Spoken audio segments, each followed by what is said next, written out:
der Livestream der Nürburgring Langstrecken Serie. Präsentiert von Falkenreifen. Herzlich willkommen zur ADAC Ravenol Nürburgring Langstrecken Serie. Welcome to the Nürburgring for the NLS, the Nürburgring Langstrecken Series. Und jetzt ist das Rennen freigegeben. The red lights are out now. Viele Zuschauer unterwegs. I would think that's very, very close. Jetzt kommt er ran, zieht sich ran.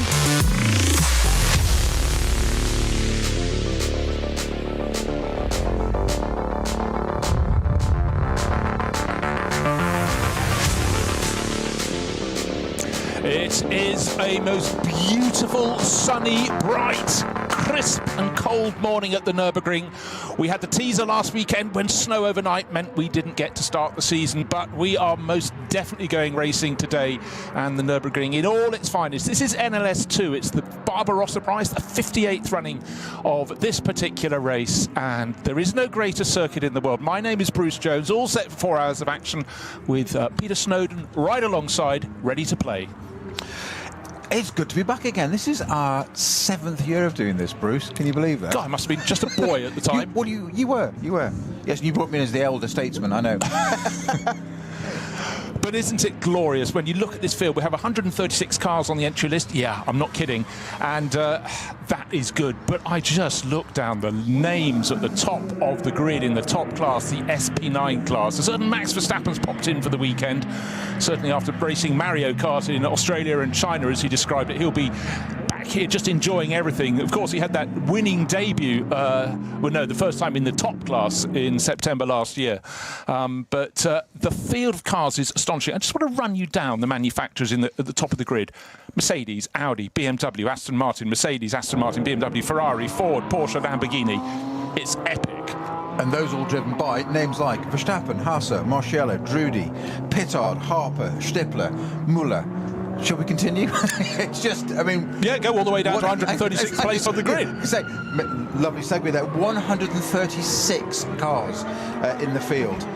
Quite incredible. We've got 26 GT3 cars, 13 of which are pro entries, full pro entries. 13. It's going to be absolutely epic. It is also going to be very slightly delayed by about 20 minutes to start, apparently. Okay, yeah, just seeing that message come in at we started the show. Give us more a chance to look at the cars. And also, for a lot of us around the globe, and certainly the Nürburgring Langstrecken Series, always covered by Radio Show Limited, you can understand why people look, listen, watch and absorb. But for so many people, it's the first time they've seen the cars, the new liveries this year. You know, it's always a different twist. And we know, we've talked about this many times over the years. You get one car shape, but you have it in 3 different colours and they look like 3 different cars.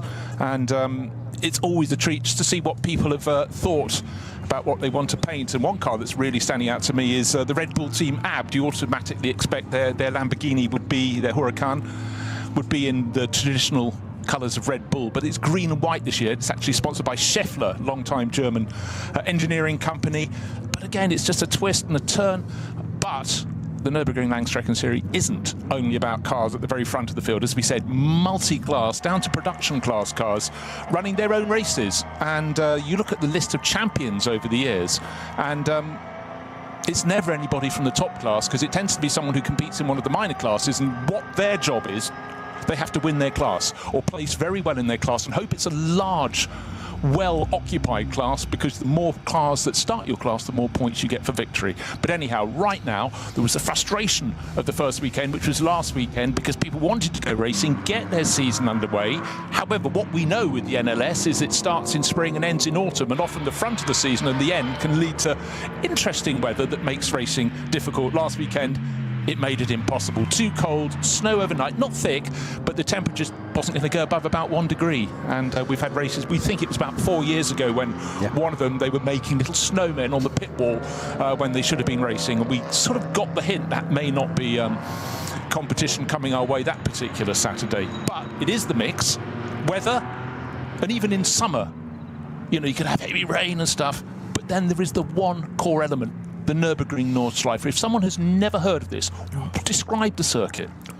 Well, as you said a few years ago, Bruce, that when we had in COVID times and everything stopped, and we had digital NLS, DNLS, which still runs, and there's a generation of people, I'm not belittling at all, that saw this on NLS on digital and thought it was a made-up circuit, and it wasn't. It's real.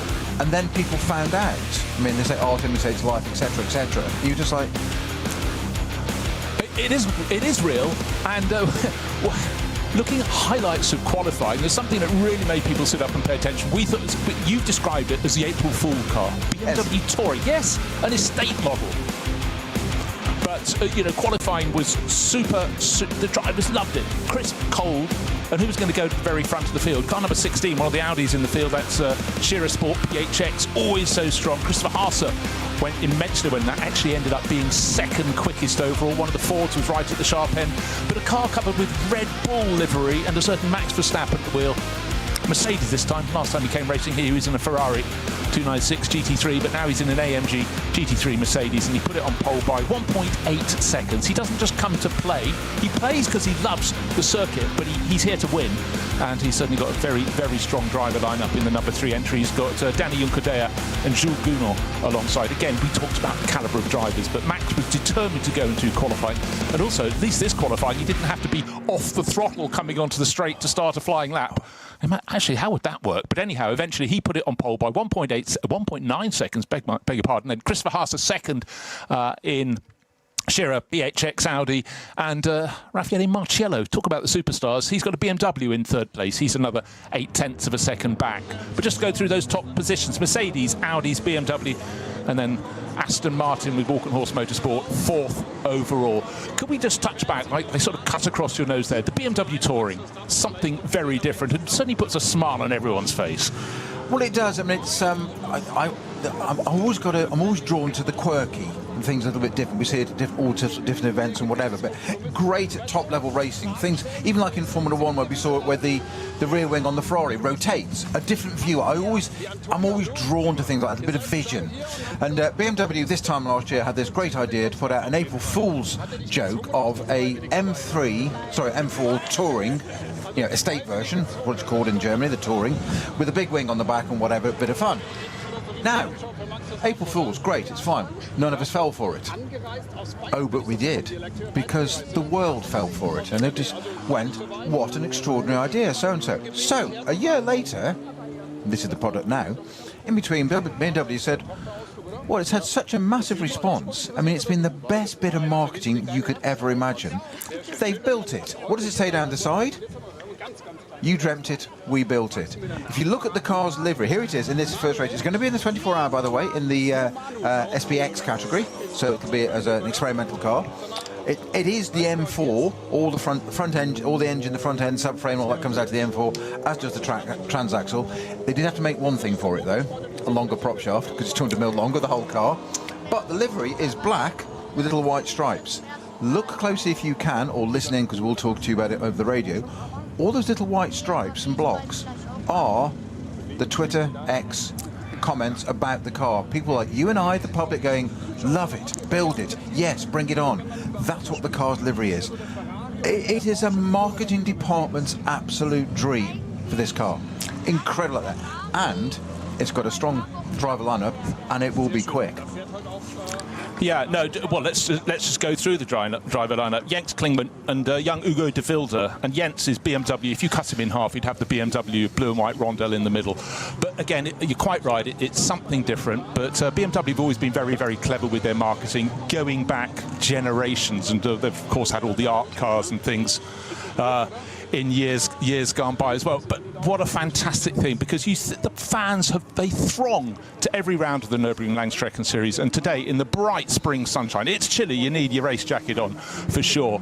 It's the diversity, and that's what this field brings. Of course, you have the production class cars that look, tiny, skinny next to the bewinged and spoilered cars that you see at the front end of the field. But everyone, they might have one on the road. And that's why it's such a rich appeal, plus the very wonderful element of the circuit itself. And that is something that just never fades in time. It comes with the vagaries of the weather sometimes, and certainly we've had races in the past, including a couple of years ago, the Nürburgring 24, when fog is not anyone's friend and leads to abated racing. But right now, these are the conditions that are so fantastic. We've got 4 hours of racing lining up ahead of us, and that's what's special. The slight delay for the start, but again, it gives the drivers and the fans a little more time on the grid to look at matters. I think that may be, there was an incident at Hegviksheim just at the end of qualifying, and I think, I may be wrong, but it may just be some barrier repairs there that's just causing that 20-minute delay. That's not entirely, it's not official from race director, but I think that may well be what it is. Yeah, we did see in the highlights there was a Porsche that was slightly shorter at the front than it ought to be. It had clearly got it slightly wrong, and one would presume that would be not having enough heat in the tyres. Well, they're doing the opposite of BMW. They've gone for a longer car, that one's gone for a shorter one. It's Porsche, they're thinking differently. Yeah, all to be played for. But again, let's just appraise what's ahead of us. We have 130 plus cars out to play. We've got 23, did you say, in the top class? It was 25. But it's the array of manufacturers. But for a lot of people, you know, the championship runs across the course of the season from March through till October. We've got a double-header weekend in the middle of the year for this as well. But traditionally, the races happen on a Saturday, not a Sunday, Saturday, so you can enjoy your Sundays at home.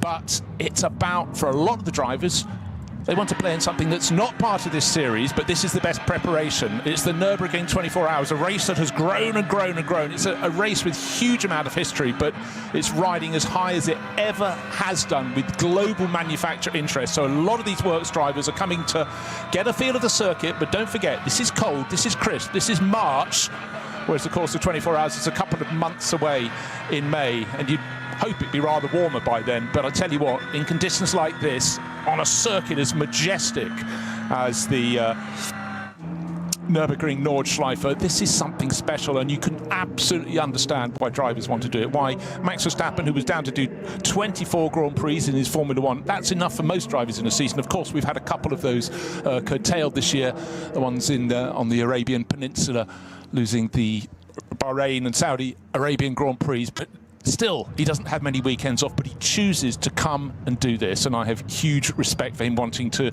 race on the great circuits and just get more experience. And so that will have added some thousands to the crowd here, I'm sure, but in its own right, the field is simply astonishing. I say this year on year, the level of preparation of the cars, and I'm not just talking about the pro cars at the front of the field, at the front of the grid. I'm talking about that trickles down through the categories. The cars in the Cup 3 class for Porsche Caymans, the Cup 2 class for 911 GT3 Porsches, they are almost at the same level. It's astonishing. And even the production class cars, the ones that look almost bog standard, they are something very, very much better in terms of presentation, of livery, of preparation than they were even a handful of years ago. So, you know, you play with the big guns. That's the way to improve. That's the way to go forward. It's tiny little bits of attention to detail. And we all know, Snowy, from your racing career, anybody's racing career, one bit of inattention to detail and the whole show sort of falls over or has the potential to really struggle, doesn't it? Well, you mentioned that, and attention to detail is absolutely key for the number 16 car, I think it is, which has had potentially a penalty already, which is slightly disturbing because that's P2, that's on the front row of the grid.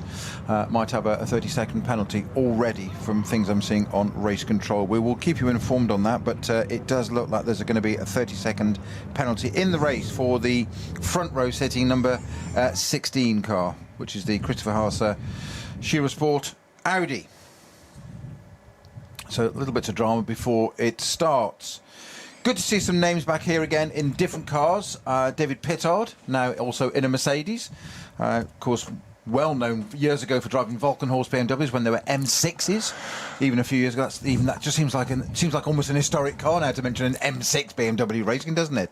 No. He then went on to drive, obviously, for Ficatelli and in the Ferrari, and won the 24-hour famously with broken rear dampers for most of the race, but they got it through and still won it. Doesn't matter, the win is what counts. And David then did quite a lot with Aston Martin and Nicky Team, and now in a Mercedes. What I'm highlighting there is it demonstrates the flexibility, what these drivers can do. Different types of cars, front engine, rear engine, 24-hour, not 4-hour, etc. through the ages, and here he is again. And he'll be right up at the front. In fact, he is on the third row, isn't he, on the outside, in number 47.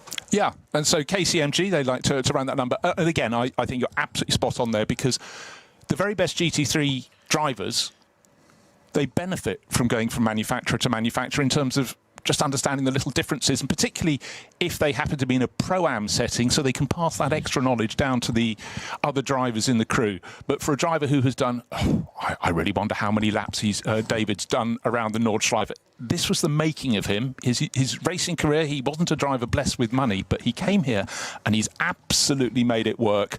And for KCMG, team based in Hong Kong, but they have had an interest for a long time in the Nürburgring 24 Hours, in racing on the Nordschleife. And I think one has to just point out that the appeal of this circuit is huge in Europe, but it even seems to be greater if you're out in Asia. So he's sharing with Shosu Boy, Japanese driver, Nirei Fukuzumi, and Jesse Krohn, long-time BMW driver, so he's also moved manufacturer as well. But all smiles for David down on the grid. And Patrick Seaman just finishing an interview.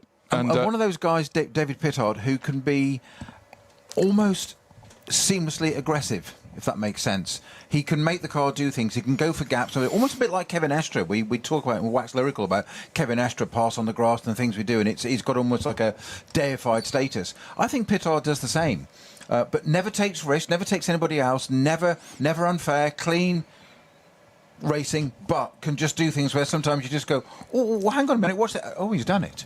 And I like that in a driver. Somebody that can just do something, just work outside the envelope, do something a little bit different, and you just think, will it, won't it? Oh, yes, he's done it. Oh, okay. But then he does it so many times again, you just think, actually, that's a gift. They're all talented, but that is an absolute gift to take it to another level. But what we've seen over the years, just finishing off with David, is the fact that his ability around the first sort of 6 corners before they get to the Nordschleife itself on cold tyres is, you know, he has totted up the risk, and he's prepared to go for it.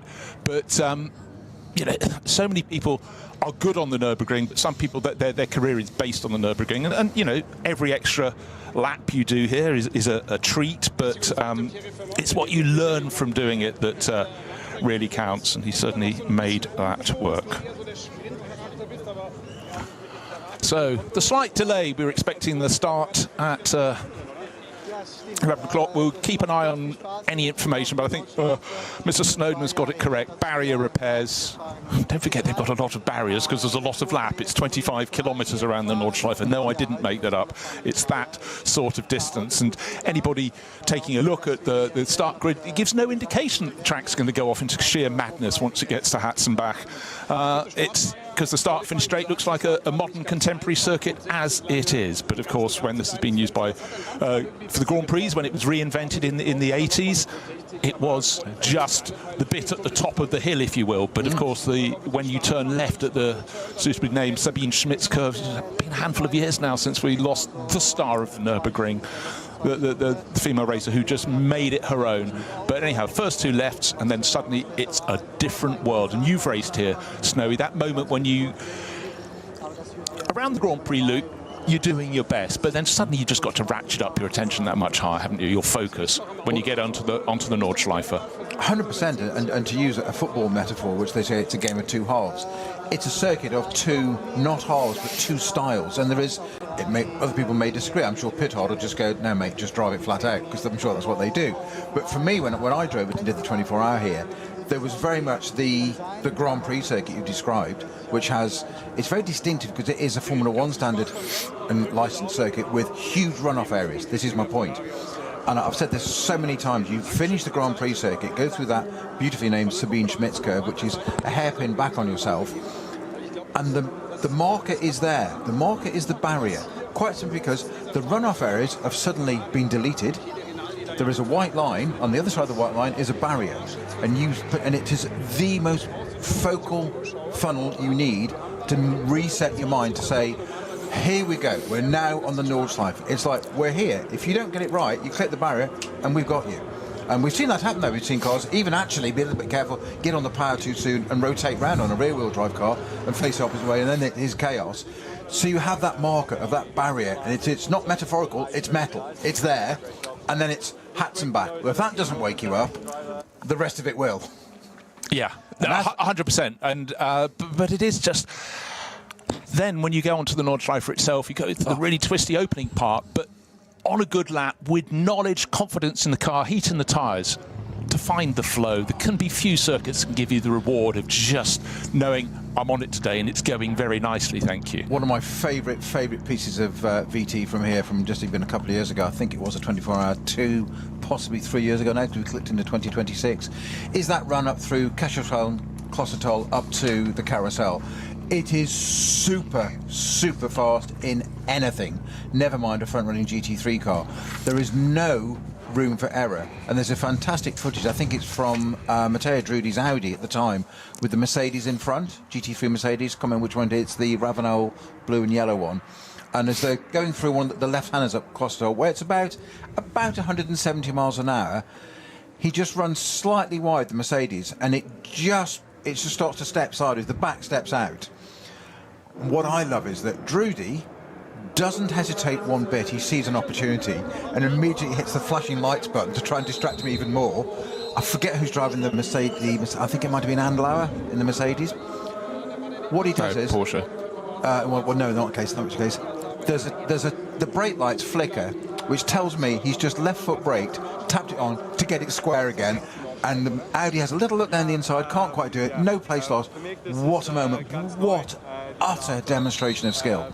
Absolutely incredible. At that pace, that thinking, that's what these guys do, lap after lap after lap. As you said, 25 kilometres, and then, not 20 cars, not 30 cars, not 40, 136 cars on this, of 3 different start groups, of how many classes and layers and speed differentials, and you've got all that to encounter. So they get 1 lap free at the beginning, then they're in all the traffic, and you've got to do all that on that circuit with no runoff area. You need your wits about you. You absolutely do. I mean, at the Le Mans 24 Hours, of course, you've got the multi-class, but now it's only 2-class. But the difference between a GT3 car and a hypercar is one thing, but the difference between an SP9, that's a GT3 category car here, and the slowest of the production cars, and that is why drivers need to allow to drive the top cars. They have to get their ring permit, and for Verstappen, for example, he had to come and do a race in a lower class car to show he can behave with the speed differential. But certainly if you're the driver and it's your first race here in a car at the tail of the field, and we talked about 20 plus cars in the top class, when the first one comes past, you can expect the next 20 to be hard on its tail, and that'll be, and as you say, the grid gets released in 3 different categories. So you've got all those different battles, and in each of those categories, with the timing gap between them, there are multiple classes. So again, performance differential is extraordinary. Cameras facing one car in particular, that wonderful BMW M3 Touring, BMW M Motorsport, pushing it onto the grid, drawn a lot of attention this weekend, and again, I think it's great. So variety, we love variety in motor racing, but also a marketing dream like that, and certainly you can imagine a lot of people going, when I'm ticking the option box, might just go for the touring model. I've loved down the centre of the roof, and rather than a stripe, it's got massive letters so it can be seen from any view, any grandstand, any helicam shot, whatever. # we built it. Brilliant. I'd like to draw your attention to something you've just said a minute ago there about people learning the circuit. Car 112, which is in the BMW 325i. Drivers in that car, Sam Holman, Happy Nessa, which I know you're all about, and Stuart McLaren, who is an instructor at Goodwood back in the UK, hasn't raced for 2 or 3 years, and decided to come back to racing, and decided he's missed out for 5 years, so he wants to kind of catch up. So he's done exactly what you've just suggested, Bruce. He's gone to the Nürburgring. He didn't decide to do Mallory Park or Brands Hatch or somewhere easy. He decided to do the Nürburgring and got his permit yesterday.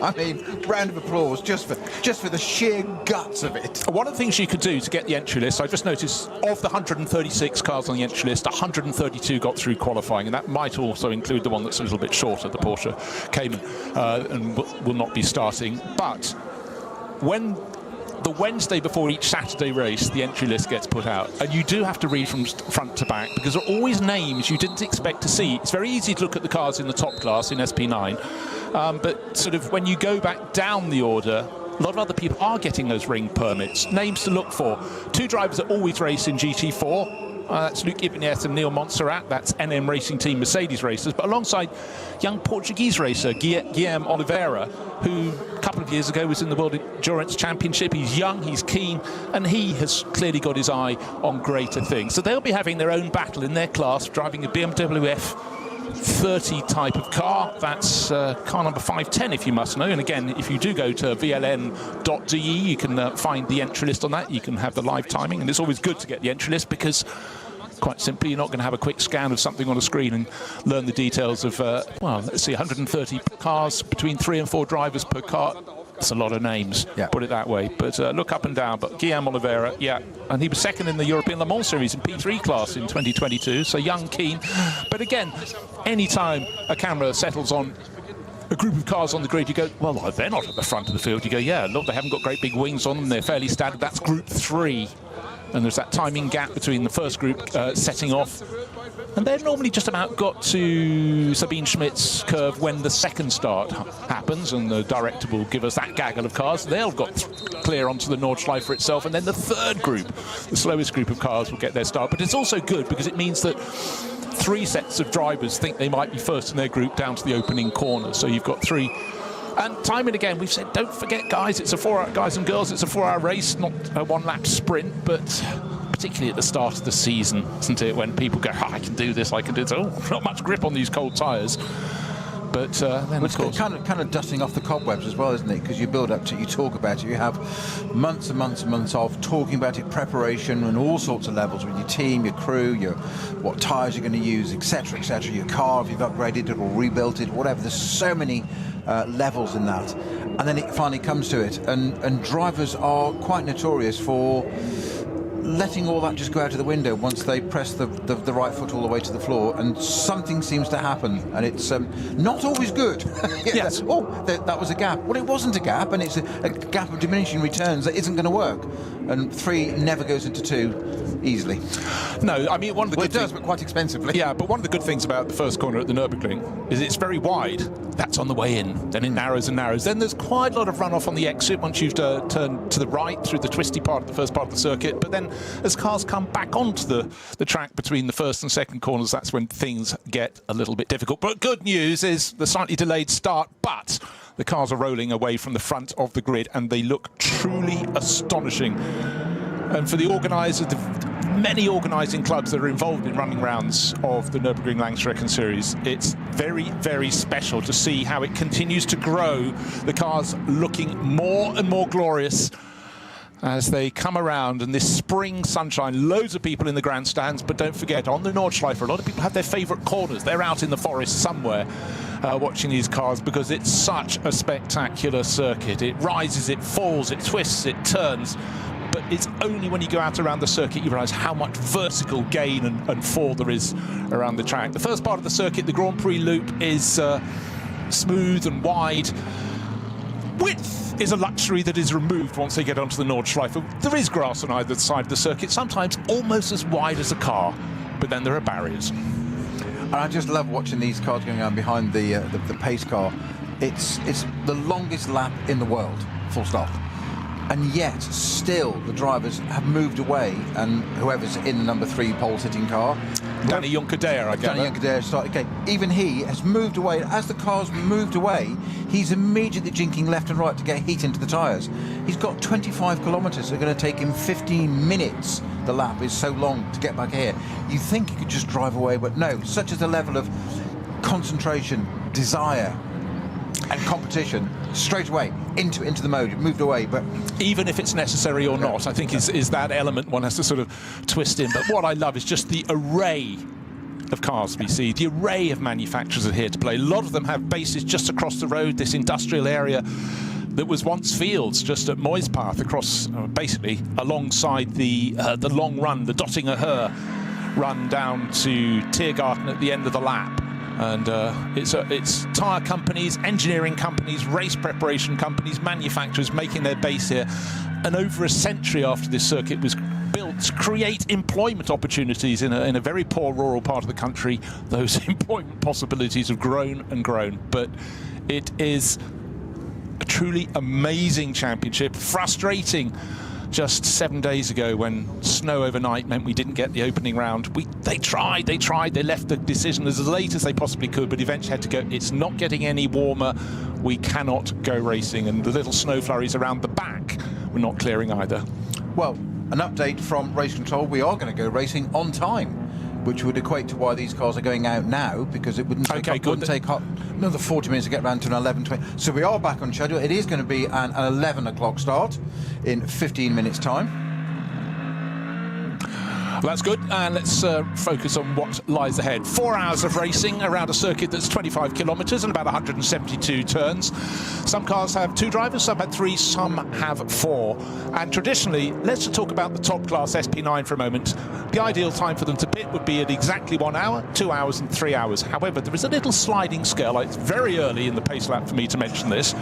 It's very early in the season for you to mention Well, this. it is. I plucked this ancient piece of paper out. However, you see... Parchment. It is. Vellum. The later you serve your first pit stop, the longer it has to be. Bear with me. Does that seem fair? Yes. Well, I tell you what. If you pit late for your first pit stop, your second and third, and hopefully final pit stop, will be later in the race. The counterbalance is the later in the race you make your final pit stop, the shorter it could be, so it should balance out, but the teams have to make a decision. Do they want to try and, if they've got traffic ahead of them, they want to get around? And often, particularly if the teams take split strategies, the race isn't clear until after the final round of pit stops. That's not a caveat thrown in by commentators who are just not understanding what they're seeing. It's the way the teams can make this work. And sometimes they have to come in because imagine if you pick up a puncture, slow puncture perhaps, on lap 6. You weren't planning to come in until lap 7, but you go, well, I've got to come in now, and that might throw their pre-race ambitions and strategy out of the window. But it's an element to be considered. It's a way that the teams can maybe turn a race to their favour. And sometimes we look at this snowy over the years and go, why have they made that really early first pit stop? That means their final pit stop is going to be longer, the first one's going to be shorter. What are they trying to gain? But quite often it's down to maybe a slight mechanical malady or simply a tyre that's going down. But some teams, particularly actually, I've found when conditions are cold, try to do things a little bit differently. And it's certainly not warm. Bright sunshine, but not warm. Well, that was the issue last week, wasn't it? It wasn't the snow, as you said. It was the freezing conditions, and it was a tyre issue, whether the tyres had actually got the temperature to be safe to run and fit for purpose. And one of the teams that before the announcement was made by the race director, I think it was a couple of days before even, that Verstappen Racing, although Max wasn't involved in that one, but the team had already said they weren't doing it. I think a couple other teams as well had last week. Simply it was just too cold. I've just seen from race control an updated penalty list, and I had mentioned that the number 16 Hasse car was receiving a penalty. That's the Shearer Sport Audi R8. That has now been removed from the penalty list as it's not there, so it looks like it hasn't got a 30-second penalty. So we'll take away that jeopardy. We'll try and keep you updated as much as possible, but it was there and now it has gone. I'm not making it up. It was there. It's not an April's Fool. It's not going to reappear later in the season as a touring. Don't worry, an R8 touring. Yeah, that might be a little bit more of an engineering challenge. But what you tend to get, some of the penalties, just a quick capping of the story, is the fact some of them are for sound, too much noise in the car. That shows it's the opening round of a championship where things are being considered. But don't forget, well, a lot of the top teams will be run by professional outfits. Some at the back, it's sort of dad and lad racing to an extent in the best way possible. And you know, these things, you could be out. You're so busy setting the car up for the season, you may just not have noticed your decibel level. But anyhow, the penalties are clear, beautifully relayed to the crews from race control. But for race control, of course, their focus is now swinging onto what the cars are finding out around the lap. And it's not full sunshine the whole way around the lap, but this is something that is very special. The Nürburgring Nordschleife is a track der für die allermeisten nie Realität wird. Mit dem neuen Gran Turismo 7 aber ein ganzes Stück realistischer. Mit der neuesten Auflage des Kultspiels für die Konsole fahren wir zu den wichtigsten Streckenabschnitten der grünen Hölle. Die AMG Arena. Erstes Nadelöhr nach dem Start und durch die unterschiedlichen Linien ein toller Ort für Positionskämpfe auf der Grand Prix-Strecke. Auffahrt Nordschleife. Nach der Vidol-Schikane biegen wir ab vom Grand Prix-Kurs. Hier beginnt der 20 Kilometer lange Ritt durch die grüne Hölle so richtig. Fuchsröhre. Mit Vollgas bergab, durch die Kompression und den Berg wieder rauf.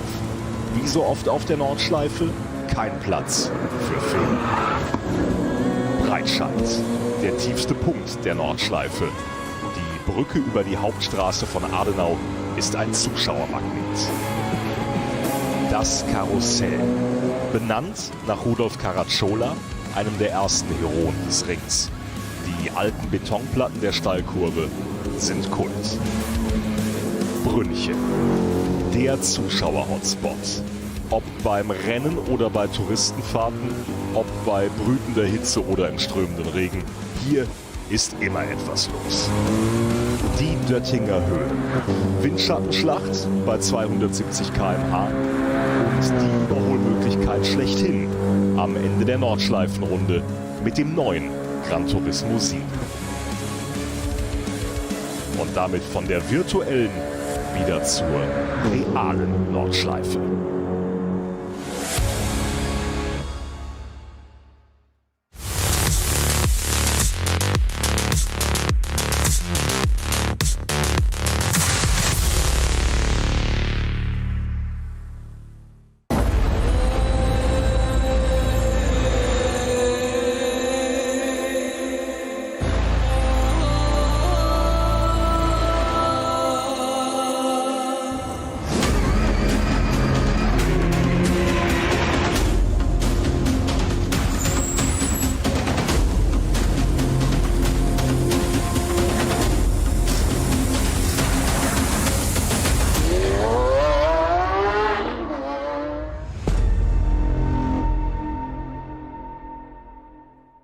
Legenden der Nürburgring Nordschleife sind unterwegs. Und zwar direkt zu dir nach Hause.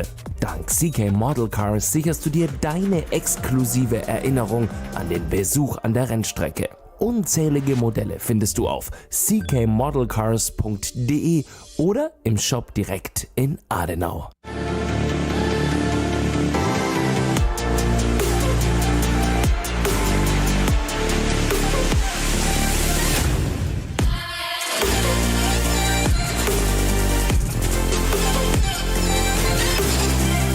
Faltenreifen.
Liebe Fans, Lovely Fans, Besucht uns auf unseren Social Media Kanälen. follow us, Auf Facebook, Instagram. YouTube und TikTok.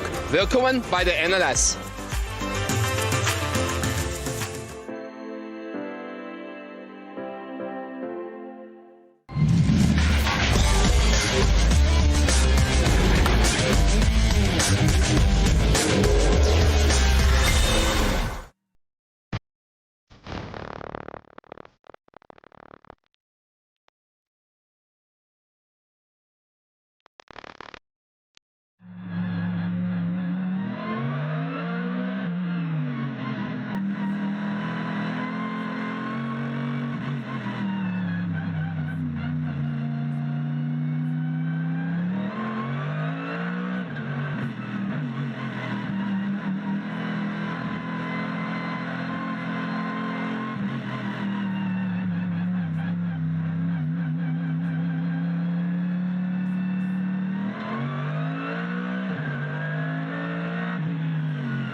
actually, I mentioned earlier, Stuart McLaren.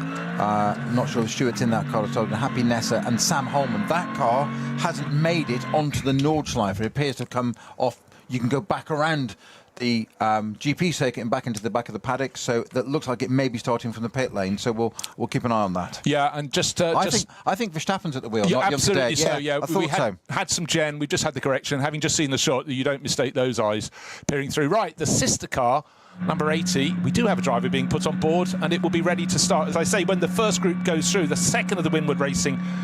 Mercedes, and it looks like, I think that was Fabian Schiller climbing on board. He's sharing with Maxime Martin. I'll tell you what made me think it might be Verstappen, and it wasn't the eyes, which you've just seen, have seen in on-board shots, so we can relay that to you. But when I was watching the in-car, that's looking down the bonnet of the car, I was slightly surprised at the Mercedes, how close it was on the formation lap to the safety car in front, as in just that extra bit of competitor, extra edge. I thought, that's not like Danny Juncadella. Just slightly surprised with that. Guess why? It's not. It's Max Verstappen, who's harassing the safety car on the warm-up lap, as it will, formation lap. It's called competitive instinct. Indeed it is. Mini carousel there at now, so they're nearly with us. Oh, the conditions just look fantastic. And one of the problems with the Nürburgring Nordschleife, you can't have a camera on every corner. However, the flip of that, if you put a camera on board, it's super exciting to watch. We know for sure there's one on the number 3 Winward Racing Verstappen.com car. The number 17 Dunlop Motorsport livery Schnabel Engineering entered Porsche 911. That's Dorian Boccalacci and Nico Menzel. That's starting down in about 24th position, which is out of where it ought to be. But look for that coming forward. That's also carrying a camera. And there'll be plenty more in the race as well. And they really are fabulous. I sometimes find myself just happy to sit and watch. And I have to remember, as I'm looking at onboard footage, I'm supposed to commentate as well, because the circuit, the scenery in front of you just keeps changing and rising and falling. And it looks sensational today. The weather is absolutely what the doctor ordered. And the cars are out of the, well, what you call the Galgenkopf, which is the corner that takes the cars onto the longest straight of the circuit, known as you go past the Dottingerhöhe. It's straight. Eventually it starts to kink slightly to the left, and that's when the bold drivers go to the right and see if they can hang it out over the grass, naming no names, Kevin Estra. And then they rise up to Hohenrhein and then through the final sweep of corners. And it's very tight. And just remember, traditionally, 4-hour races, the Nürburgring Langstrecken Series, we've had several of them sorted out by drivers going into the final corner at the end of the 4th hour.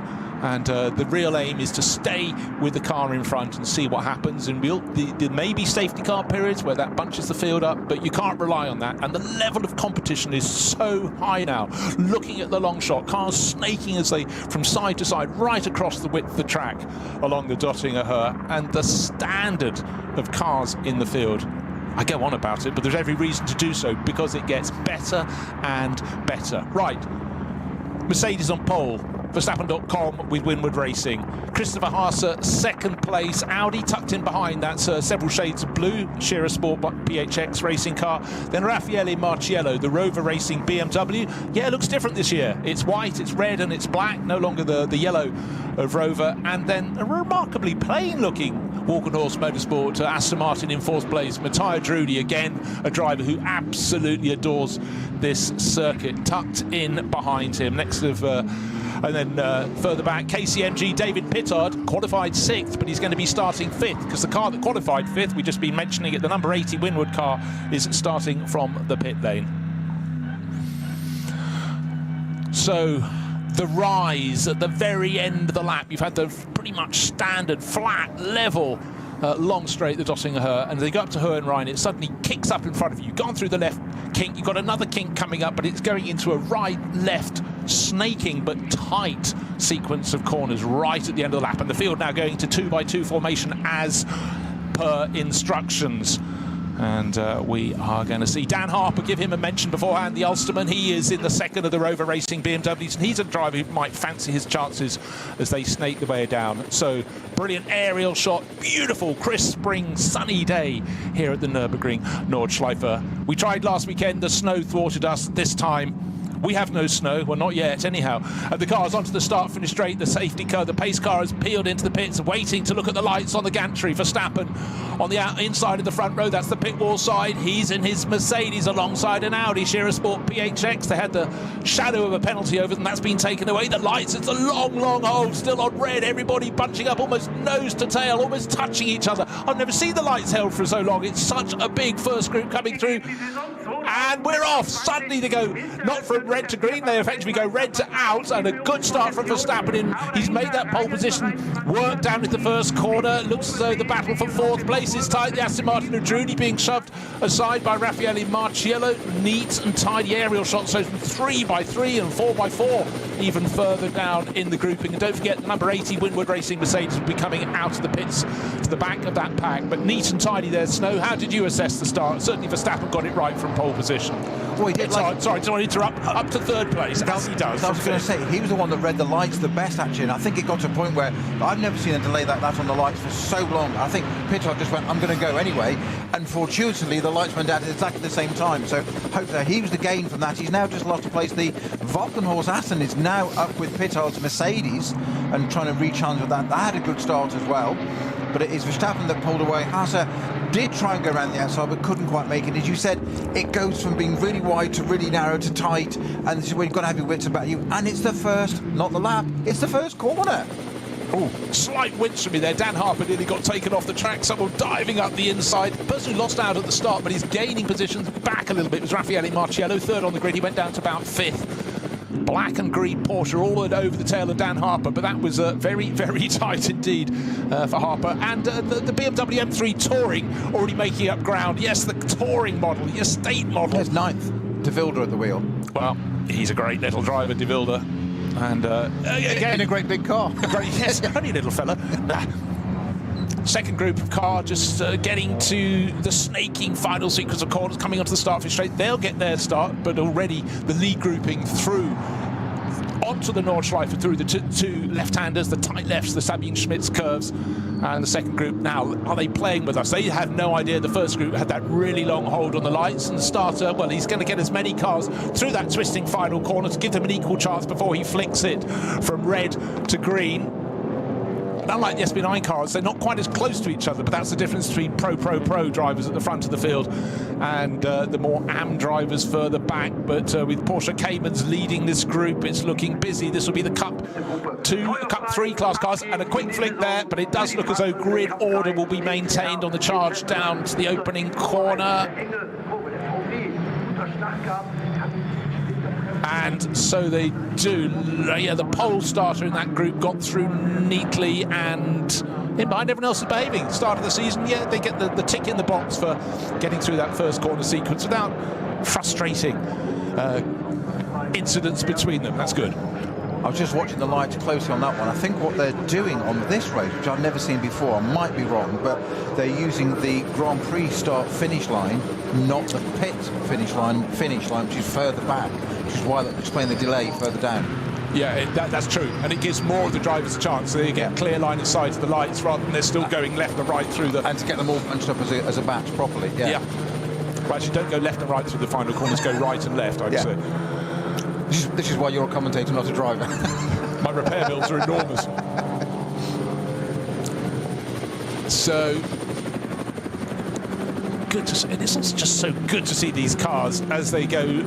This is the second group of cars. They're diving into the dip and the rise up to the chicane, and the first two Caymans, both yellow and black, pulling very nicely indeed. It's about a 10-car length lead for our race leader, so he's not got to worry about anybody as he turns into Sabine Schmitz curves for the first time. And the third group of cars, as you get from the SB9 class at the front of the field down to the cars in the third group, a lot of these look as though they've just been painted and taken from the car park. Fear not, they're far more prepared than that, but they are the production class cars. They do what they say on the tin. It's always been very much the backbone of the Nürburgring Langstrecken Series, or the VLN as it was called a handful of years ago, and the engine note could not be more different either, but the engine note rising as they go with Toyota Supra in the mix, but so many BMWs, always been something of a feature here, mixed in with the Porsche Caymans down the order, waiting for their start of the 2026 Nürburgring Langstrecken Series. And well, I must say, so far people have really been taking the sensible pills to suppress the enthusiasm of starting their season with a bang and try and start it with a race finish and as good a result as they can possibly get. But well done to all of them. So the three groups seem to have all got through the first corner without any trading of paint and bending of metal. But of course, while these cars are just getting the feel of their tyres now, did we get enough heat into them on the formation lap? Well, let's hope so. But while they're doing that, of course, plenty of heat in the tyres now in the SB9 class at the front of the field. Verstappen is still leading around the lap, but it's almost on another planet as the last group of cars, the third group of cars, is halfway around the Grand Prix loop, long before they even get to the Nürburgring Langstrecken Series itself. We have Max Verstappen leading the race from Christopher Haase. I mean, they're out of the carousel already, the leading group. I was looking for their placement. There we are. Yeah. So in no time at all, we'll get them onto the tail of the field. And again, there's one point, if you catch the tail enders when you're on the Grand Prix loop, there's space to pass them. You can be frustrated at several points around, well, more than several points, many points around the Nürburgring Nordschleife if you catch them there. And many a race you've had, and the onus is on the driver of the faster car to make a clean overtaking manoeuvre rather than the driver in front to pull out of the way. And that's where you need experience at both ends of the field. Because certainly it takes two to tango, but it takes one rash, impatient move to cause a lot of problems. Because don't forget, I mentioned before that the barriers are very close inside the track, and if you do have an unnecessary bit of contact and the car goes pinging off, you know, through the laws of physics and the force of gravity into the barriers, barrier damage can be done. The crews are incredibly professional about clearing them up. But if this is the first time you're watching an LLS race or listening to one, there will be moments in which we have course vehicles with sections of barriers on trailers behind them, and the marshals have to work super hard to indicate a slower vehicle is up ahead. They'll be waving a white flag to indicate attention, but then for the drivers at the front, how much attention, how much they come off, how close are they to that instant? So again, they suddenly have to just ramp up their attention to, you know, fully on factor 10. Just I had a confirmation that there is a new procedure for the start lights. It is further down by the GP circuit line. That doesn't mean to say that's the same finish line though. You can have a different start and finish line to a race. So our traditional calling it as it comes across the line is almost just past the pit entrance. That may well still be the finish. We need to make sure all drivers are clear about that, because you don't want to be lifting off that initial line further down there. Now, Max Verstappen under pressure, not just under pressure, he's actually lost the lead of the race. I did say, as you were talking about the dotting her, and describing it so beautifully, the longest part of the circuit, and I said later in the race we want to talk about side drafting. That's what Christopher Haase has just done. He's just sat behind Max Verstappen and stolen all his aero, much like the new regulations, and pulled it onto his car and down the side, and there it is. And we now have the Audi leading Max Verstappen, so it's a swap in manufacturer order at the front.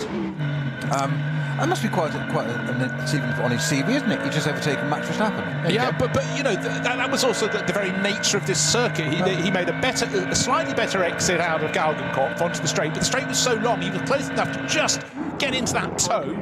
It was incremental, his gain, but he knew he had enough. But Verstappen had to accept it as well, because the last thing you want to do is tow someone else along. When you look at the height of the Audi R8 LMS, car number 16 leading the race, it looks tiny in comparison to the much bigger, more bluff Mercedes-AMG. But that was experience, and that was just working the toe. And Christopher Haase, well, I mean, gosh, he's been racing not just Audis for generations, so he has the feel for it, but he's raced this circuit for so long, and that just also, that's experience.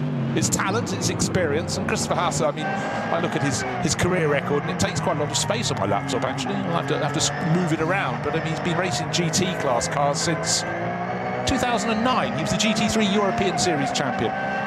For Phoenix, hold on, who's he racing for now? That's brand loyalty, that's team loyalty. You do well for me, I'll do well for you. And, I appreciate it. I really respect that. And I tell you, German teams are always very, very strong on loyalty with drivers, or certainly maybe they make it clear what they want from their drivers. But if you match up to that, great.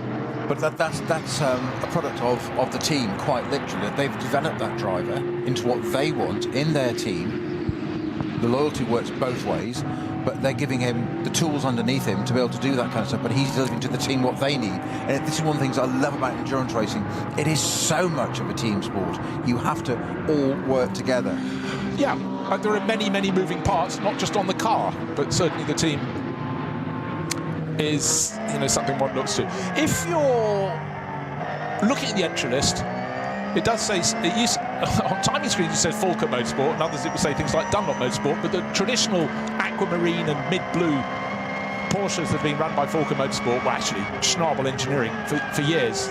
They've changed this time because one is running in Dunlop Motorsport livery. That's Nico Menzel, starting car number 17, and the sister car, number 44, long-term number, is in the Falcon colours. So that's Tim Heinemann and Sven Muller.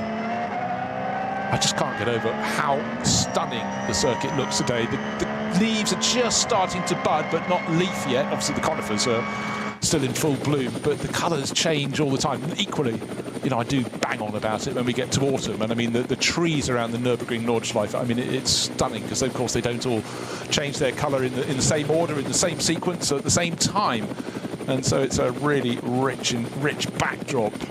Frankly, if you had the circuit even without a backdrop, it would be super stunning, but it really is a beautiful place. Right, lead of the race.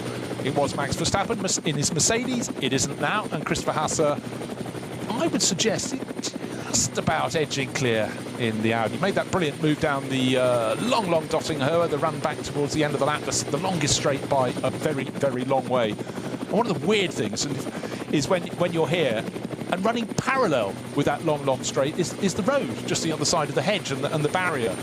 And safe to say the speed's a little bit faster on the circuit itself. But yeah, it's the juxtaposition. It's sort of the real world, that's on the outside, and the Tsar world, which is on the inside, the racing world. And we know which side of the fence we want to be on. 100%. So at the end of the opening lap, first two cars covered by a third of a second. That was Haase in his Audi just going past Max Verstappen. Then there was a gap of just about 3 seconds back to David Pittard in third place in the second of the Mercedes. That's the one entered by KCMG. And Augusto Farfus was the driver who started, not Raffaele Marciello. I beg your pardon, we often don't get the starting drivers till little point in around when they get to the first race timing sector. So just to reiterate, Christopher Haase in car number 16, the Audi from Scherer Sport PXX, leading the race. Second place, car number 3, that's Max Verstappen in his Mercedes. David Pittard, the second of the Mercedes, that's car number 47, that's KCMG. Fourth place is Augusto Farfus, number 98, which is Rover Racing BMW, which he's sharing with Raffaele Marciello and Kelvin van der Linde. Fifth place is car number 45, which is the Ferrari. Not so many Ferraris in the series this year, but David Perel sharing with Thierry Vermeulen and Thomas Neubauer, and I think it's Vermeulen at the wheel of that, but can't be entirely sure as yet. So again, great mix of manufacturers. Matteo Drudi, who started so strongly, is down in 6th place in his Aston Martin for Walkenhorst Motorsport. Well, I'm just hearing reports of something going on at the carousel, potentially a code 60, but it's not coming up on my GPS tracker, which it normally does. Our leaders have literally just gone through that bit, and I've got an updated report saying track is now clear. So yeah, I don't think that was a code 60, so we've not had one of those yet at all. The leaders are through and gone. It's still Christopher Haase in the Audi leading number 16, Scherer Sport car leading Max Verstappen's Winward Racing Mercedes-AMG. Yeah, again, that just sort of makes you focus on how to run a race meeting around here. It's incredibly complicated. Let's just go through those figures again. 25 kilometres and a little bit of small change as well. 172 turns. Imagine in race control, you've got your marshals at so many points around the circuit. They're all wanting to, radio in with an issue or text in with an issue, or however they manage it here. But then you've got to get the message. How long is it going to take to clear? Has the car spun? Has it hit the barrier? No, it's back on the circuit. It's good. It is all clear. So many messages coming in, and there are ways you can actually scroll in and out. What's the website if people are at home and they want to be able to have a little circuit map with the moving elements? Where do they go? What app do they need to put it down onto an iPad or a laptop? It's powered by GPS, AUGE, GPS being in capitals, and it's on go onto the App Store, whether you're Android or Apple, and it's called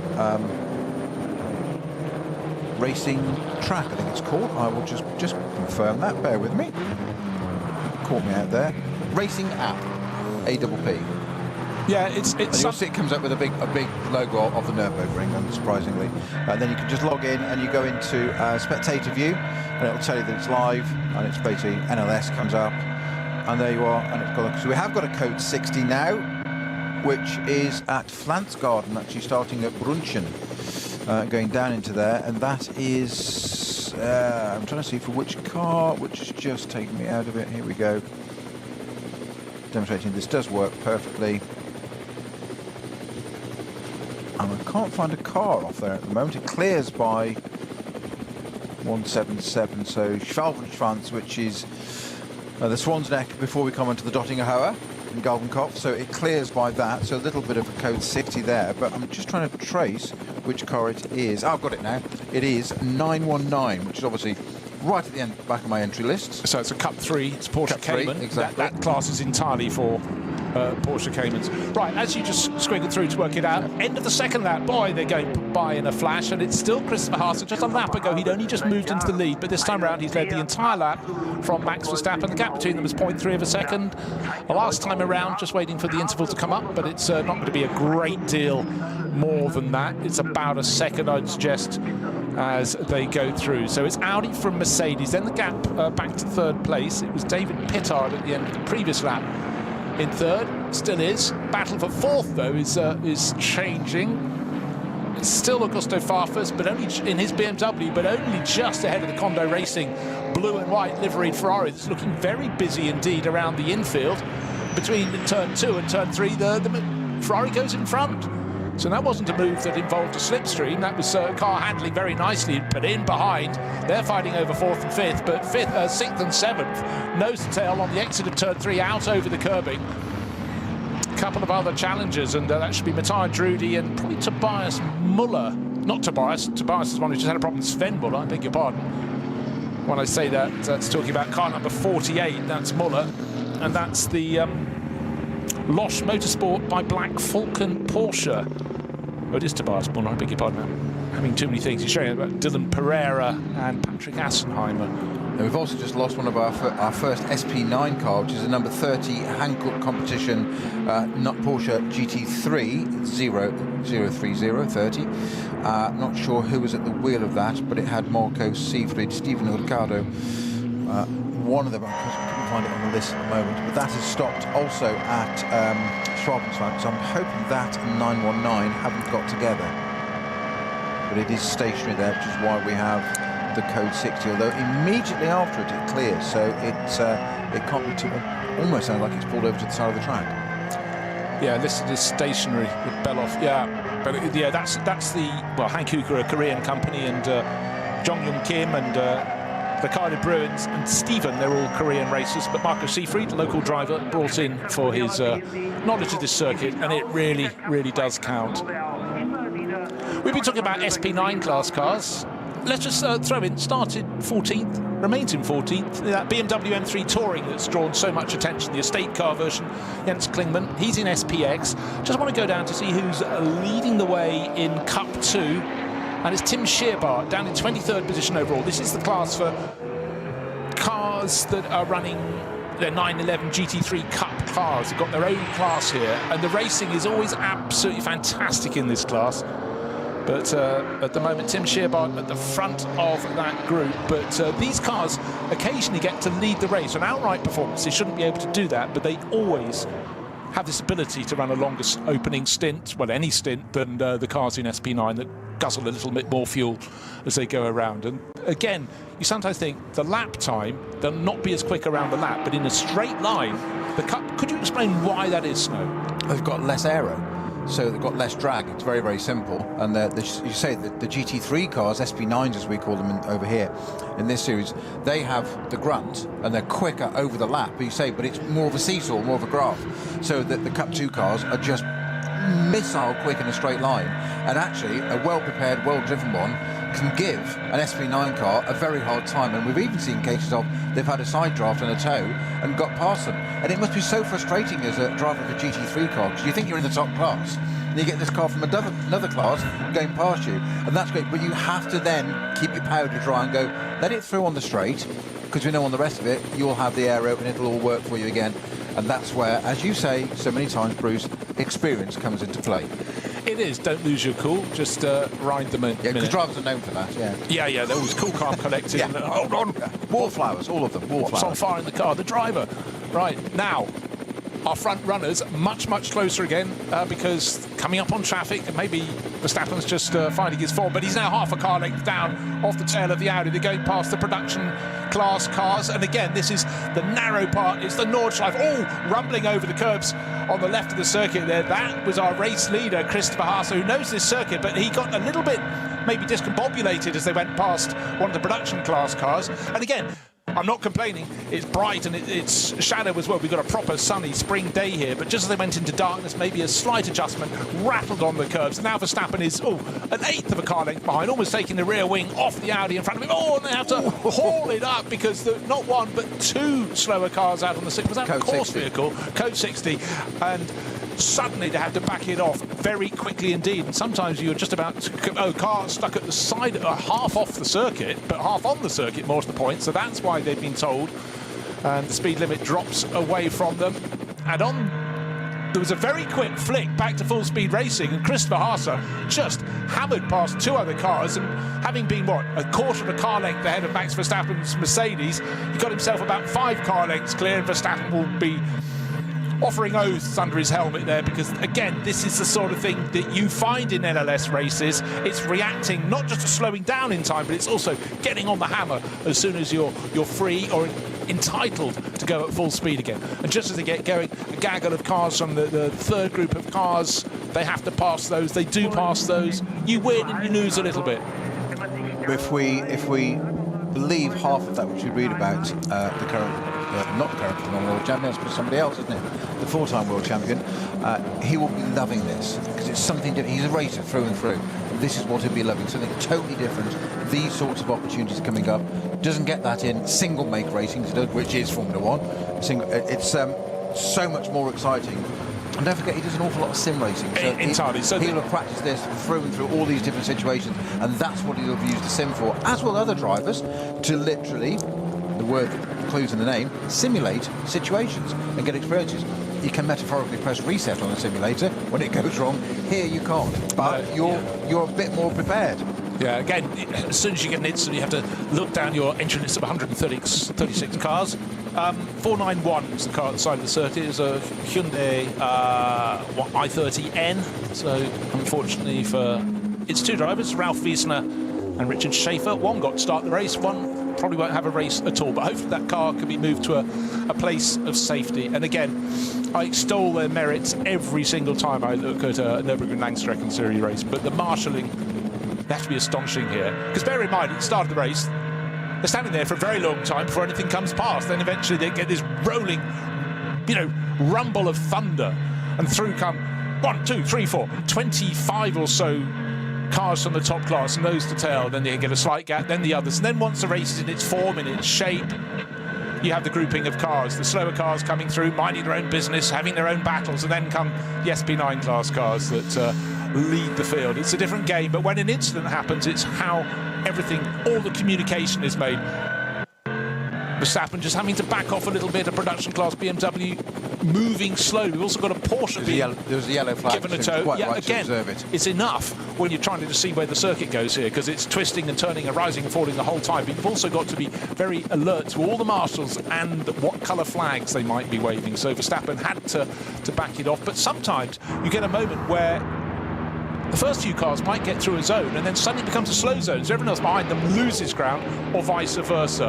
And you hope over the course of a race it balances out. But some races you have to go, it fell into my hands today, I'll take it. Or conversely, I'll be fuming behind it, didn't fall my way. But what's happened on that lap is Christopher Haase built a little bit of a lead. It seemed to come down, and then he just got it right. And he's about to go through the final corner onto the start-finish straight. Verstappen's coming through afterwards. When they go over the start-finish line, I think the gap will be out to about 3 or 4 seconds. We'll see. So that was Christopher Haase's experience and the fortune of how the battle broke in front of him. 100%, just read it perfectly, and that's where the experience comes in. The second place man, Verstappen, won't be kicking himself on that. He done nothing wrong. It's just a whole different situation. And that 1.1 seconds it was has now gone out to, exactly as you said, 3.3. So it's tripled in that time, so perfectly. So the estate car is, I have to call it that. It's a touring station wagon, whatever you want to call it. What is Aston Martin's called them? Shooting brake. Shooting brake, yes. Marvellous. In the thick of it here, it is running De Vilder still at the wheel. He started the car. This is the Schubert Motorsport entry, which is currently running in 14th. Which it's where it started, but it's been it did it up to 9th on the Grand Prix, so the first lap. There was so much going on, but if that can, I think, to be honest with you, we're saying, we're giving it some favours, saying, can it finish? Should it get in the top 10? Why shouldn't it be up at the front? It's just a longer version of their car anyway. It's fine. I think this, if it runs to the end, I expect that car to be in the top 10. Yeah, why not? Well, absolutely, why not? But it's got plenty of company around it. And again, you have to look beyond the top 10 when the field is as good as this, because he's fighting Nico Menzel, who, has been racing here forever and a day, and it's really, really good scrap. I think Menzel's actually got through now on the start-finish straight, hasn't he? By the look of it. Yeah, and just to confuse matters, of course. Oh, gosh, lots of debris on the track. Oh, I tell you what, I think that's the 491. That's the replay with the 491 at the side. The Porsche we saw being given a tow along the Dottingher was the number 30, the Korean Hankook car. But we mentioned Ugo de Vilder, but of course it's Jens Klingman, his teammate, running that. And in fact, the car in front of him is being driven by Ugo de Vilder, because they're both two-timing this weekend in the nicest way possible. And they're both also sharing with Charles Weerts, the Schubert Motorsport, the black and red BMW M4 GT3. So look, listen, compare and contrast. And again, it's busy times. It takes a little bit of management to make sure if a driver's doing racing in 2 different cars, that their garages are close to each other, so they can hop from one, be ready nearby, rather than having to go the whole way down the pit lane to find their form. All right, 3.3 seconds. We said Christopher Haase leading in an Audi. How many times have we talked about Audis leading on the Nordschleife? Because the R8 LMS, of course, has been through various Evo stages, Evo 2 stages, but it's always been a car that's gone very, very well around the Nordschleife. But what we have found is some cars, when you get to the hotter temperatures, in the summer races, suddenly the advantage might be with a different manufacturer. But right now, certainly nothing wrong with the Mercedes. That's all over the tail. Closing back in again, worth pointing out. The Audi had got clear, as we said, 3.3 seconds, but Verstappen now halfway around this lap number 4. As other drivers, including Frank Slipper, already sort of standing in their pit garages waiting to have a go. Limbering up. Yeah, exactly. The gap's come down to about a second. And what the drivers crave, of course, as you're chasing is clear track up ahead. But sometimes you see a gaggle of cars, you think, is the driver who's in front of me going to have an advantage going past them? Or I might find an advantage. This moment, Christopher Haase has had a VW Golf minding its own business, but it rather went into the path of where he wanted to go. He was compromised. Verstappen was not compromised as he came through behind. So advantage Verstappen is down to about a second now between first and second places. But catching is one thing, getting past is another, and there's going to be an awful lot of traffic in their way when they catch up with this other group in a minute. But all to play for here, as you say, from 1.1 to 3.3 back down to a second again. It is a seesaw. All for the sake of effectively about 2/3 of a lap, really. They've crossed the line in that time, but... Just want to say that one of the things I love at the start of the season is looking at... I mentioned a lot of the crews have got different liveries this year. If you're a Texan racing fan, I can only produce this. Assume this is down to Russ Turner. Car number 180, which is running in the SP10 class, which is for GT4 class cars, is looking immaculate. It's BMW M4 GT4, but it's is painted like Johnny Rutherford's helmet with the flag of Texas over the top. That's a mention of great IndyCar drivers from long ago. But he's sharing that with Denny Stripling from Dallas and Justin Holt from Houston. Quite a strong Texan theme there. The car looks fantastic, I must say. And I'm not against a national livery or a state livery. And it's blue and it's red and it's white and it's got the Texan stars on it. And even better, it's got a fantastic battle. 2 equivalent BMW M4 GT4s are right in behind, and a couple of other cars as well. I'm trying to remember what I've seen in the mix. But again, just to reiterate, you race against cars in your class. You might all be in a field of 132 race starters, but you might have 12 cars in your class. They're the ones you have to contend with. You have to keep out of the way of the very quick cars from the front groups, but they're the ones you score points against. So you either take points off them or they take points off you. But it's not, you know, for drivers coming across from Texas or anywhere in the world to race here, it's a lot of logistics. You get here and then the track is the reason you're here. And then the fact you're racing with people hopefully of similar performance and you have a good scrap. Sometimes, Snow, you could be running tail end of your class, but having an absolute ding-dong, but you might be in the lead of your class. Imagine that. And you're way clear. I think a lot of drivers will say that to you, that they would just like to have a battle.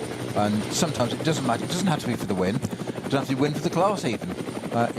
They enjoy, if you're a racer, you just enjoy having that race, a good, clean battle. And it's almost irrelevant whether it's podium, front, winning, whatever, till it comes down to a championship. Then it's different. Yeah, of course. But, you know, for a lot of the drivers, seem to have another slow zone around the back parts of the circuit. We need to find out exactly where that is. Incident between Connor and India.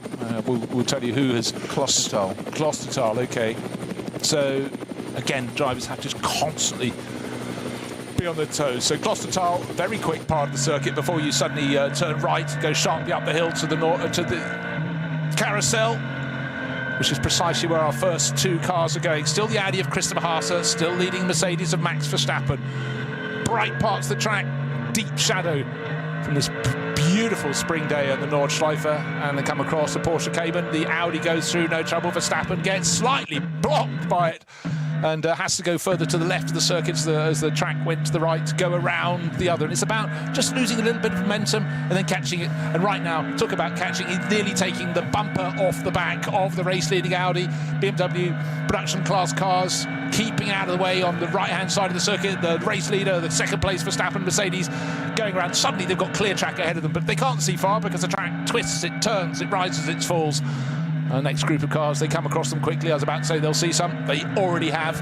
But where will they find them? Will the advantage go to Haas leading the race, or will it go to Verstappen going through the second of the carousels? That means they're getting towards the place where they get unleashed along the Dottinger Höhe. Once they turn right, fairly sharp right to Galgenkopf. Then, who's going to carry momentum on the straight? And we saw at the end of the opening lap, did we not? The Audi came out, got into the toe, edged closer up this really long straight, the tail of the Mercedes, and then went past long before it came to the left. But this time, just enough of a margin for the Audi to keep Verstappen from out of his toe. Waved yellows on the start on the Dottinger Höhe, though. Car being towed back there, but this is an absolute masterclass from Christopher Haase. He is demonstrating all his skill, all his experience, reading the traffic there. You just remember Senna and Mansell at Monaco in '92 when Senna just slowed the car down enough coming out of corners, not to block, not to balk. Haas is doing exactly the same. He's reading the traffic, and just as soon as he came onto the Dottinger Höhe there, you noticed he jinked to the right to immediately break the toe to the second place car behind him. As Verstappen moved across, he went back to the left again. He's not changed the direction, it's not a problem, because he's not challenging at that point. He's just disturbing the airflow so he doesn't, that car behind doesn't get the side draft and pull up. It's exactly how he got the lead off him in the first place. He said, I'm not letting you have it back again. This is I think this is absolutely superlative driving from Christopher Haase. It really is. We've got some fantastic battles, not so much further back, and the person who's making the moves is Tobias Muller, probably the least experienced. He's sharing the number 48 Porsche Losch Black Falcon entry, and he's right on the tail of BMW, just in front of him, Augusto Farfus, and tucked in behind the Ferrari's been going backwards, because that's the one that's fallen down. Thomas Neubauer, side-by-side contact there. The blue-white Ferrari swapping paint with the Porsche, the BMW just up in front. That's Augusto Farfus. He's been there, seen it, done it. And the second of the Rover BMW to join the tail of this trio to make it a quartet, because Dan Harper is closing in, but that was a little bit, we don't like to see too much contact, or any contact if we can possibly help it. But anyhow, it was side to side rather than nose to tail, so at least it was not likely to pitch the Porsche off, but a rub there. So a little bit of ambition from Thomas Neubauer didn't work on this instance. But great to see this racing this early in the season. We must say, though, however, that of course our race leaders, Haase and Verstappen, are pulling ever further clear. They've all of the drivers at the front end of the field would have had to contend with traffic, where they found it, how they passed it. But the first two covered by 0.8 of a second. Then there's a gap of 13 seconds back to David Pittard. Pittard all on his own. He's 7 seconds clear of the best of the rest. In fact, the cameras have hardly fallen on his car since he got up to third place on the opening sequence of corners. But he's probably quite happy now. He'll be in his measure, but it's in behind from Farfus, Tobias Muller, Thomas Neubauer, Dan Harper, nose to tail, then just a little bit further back, may be able to catch up again, is the best of the Aston Martins. Matteo Drudi started well, but has fallen down a little bit. He's in 8th place for Walker Horse Motorsport. I mean, that's a great start from Pittard, who was 6th on the grid and got up to 3rd, literally about 3 turns into the first lap, didn't he? Yeah, he was effectively 5th on the grid, because remember, the second of the Winward Racing Mercedes was starting from pit out. Actually, I haven't checked that it did get out of pit out.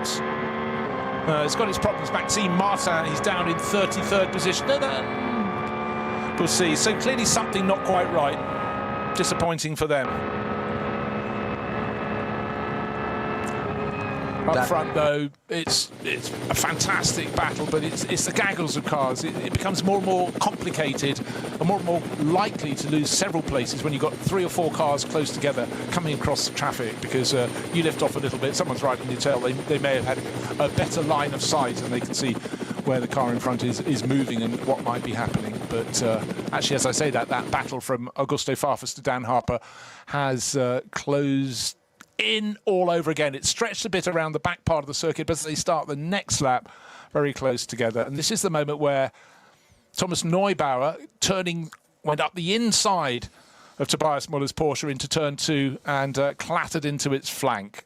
In fact, Muller was a little bit hesitant turning into turn 2. There was no hesitation from Thomas Neubauer, but anyhow, push luckily didn't come to anything worse. I was going to say, on an initial sight of that, it was a little bit clumsy. I think it was actually just a bit of hesitation, caught the Ferrari out. So, where do I go? Excuse me, I've got to go somewhere. Yeah. And tried not to clatter into the other car, but unfortunately, a little bit there. If anything, I think the Ferrari actually saved a bigger incident there. Yeah, I agree. There was definite hesitation from Tobias Muller. He was very close to the BMW of Augusto Farfus in front, and it was just one of those things that happened. But right now, Muller has now got onto the tail of Augusto Farfus, and he's just marginally pulling clear of the Ferrari of Thomas Neubauer, the car that took his door, and the one that just lost out actually through Hatzenbach. And out of that is the car 4th in that group, the second of the Rover BMWs of Dan Harper. So he's got to do all the hard work again to play catch up on that front. And again, another man that we've not mentioned enough yet, but overly qualified for this, part of the BMW junior team that's now been temporarily disbanded. I say that because I'm convinced they'll come back again. BMW probably don't know that, but I think they will. I think these things just have a habit. They're cyclical, aren't they? It just happens. But Neil Verhagen, another one of his teammates in that BMW junior team, and Dan Harper knows this place like the back of his hand as well.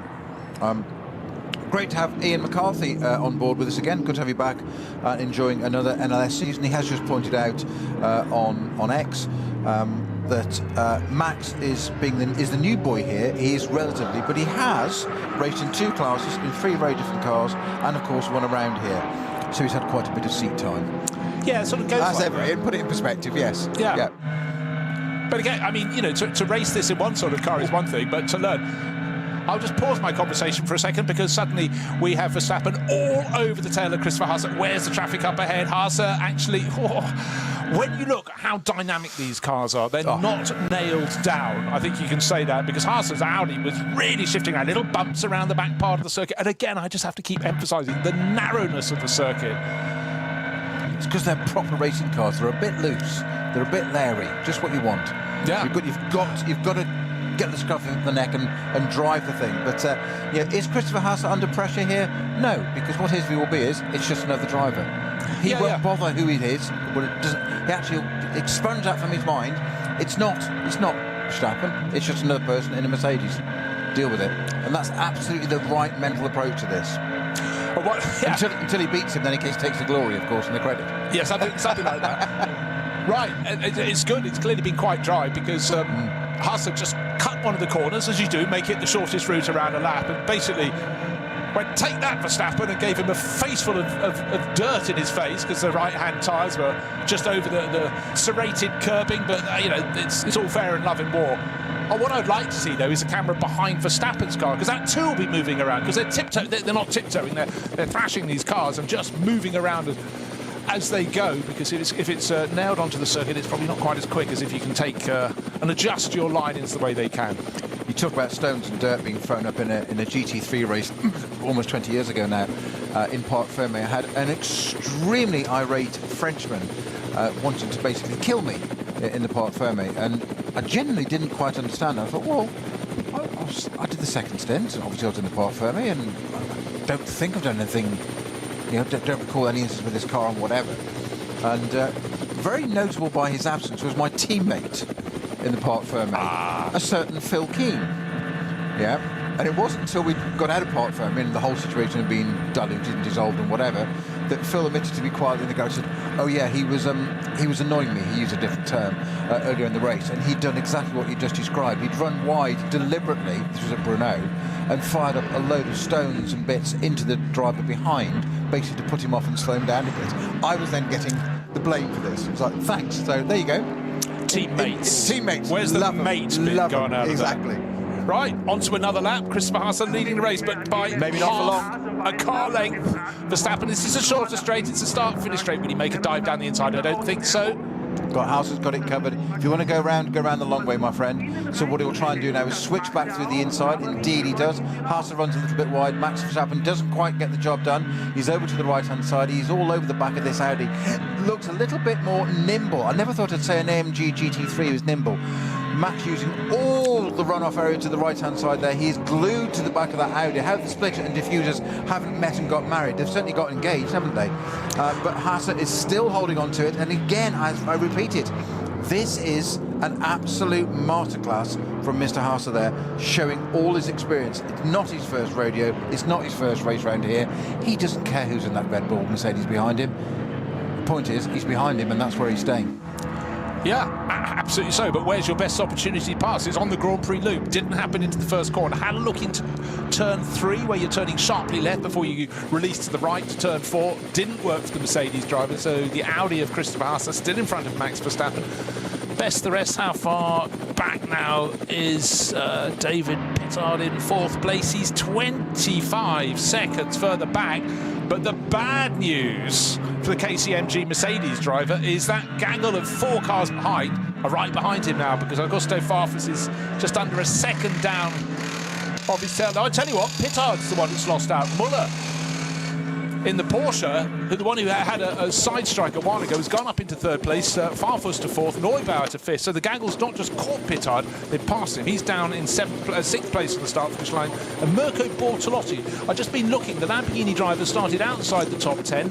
Last time around he was 10th. This time around he's up to 7th place overall. This is a Huracan, not yet in the Temerario, but Bortolotti and the other regular drivers will be moving closer and closer to the front end. So good to see Mirko having a real stab at this. And over the years, Snow, we've talked about how Lamborghini just don't get the success you think they get here. They've had so many strong races, but in the last 2 years the ante at the front has got so much greater that it's even harder have a cameo role, because you have to be, to get to the front, you have to be capable to keep that speed going. They had the speed before over the years, the Conrad car, but never enough to sort of win the race. But with the crew in number 930, it's very, very strong crew. What am I talking about? 130, not 930. It's Luca Exler, Mirko Bortolotti who's at the wheel, Marco Mappelli, long-time works Lamborghini driver, and Patrick Niederhauser, who had a fantastic year, became a GT World Challenge Endurance champion. So names like that,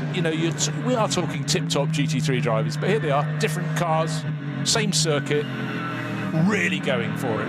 I know that the Lamborghinis just never seem to be rewarded with the results that their speed and their sound so richly deserves. They're always the bridesmaid, aren't they? They're just there, but never quite catching the flowers. Yeah, they can sniff them, but they can't take them home. Anyhow, we are the beneficiaries of just the most fantastic race at the very front of the field. But the fact is that now we've got this incredible battle over third place. David Pittard caught and passed in the KCMG Mercedes, but maybe he's got tire life in it. He can stay in that group. Multi-manufacturer, which is always good news. But starting to be a little bit cloudy at parts of the circuit now. But just as I say that, the cars at the front of the field, Christopher Haas's Audi and Max Verstappen's Mercedes back into full sunshine. Fans around the outside of the circuit almost every point they can. And then F1.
Jetzt dein eigenes Motorsporterlebnis nach Hause.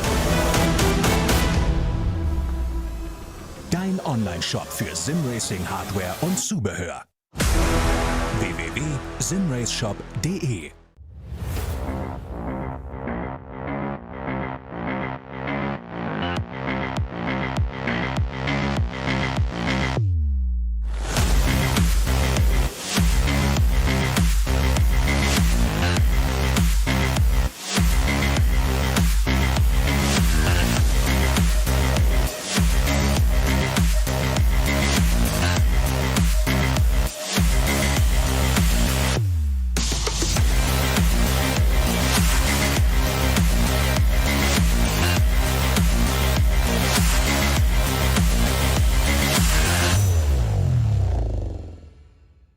Hier gibt es keinen Raum für Fehler. Kein Entkommen. Nur Asphalt, Adrenalin und die Legenden. Die grüne Hölle vergisst nicht. Sie verzeiht nicht. Jede Kurve ein Kampf, kein Platz für Schwäche. Die Nordschleife ist kein Ort für leere Versprechen. Sie ist der Ort, an dem sie gehalten werden. Engineered for the Green Hell. Offizieller Partner der NLS. Liebe Fans, Lovely Fans, besucht uns auf unseren Social Media Kanälen. follow us Auf Facebook, Instagram, YouTube and TikTok. Willkommen bei der NLS.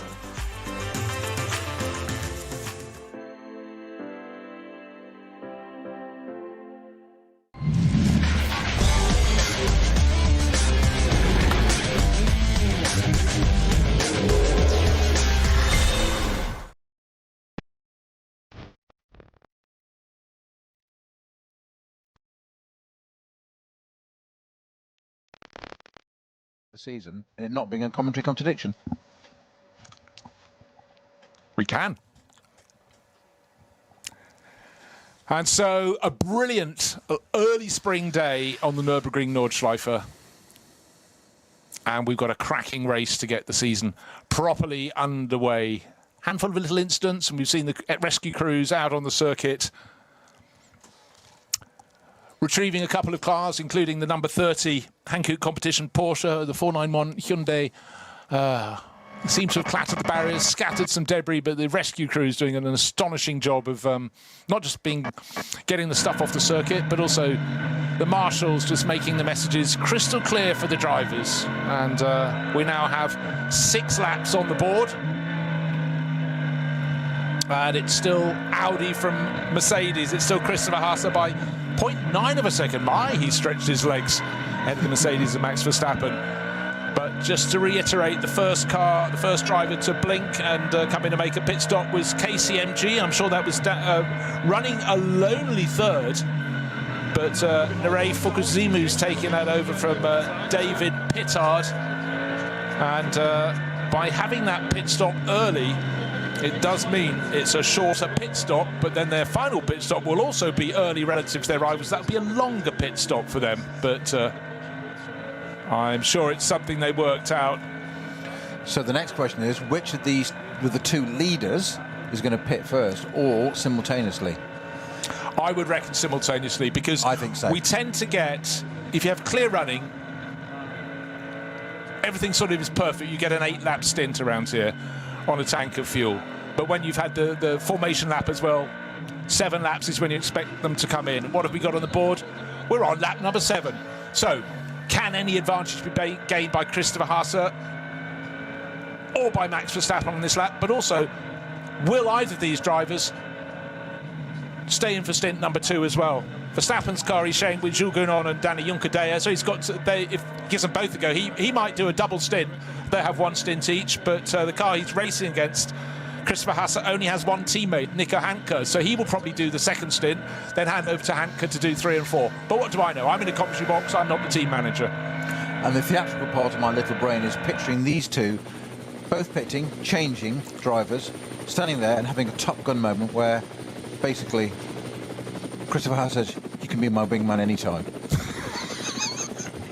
Can you just imagine? It's a bit of theatre, so indulge me. Yeah, so he spent his childhood in a movie theatre. In a bubble. In a bubble. The bubble's good. Bubble's good. I think it was more of a vortex. But anyway.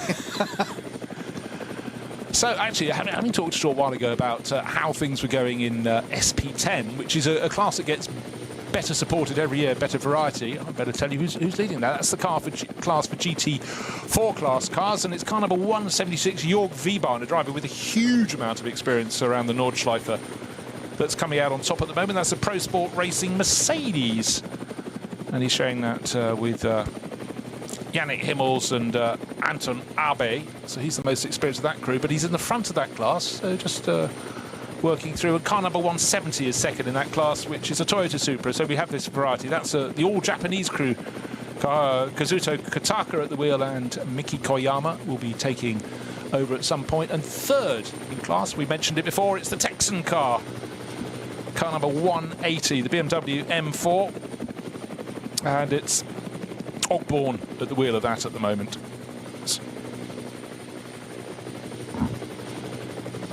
I've had a few drivers swapping because I thought Russ Turner was in that car, but I see he's listed in car number 177, which is in 4th in class. Anyhow, we'll try and hammer that out, but the good thing about it, it's a fantastic nose-to-tail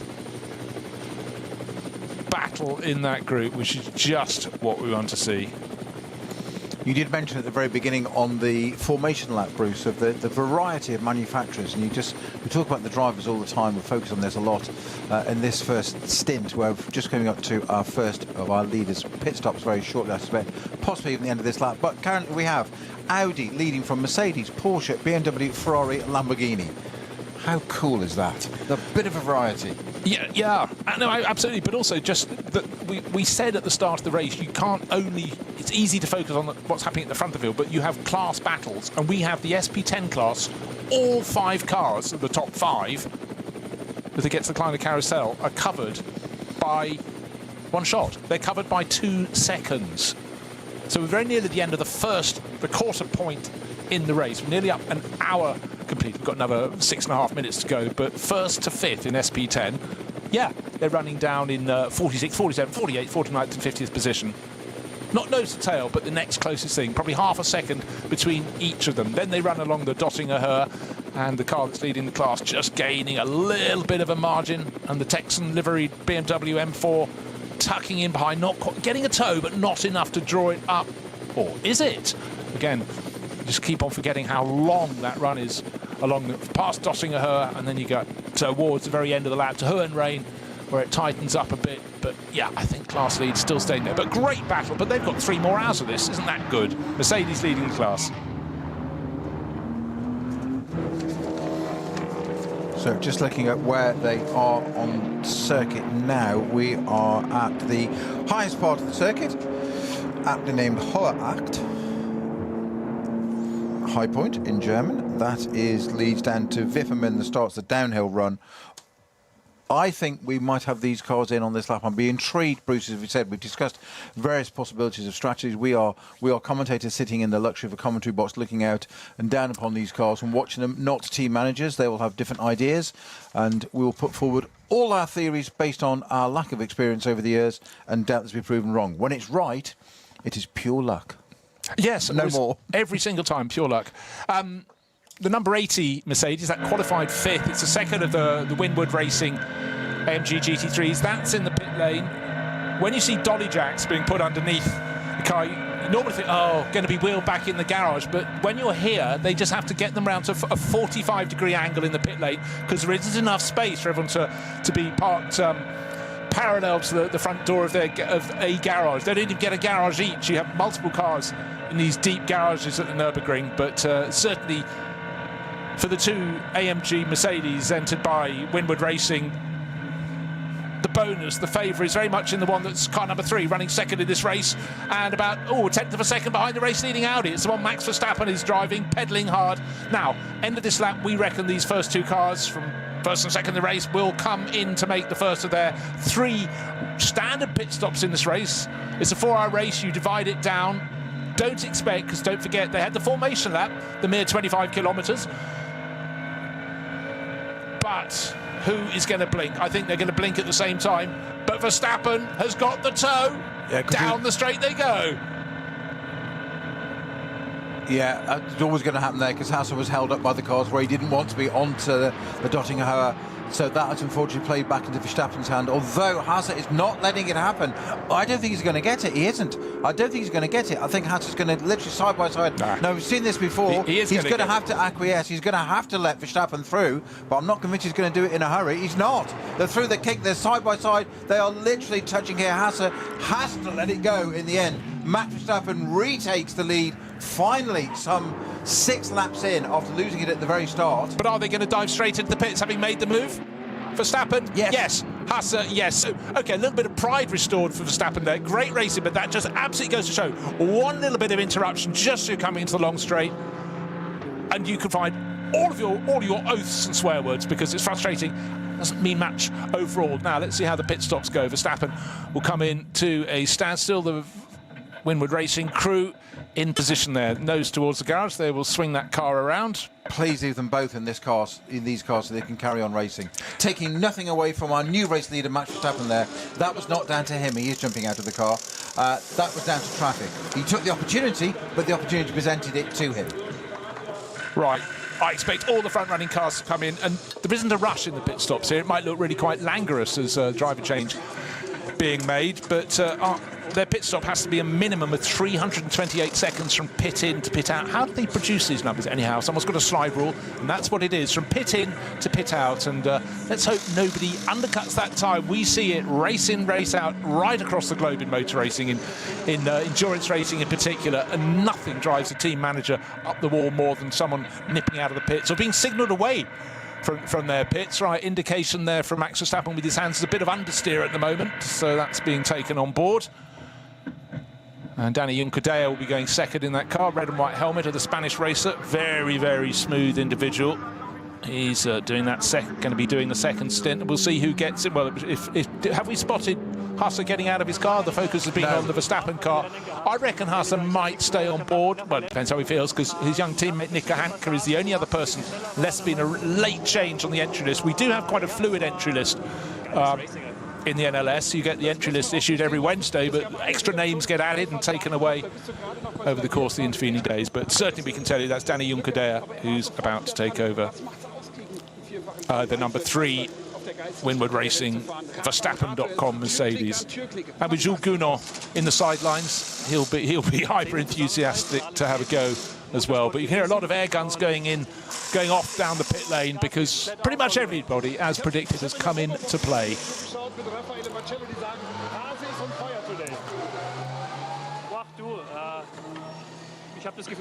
Yeah, everybody had to pit. Isn't it? Yeah, well, that's as you'd expect. We might expect the Cup 2 Porsches to come through and do another lap. Not yet at 1 hour mark of the 4 hour race. We've got 1 minute to go on that.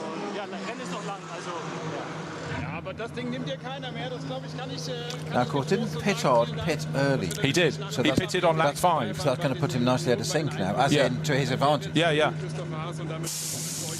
Don't forget, early you do the pits, your pit stop will be shorter.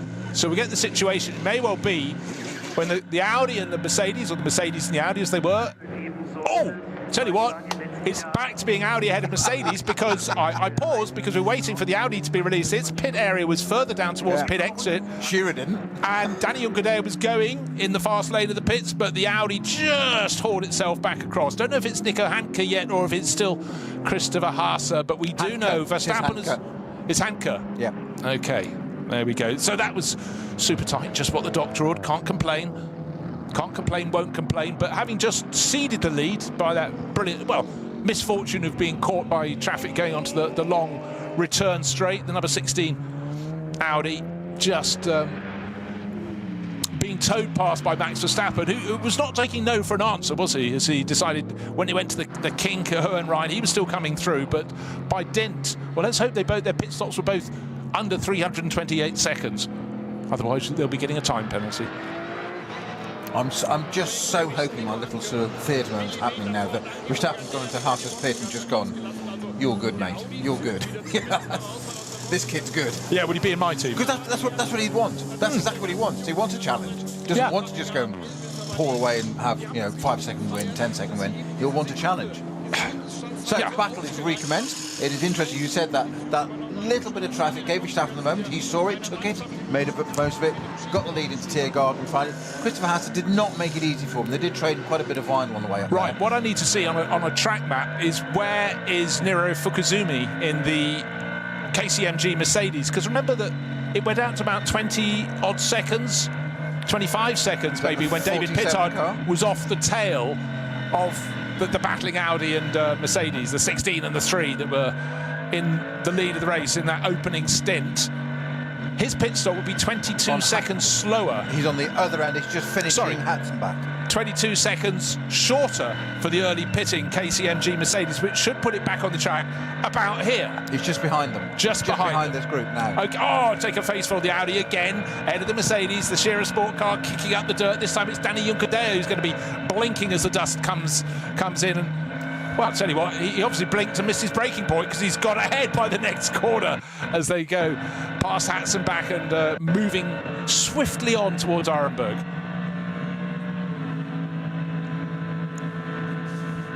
That was a lot of intent. You don't often get clear overtaking manoeuvres with no traffic involved. But when you put Danny Juncadella against Nico Hanke, who's taken over the Scherer Sport PHX Audi, you sort of expect, in terms of experience, there's quite a difference, it must be said. I mean, what's the age? Nico Hanke just turned 23, but a couple of last year 2023 is racing GT4s, last year racing GT4s. This is his first year stepping up into the big guns, the SP9 GT3 class cars. So it's better he cedes the position under pressure there from Danny Juncadella than tries to fight it. Settle in, and one of the best ways of learning a circuit is to follow a master, and Danny Juncadella is very much that. But the key is to stay with him, and at the moment Nico Hanke's falling back. In fact, get the telescope. If he can keep up, exactly. But he'll be learning. He'll see a handful of corners. Go, okay, got it. But also, he's probably just wanting to feel confident in the heat and the tyres and other matters that drivers consider important. It's also a recipe of jeopardy as well, that you can follow somebody and just think, oh, I should be able to do what they're doing, and you can't. You've got to be yourself. You've got to know your car, know your limits, and if they're quicker, they're quicker. There might be a different reason for it, and don't fall into it. Yeah, so much so many things to be considered, but the worst thing to do is try to go too hard too soon if you're not fully confident, because that's where you might hesitate, and hesitation never good when going on the brakes or on the throttle. But anyhow, well, that was a really interesting run into the pits. Mercedes number 3 having just taken the lead, Max Verstappen brought it into the pits, and by the time they went out, the number 16 Audi, Christopher Haase, handed over to young Nico Hanke, and Hanke got out ahead, but not long after they got onto the Nordschleife itself, face full of dust as Hanke ran a little wide. With extra momentum, by the time they got to the next corner, some distance away, Danny Juncadella into the lead of the race. Beautiful move, broad of experience, and again, just noticing, hold on, he's run a little bit wide. He can't get the power down just yet, and he's got dust all over his tyres. Yeah, I've got more speed. I'm putting my Mercedes into the lead of the race. So I've just got a very quick update. Remember I said at the very beginning that our guy that just got the license in the 112 BMW 325, Stuart McLaren, Happy Nessa and Sam Holman. I said that car didn't quite make it around the formation lap. He just messaged me privately and just said, unfortunately, gearbox issue today during quali has kept us from racing. So obviously they tried it on the grid and it hasn't. So what a shame that all that work, get your license, and then don't even do the first few corners of a 4-hour race. But Stuart, I'm sure you and the rest of the team will be back very shortly, the next round 3, and come back. You've got your license now. Get on with it. Unhappy Nessa, as it has to be called. That's a stage name, if you will. Right, well, it's been a cracking fight. This so far, just got to see, can Nirei Fukuzumu stay close to the lead duo? He knows his final pit stop's going to be longer than theirs, but it almost gave him that thing, track position, which certainly can be quite a factor around here. Don't forget, the car qualified very nicely, 6th fastest by David Pittard, the KCMG Mercedes. Yeah, Pittard in a Mercedes this year, get used to it. But have to see how the crew can fare, because if they can fight with the lead 2 cars, well, that will give them a lot of confidence and be great. But clearly, in terms of regular race pace, the number 3 Verstappen.com Mercedes and number 16 Shearer Sport PHX Audi are the class of the field. But don't forget, it's not just one driver doing all 4 hours, so we will have a rotation through drivers, and some cars will gain as another driver takes over, some will lose out a little bit. But one that definitely was worth watching, seeing how it fares after the pit stops, is that the best of the Lamborghinis, which was Mirko Bortolotti's car, that had risen from outside the top 10 to 7th place overall. We'll let them all settle down. Oh dear, a Toyota Supra has left the pit lane, just gone over the dotted white line into the line where you feed out, and has come to a halt with half of the car on the grass. So that's someone's having a very, very short stint indeed. Oh gosh, it was the car that was right at the sharp end, 2nd in the GT4 class. I think Kataka in the Toyota just handed over to teammate or vice versa, but that is not going anywhere at all. See from our camera footage at the end there, looking in through the sort of foreshortening across the track there, there's a bit of driver work going on to try and do an alt control reset. I'm sure obviously that car can't stay there. It's no real problem where it is, but you don't want anybody battling down the pit straight, trying to go down the inside and suddenly finding a Supra on the pit exit. So that car will need to be removed by the authorities and officials at some point fairly shortly, if it can't do so under its own steam. So, meanwhile at the front, it's Danny Juncadella in the Winward Mercedes, currently leading from Hanke in the Shearer Sport Audi. That's swapped around. I'm looking for fastest times of the race so far. Fastest lap by Max Verstappen in that Mercedes was a 7:53.5. Christopher Haase, I said he was on fire, 7:52.7. That's proper. It is, isn't it? I think you covered that there. That was about lap 3, I think. Yeah. That was a lap that he gained about a 3-second margin, and then the traffic worked against him. Right.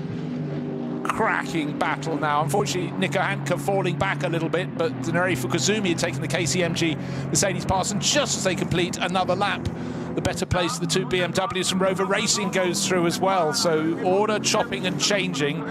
By the end of lap 8, Danny Juncadella leading. This is after all the front runners made their first pit stop. He's got a margin of 6 seconds over the KCMG Mercedes. So that was the one. Just remember, the KCMG car, Nirei Fukuzumu, that pitted 2 laps earlier. That means at the end of the race, its final pit stop will probably be 2 laps earlier than rivals. and they gained about 22 seconds because their first pit stop could be shorter, but they'll have commensurate pain at the end of the race. But right now, KCMG running in second place overall. The change came behind them with Jordan Pepper gaining a position, car number 99 Rover Racing car. Nico Hanke falling back to fourth in the Sport PHX Audi that led the race in the hands of his teammate Christopher Haase in the first stint, and Matthias Drudy, best placed Aston Martin, in sixth. Now we've got a code 120 currently just on the exit of Exmühle, going up to Bergwerk, and it's two cars currently. One is number 500, which is the VT2 rear-wheel drive class, which is the Adrenaline Motorsport 330i BMW. And a bit further behind that, I am seeing, although my screen GPS keeps dropping it off and putting it back on again, but it's intermittently telling me it's car number 8. If that is the case, that's the Uta Racing Audi R8 from SP9. That's the AM car with Alexei Vedemenko or Selv at the wheel of that. It keeps logging on and logging off my screen here. The only constant is, though, Bruce, and everybody listening, that it's car number 500 is completely stationary, Adrenaline Motorsport car. So whether the 8 is there or not, I don't know. I will keep you posted on that. I will try and just let me see if I can do a quick update on that. Now 8 appears to be moving again, albeit very slowly, heading up towards the carousel. Yes, it is moving, but slowly, so that's why it disappeared off that bit at Exmühle, but it's not going at pace, shall we say. I'll tell you who is going at pace. So that's Danny Juncadella settling in very nicely in the lead of the race. The Winward Racing entered Mercedes. He took over from Max Verstappen. He was 6 seconds clear at the end of his first lap out of the pits. Remember, he came out in second place, got ahead of Nico Hanke's number 16 Audi. That's fallen back to fourth place and will lose further ground because he's not yet on the pace of those around him. But can Nirei Fukuzumi for now hang on in second place overall? But just again, that final pit stop for the 47 KMG Mercedes he's driving will be longer than those that came in after the standard pit stop sequence of lap 7. Got to the end of lap 7 and everybody and their best mate came in as well because they couldn't do 8 laps on their tank of fuel. But since then, certainly Danny Juncadella pulling further clear, and I want to see what sort of pace Nirei Fukuzumi can lap in relative. Is he gaining or losing? I would suggest he's further into the stint, so should be gaining a bit. A car being towed along the Dossinger Höhe, again course vehicle, orange flashing lights on the roof, and the drivers accelerating onto that long run for home. They can see it from a long distance off, and the tow vehicles tend to run on the right-hand side of the track from the driver's point of view. That's the side where they can sooner turn into the pits, or if you've got a damaged car, drag it to the side of the circuit by some of the circuit openings and then pop it away.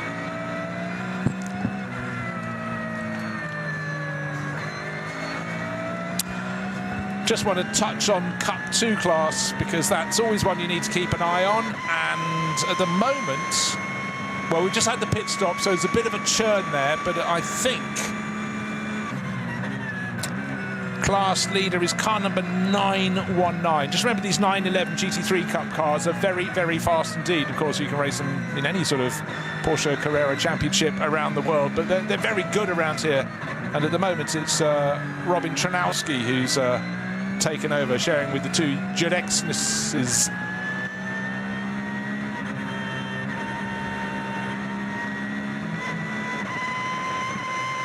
So weather conditions still set fair. A little bit of a light white cloud, but blue sky is the important element. Not always a guarantee here at the end of early days of spring. Who's the unfortunate person getting a tow? Aerodynamic and physical. Car number 380 coming in. It seems to have wheels pointing in the right direction. No obvious panel damage, so I guess that's just a mechanical failure that will have that. Ah, that's an interesting car. You don't see the Bitter name much. Remember, they made the CD Coupe GT class in the 1970s, a road car, often doing with association with Opel, and that's just a slight rebodying of a standard Corsa. So just when you think a marque is not dead and buried, but just not in full health, they come back, but doing something a little bit different. So yeah, I did notice that when I went through the 490 cars entered in the race down the entry list. But Volker Strycek was racing that. Of course, we know him for many years from racing, of course, that Opel Manta with the foxtail. But Volker back this time in a bitter Corsa. There we are, a little bit of history for you. Look back to your book of road cars from the 1970s and you'll find the bitter CD. Very elegant coupe.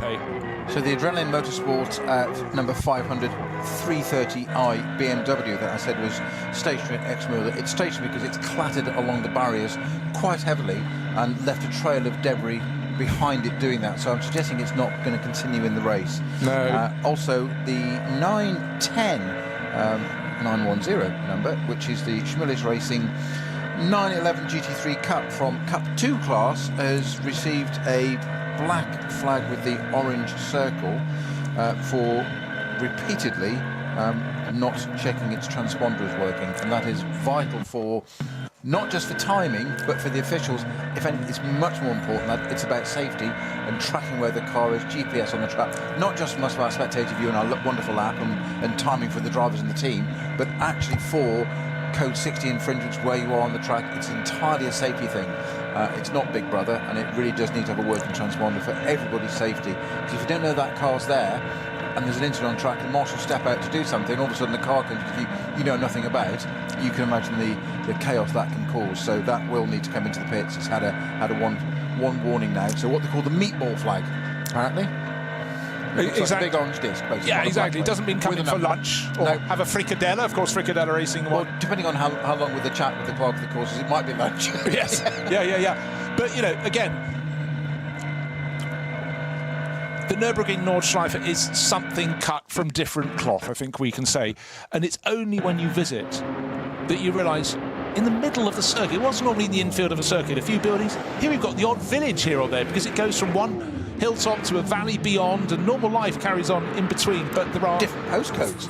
Exactly. Add an hour, you go down, it's big enough to have, you know, many houses, have a supermarket and petrol station. That's just in the middle of the circuit, and for most of the year it just has its regular life. But the sheer expanse of this circuit, the real estate is huge, but it's a ribbon within a forest.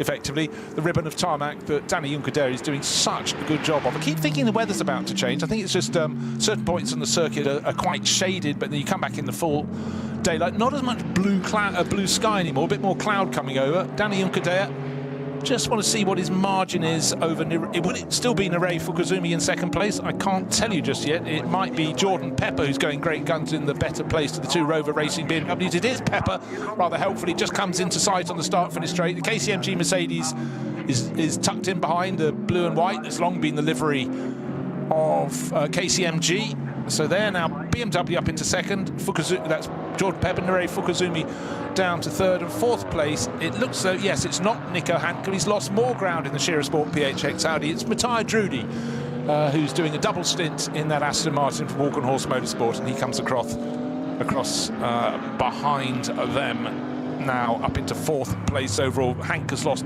another 10 seconds in comparison, but still has 14 seconds or so over the sixth place Porsche of Patrick Assenheimer. Don't you hate it when you move from one season to another and a driver who's always been in Mercedes goes and drives a Porsche? Patrick Assenheimer, I'm talking about you. No, it's good to have stuff moving around, drivers experiencing different cars, but for Patrick, so long a racer in the VLN as it was, and then it became NLS a handful of years ago, but you know, he's a great driver to have on board. But right now, second place in the hands of BMW. They qualified pretty well, the two Rover cars. But the number 98 that was put third on the grid by Raffaele Marcello didn't have the best opening stint in the race. It fell down the order a little bit, but that is now clearly making its comeback towards where it ought to be in the field. And but it's the sister car that's better placed. It's Jordan Pepper in 99 who's in third, whereas 98 Raffaele Marcello, now on board, is down in 7th place.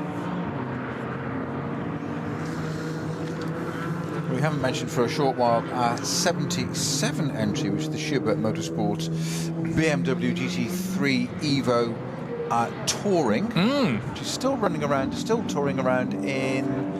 I had it in 14th place a minute ago. It has dropped down. It was in 14th position, but it's obviously had a pit stop, so it's dropped down. Interestingly, I know there's some slight confusion in this. I was reading a report earlier this week on Sports Car 365, where this car was listed as a BMW M4. It's an M3. It's an M3, but it's on our entry list and on our timing screens as a BMW M4. Interesting. I know it's an M3. I'm just saying that there are contradictory reports. And you look at our timing screens and our entry list, officially, it is listed as a BMW M4 GT3 Evo. Okay, and right. it was reported in Sports Car 365 this week as an M4. Okay, we will take a look. We're looking at a BMW right now, and I can tell you it's an M4. It's GT3 model, but it's car 98, and that shouldn't be in the area that it is. It's being swung around. This is the car Raffaele Marcello had just taken over. It started the race in the hands of his teammate Augusto Farfus. Raffaele has done one lap, and the Swiss driver is sitting in the pit lane going nowhere fast. Trying to see what exactly they're doing at the moment, just refueling it. And that's just confusing, because I was thinking, did he manage to eke out an extra lap? But no, there are 9 laps on the board, and that means that will tumble. Luckily for them, the sister car, Jordan Pepper, as 98 is pushed into the garage. It clearly was out of sequence to be back in so soon. Second visit to the pits. You only need 3 in the race, but if you're having the second after an hour and 20 minutes, that is too soon. Mechanical problem of some sort. Driver staying on board. Mechanics communicating with each other. Dolly jack being pulled out from under the car, put back underneath. So a little bit of clarification needed there for Rover Racing as to what is untoward. But right now, not too many people working on that car at all. And driver undoing belts, and it's always hard to tell which is Raffaele Marcello's helmet, because he changes it, I think, according to the day of the week. But so that'll be disappointment. That's over and out. Well, that is a great shame. One of our front-running cars there, cars that we've obviously talked about so much in the past, and great sadness to see that car out already. Of course, that was going to be Raffaele Marcello, Augusto Farfus, and Calvin van der Linde. Bit of an amateur lineup there, wasn't it? Even though it's a pro team. Yeah. I've been slightly sarcastic, tongue-in-cheek for anybody avoidance of doubt. Yeah, what have they not won? Exactly. Yeah. Yeah, there's a fair CV on each of those. Don't mind all 3 collectively, is it? You know, one of the things I sort of have endless sort of driver notes on my computer. When a driver's won a championship, I put that championship in bold. And when you look at that crew, they've got quite a lot of titles between them. Not just, finishing in the top 3, but I mean, Augusto Farfus. I mean, he's been around a little bit of a while. Born in 1983, but his first big championship was 2001. 24 and a bit years ago, when he was in single-seaters, and he followed that, which was European Formula Renault. But he's won so much. Daytona GT winner. He's been a couple of times Intercontinental GT Challenge champion back with Nicky Katzberg, walking horse BMW. But he's been a BMW man for a very, very long time. Again, we're talking about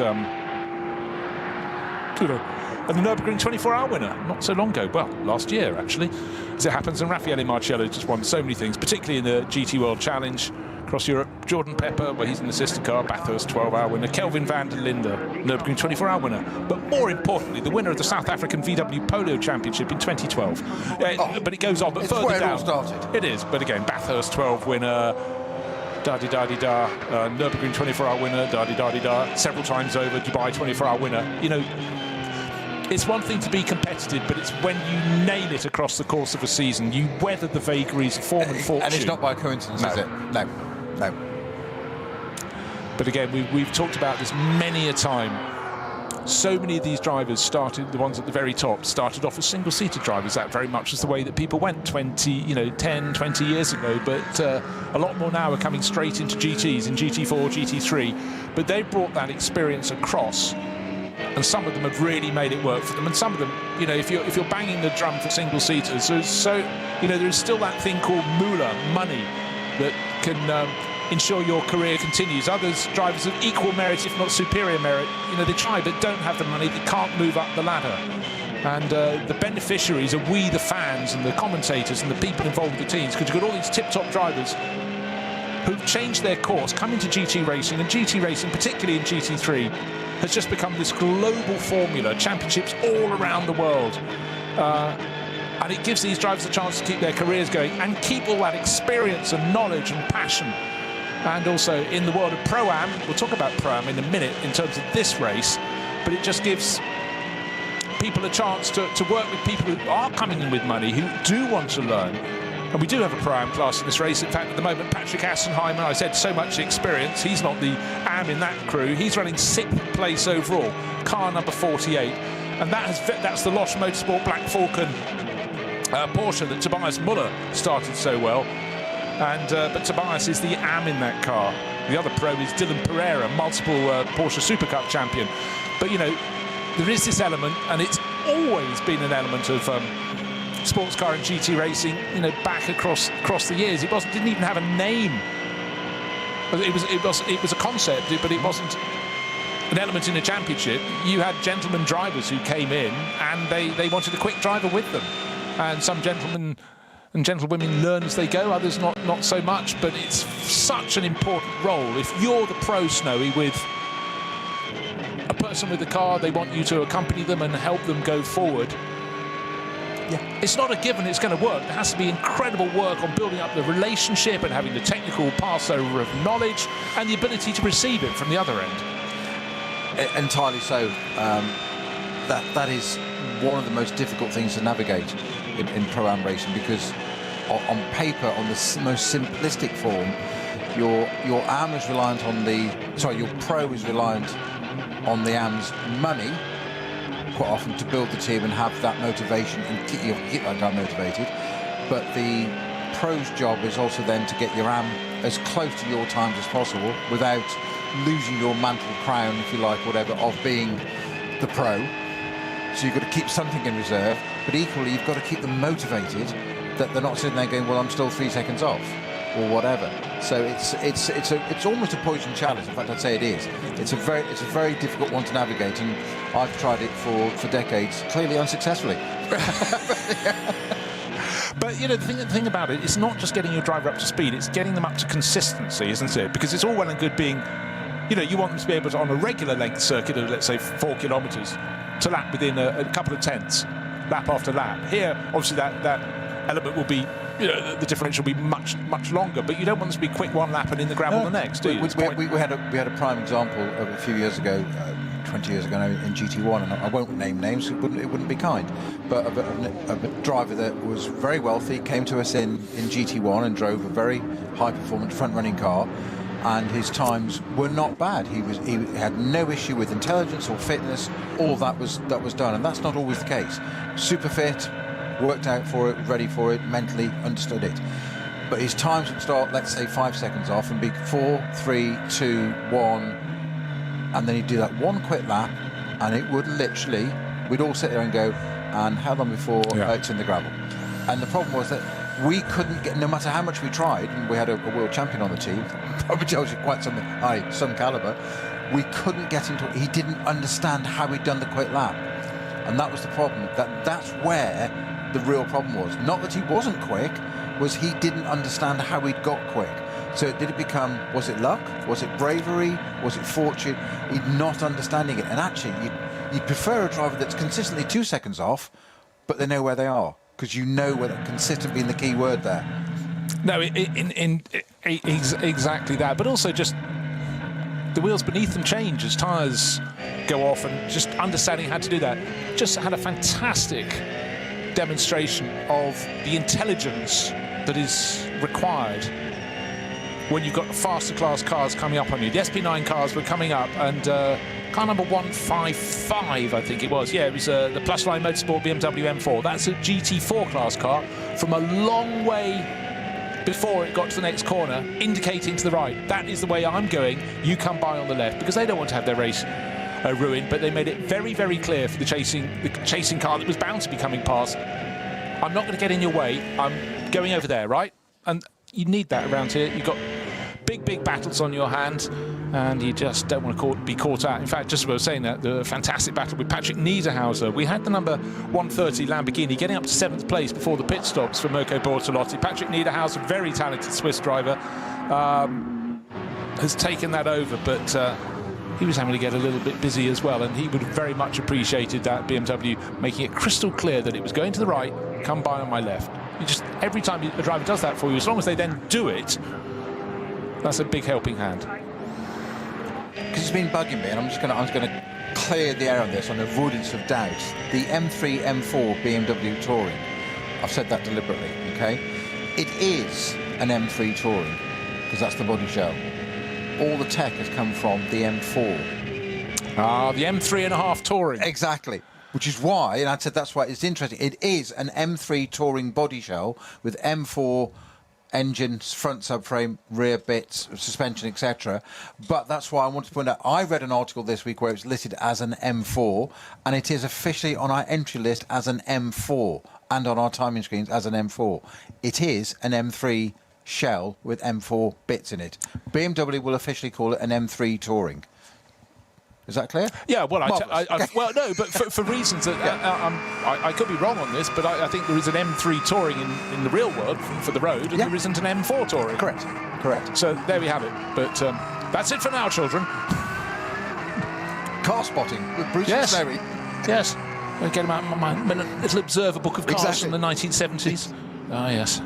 Gosh, now you are bringing back memories of observer's books of birds. Yes, it's not the one I thought it was. Might one of commercial vehicles as well. That's right. No, but it's good. But you know, it must be said it was a bit easier to car spot back in the 60s and 70s because every manufacturer had a different shape, which certainly helped me into my world of gnominess. Conditions, weather-wise, it was beautiful. It's now still magnificent because it's a Nürburgring, but as cars work their way around the Grand Prix loop, looking back down, well, effective towards Nürburg village with the mighty tower, it's grey over there, but as you swing left look towards Hatzenbach and the western end of the circuit, there is blue sky, but definitely the bright blue day that dawned here ahead of qualifying is becoming a little grey, but in fact probably just falling into where it should be and normally is around this time of year. Still, it's great. The days are getting longer. Races, though, are staying at 4 hours, which is good. So we're nearly an hour and a half in, and at the moment it's looking very good, neat and tidy for Verstappen.com. And Danny Juncadella has taken that over and is pulling clear. You just mentioned Verstappen. Of course, he's not in the car currently. There's no reason why we can't just mention. But I just wanted a little comparison that somebody who we know only too well, a good friend of radio show, is and Nürburgring, Peter Kate. Ah, yes. Has just sent something just saying it's interesting to compare Max's quotes on the two different championships he's racing in this year. Okay, Formula One. Maybe some fans like it, but they don't understand racing. Yes. Okay, on the Nürburgring, it's one of the best races in the world on one of the best tracks. Yeah. Same man. Yeah. Well, there we go. So I'm sure it'll all be sorted out in Formula One. But right now, it's irrelevant to us because we're here, and there's been some good scrapping, I must say. Very, very good indeed. Danny Juncadella, by the way, his lead is 3 seconds. You go, but it used to be more than that. Yes, it did, because Jordan Pepper, the flying South African, has taken 3 seconds off him. It was 6 and a bit seconds last time around after 10 laps on the board. 3 seconds. Nico Hanke, remember his car just came out into the lead. He took it over from Christopher Haas, who'd just been passed by Verstappen before the first pit stops. He is holding on to 4th place. You know what? He's settling his pace, but he is going to be caught very soon indeed by Patrick Assenheimer. Assenheimer right now on his tail, about a second behind. 5th place for the Black Falcon Porsche. Assenheimer Porsche, still got to log that in my mind. And he's going to use his experience, not just with a GT3 class car running in the SB9 class, but also with back markers. Nico Hanke hasn't got the experience in the NLS that, and with this top class car that Patrick Assenheimer has. But right now, after the Kleiner carousel, the Audi's still in front. But will Assenheimer get his car well placed when they go through Galgenkopf and then onto Dottinghoe the straight? Looks fairly equal as they go through that long right-hander. Then they get the long view ahead. Assenheimer, I'd say, didn't gain an advantage in terms of gaining any margin to the Audi in front, but now he's close enough to just eke a little bit closer with every handful of meters he goes, because he's just getting half a toe. I don't think it's going to be enough to get to him. He's getting closer. As you do, whatever toe you get will give you a bit of a helping hand, but then the track is going to cut to the left. Nico Hanke, where's his car? Right in the middle of the track. He goes slightly to the right, giving a little look at the inside line. And Assenheimer goes, I shouldn't have done that. Thank you very much indeed. I shall have 4th place. perfectly timed on the kink, just lined it up to perfection, came out the right side, and there it was. You got no choice in it, as we saw for the lead earlier on. You had no choice but to let it happen, even though they were both diving into the pits at the time. Yes, I know. Yeah, you really didn't need to do that. Now, one car we haven't mentioned, the Dacia, still with us in 2026, the Dacia Logan, a car of very different performance potential to our race here. It's been a staple in the championship, in the NLS for years, and in the Nürburgring 24 Hours, and it lives to fight another day. It's blue and it's keeping out of the way, which is what we expect. But again, it's just the rich history that you have these totally different classes of cars racing, and it's for all the drivers in the quicker cars to make sure they let them stay there and play there. That was a good move by Patrick Assenheimer, and his next target, well, it's going to be a bit further up the track, because actually Assenheimer came through, as we said, having just taken 4th place, but he's, oh golly grief, 23 seconds behind 3rd place, which is Matthias Drudy's Aston Martin, which just keeps eking its way forward. But remember a lap ago, I said Jordan Pepper had halved the lead. It went from 6 seconds to 3. The end of that lap, it probably gone the other way. No, not probably, definitely. 9.5 seconds now. Danny Juncadella is clear. Traffic would have been an element within that, for sure. And it may swing back the other way, but yeah, in terms of their lap time, the difference between them, you hit 6.5 seconds. That is not, when you're dealing with the drivers at the front end of the field, no driver who's a pro is going to lose 6.5 seconds, even around a long lap to another. So traffic has had an element within that, and certainly Jordan Pepper in the number 99 Rover BMW would have been frustrated there, but it may come back the other way. Now, another thing we need to throw in is that we're on lap 12. All the front runners came in after 7 laps. We expect this stint to be 8 laps for most of them. So end of lap 15 they'll be diving in. Some might do 7-7. And again, we come to the sliding scale of pit stops. The real aim in this race is to do your final pit stop as late as you possibly can, because the later you come in, the shorter your pit stop is mandated to be. It's just fantastic. If you've been with us on radio RSL 3 since the start of the race, you'll know we've got a touring car racing it. No, not a touring car in a racing touring car way. Touring as in a BMW touring. You dreamt it, we built it is the message, and it's something different, and I'm sure there will be there won't be a fan around the circuit with a phone or a camera taking pictures who won't take a snap of it, because it's something different, and we're fans, very Catholic taste in motor racing, as many different shapes of cars as possible. And I just think this is one of those cars that, you know, people will make their replicas of it, won't they? If you happen to have a BMW M3 Touring, A, lucky you, and B, give it a paint job like this. No, don't actually, but just imagine it like that. It gives you a bit of ownership of something that's out there on the track. So again, well done. But you know, one of the traditions of BMW across the years, not only is they've raced cars, there's been such a strong history of the marque, but also they paint cars, they put liveries on cars. You think of the ones that, remember the BMW 635s with the pretend cutaway. Yes. Like a cutaway drawing of a car on the side. You had the art cars, the Hervé Poulain cars that raced at Le Mans, etc., wind it through the decades. And this is, again, something different, something clever. Much easier now. You can wrap a car than having someone with stickers and stencils, but it's something different. I'm delighted it's here. And I've always thought aesthetically that the estate cars, and especially the German estate cars, so Audi RSs, BMW M's, they just, to me, they just aesthetically look more appealing than the saloon car version. There's something about them, whether road or track. And we used to have, at Goodwood in the UK, we used to have BMWs up until last year.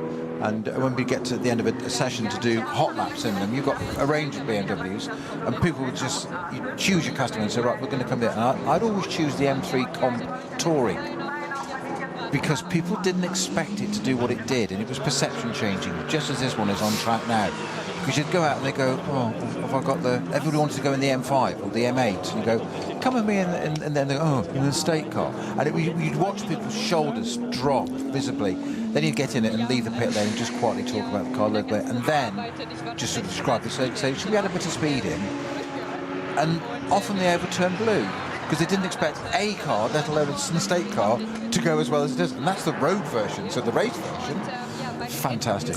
I'm all for it. Absolutely. They probably thought you were going to pull over and get a picnic hamper out of the boot. But talking BMW, the Labrador wasn't so keen because it was to move around quite a lot in the back. But yeah, they're a bit slow thinking, aren't they? Better harnesses. Number 98, we talked about it in the pits. Raffaele Marcello and the Rover BMW, the second of their cars, is back out. This is the one that went better in the first part of the race in the hands of Augusto Farfus. Then Marcello just started his stint, came into the pits. Wasn't too sure anyone was particularly working on the car, then the cameras cut away, but they did, because it's back out there. But that would be a long way down. At this point, any chance of glory gone completely, but what is still there to play for is just under 2.5 hours of racing around this. Their big aim for 2024, of course, would be to try, 2024, why would they be doing that? 2026 even, they'll be trying to take victory in the Nürburgring 24 hours and also doing the other classics, the Spa 24 hours. And so track time is absolutely everything for them at the moment.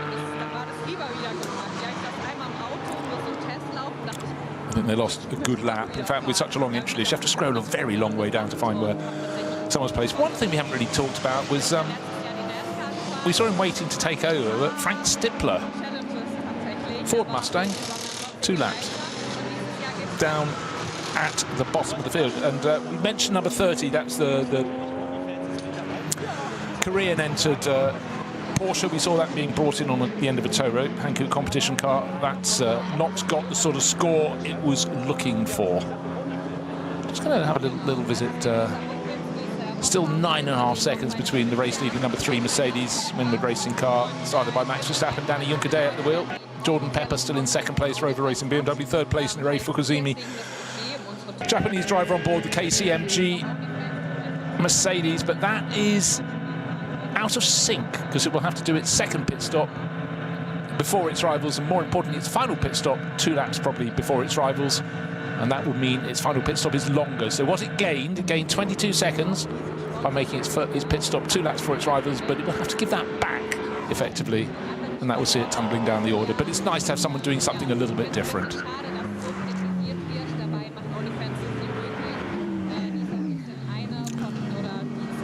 Very strange for me to see the name Pepper and BMW alongside it. So used to being in a Lamborghini for so long. It just one of those things. You just get associated, isn't it? But then again, it was the same with Stippler and Audi. Yeah. And Shearer. It was always Phoenix, Shearer Sport, PHX, whatever. And there he is in a Mustang. You know, it's we have to adapt. But it is. I keep looking up there and seeing it. Pepper, Rover Racing. Are you sure? Yeah. Yeah, I was just having a quick, while you were saying that, I was just thinking, having just mentioned Frank Stippler, not going anywhere at the moment, the sister car for Hout Racing Team, bear in mind it's a really local team just across the road, Hubert Hout's team, sister car number 64 in the hands of young Norwegian racer Emil Christian Gjerum, probably not how you pronounce it, is not featuring at the sharp end. That Mustang is 19th position overall, just behind Michele Beretta's Porsche. So it's got a few rivals in there, but yeah, for Hubert Hout, he'd expected. We've had the Mustangs around for a few seasons now. Boy, do they sound good, but not going as well as they'd have liked. Well, talking of sounding good, one of the things that isn't sounding so good is the number 37 Pro Sport Racing Aston Martin GT3 Vantage. And I think it's either Maxime Guido Dumoulin at the wheel at the moment, but it's just had a notification for its first noise violation. It is running down in 32nd at the moment, but that's a new one for me here, and this far into a race. Yeah. So whether something's happened to it or has damaged its silencing system or exhaust system, it won't be silenced obviously, but just an odd notification. But first noise breach for number 37, the Aston Martin. Yes, that is an unusual one. Lap 1 or even the formation lap, you might understand that. Cracking battle at the moment. Hopefully qualifying or testing. Yeah. Goes in the blink of an eye, doesn't it? His last 2 laps, we expected it because he just hasn't got the pace as yet as he settles into the SP9 class. Nico Hanke came out in the lead, remember, ahead of Danny Juncadei, but he fell down to 3rd to 4th, running in 6th. Got a bit of a gap between the next lot. And then we got Dorian Boccolacci. David Perel, who's having a really good scrap in his Ferrari over 8th place with Patrick Niederhaus, with the green Lamborghini tucked in behind him. And tucked in behind the pair of them is the Falcon liveried Schnabel Motorsport, Schnabel Engineering Porsche, and that is Tim Heinemann at the wheel of that. So the Kondo Racing Ferrari, just been mentioning driver on board that, David Perel at the moment, the South African. Remember, we had that running in 4th place early in the race, so it's fallen back a little bit as the sunshine goes away. The Ferrari doesn't want to play, so it seems a little bit. And again, through the double lefts of the Sabine Schmitz curves, the circuit looks great. The sun is rather fading to grey, but the racing is fading to absolutely not fading at all. In fact, it's brilliant. And when you have 3 cars, 3 different manufacturers going through hats and back, that's what it's all about at the top end of this field. And it is about the smallest of elements, the whole element. Conquer the Nordschleife or Mudpoint, keep it on the island, and then you've got to play with the traffic snow. Yeah, and I think also that's it's a fallacy and a dangerous rabbit hole to fall into. You never conquer the Nordschleife. You never. I think if you get into that mindset, that's dangerous. You can learn it, but you can never stop learning, and it will, as you've said so many times, it always wins. It will, just when you think you've seen it all or done something, whether it be snow or sleet or rain or fog or whatever it may be, instant vehicle, car facing the wrong way, running wide, as we've just seen, etc. You think that most circuits, most places, you get to know all that, and you just say, yeah, I've got it covered. This place will just turn around and have a little laugh at you and give you a little nudge and just throw something else in. Yeah, that's how it should be. Right, having mentioned that's part of the appeal. No, entirely. Having mentioned that the Ford Mustang, the one that's going okay in the race, but not where it wants to be, southern side of Emil Christian Gierdom is all over the tail of Michele Beretta's Porsche. So, it's been a cracking race so far, and it's very much advantage car number 3, Verstappen. Hier gibt es keinen Raum für Fehler. Kein Entkommen. Nur Asphalt, Adrenalin und die Legende. Die grüne Hölle vergisst nicht. Sie verzeiht nicht. Jede Kurve, ein Kampf, kein Platz für Schwäche. Die Nordschleife ist kein Ort für leere Versprechen. Sie ist der Ort, an dem sie gehalten werden. Engineered for the Green Hell. Offizieller Partner der NLS. Die Legenden der Nürburgring Nordschleife sind unterwegs. Und zwar direkt zu dir nach Hause. Dank CK Model Cars sicherst du dir deine exklusive Erinnerung an den Besuch an der Rennstrecke. Unzählige Modelle findest du auf ckmodelcars.de oder im Shop direkt in Adenau.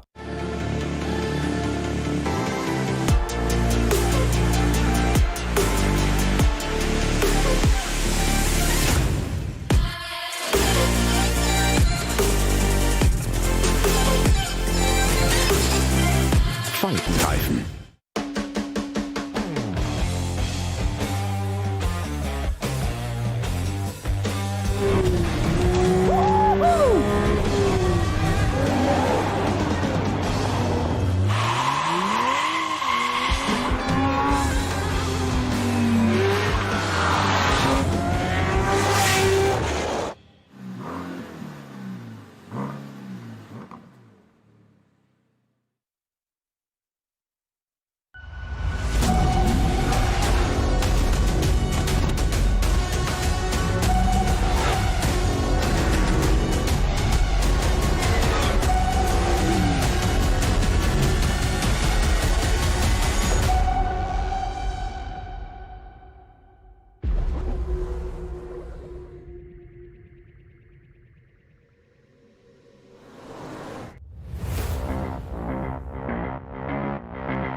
Liebe Fans, Lovely fans, besucht uns auf unseren Social Media Kanälen. follow us Auf Facebook, Instagram, YouTube and TikTok. Willkommen bei der NLS.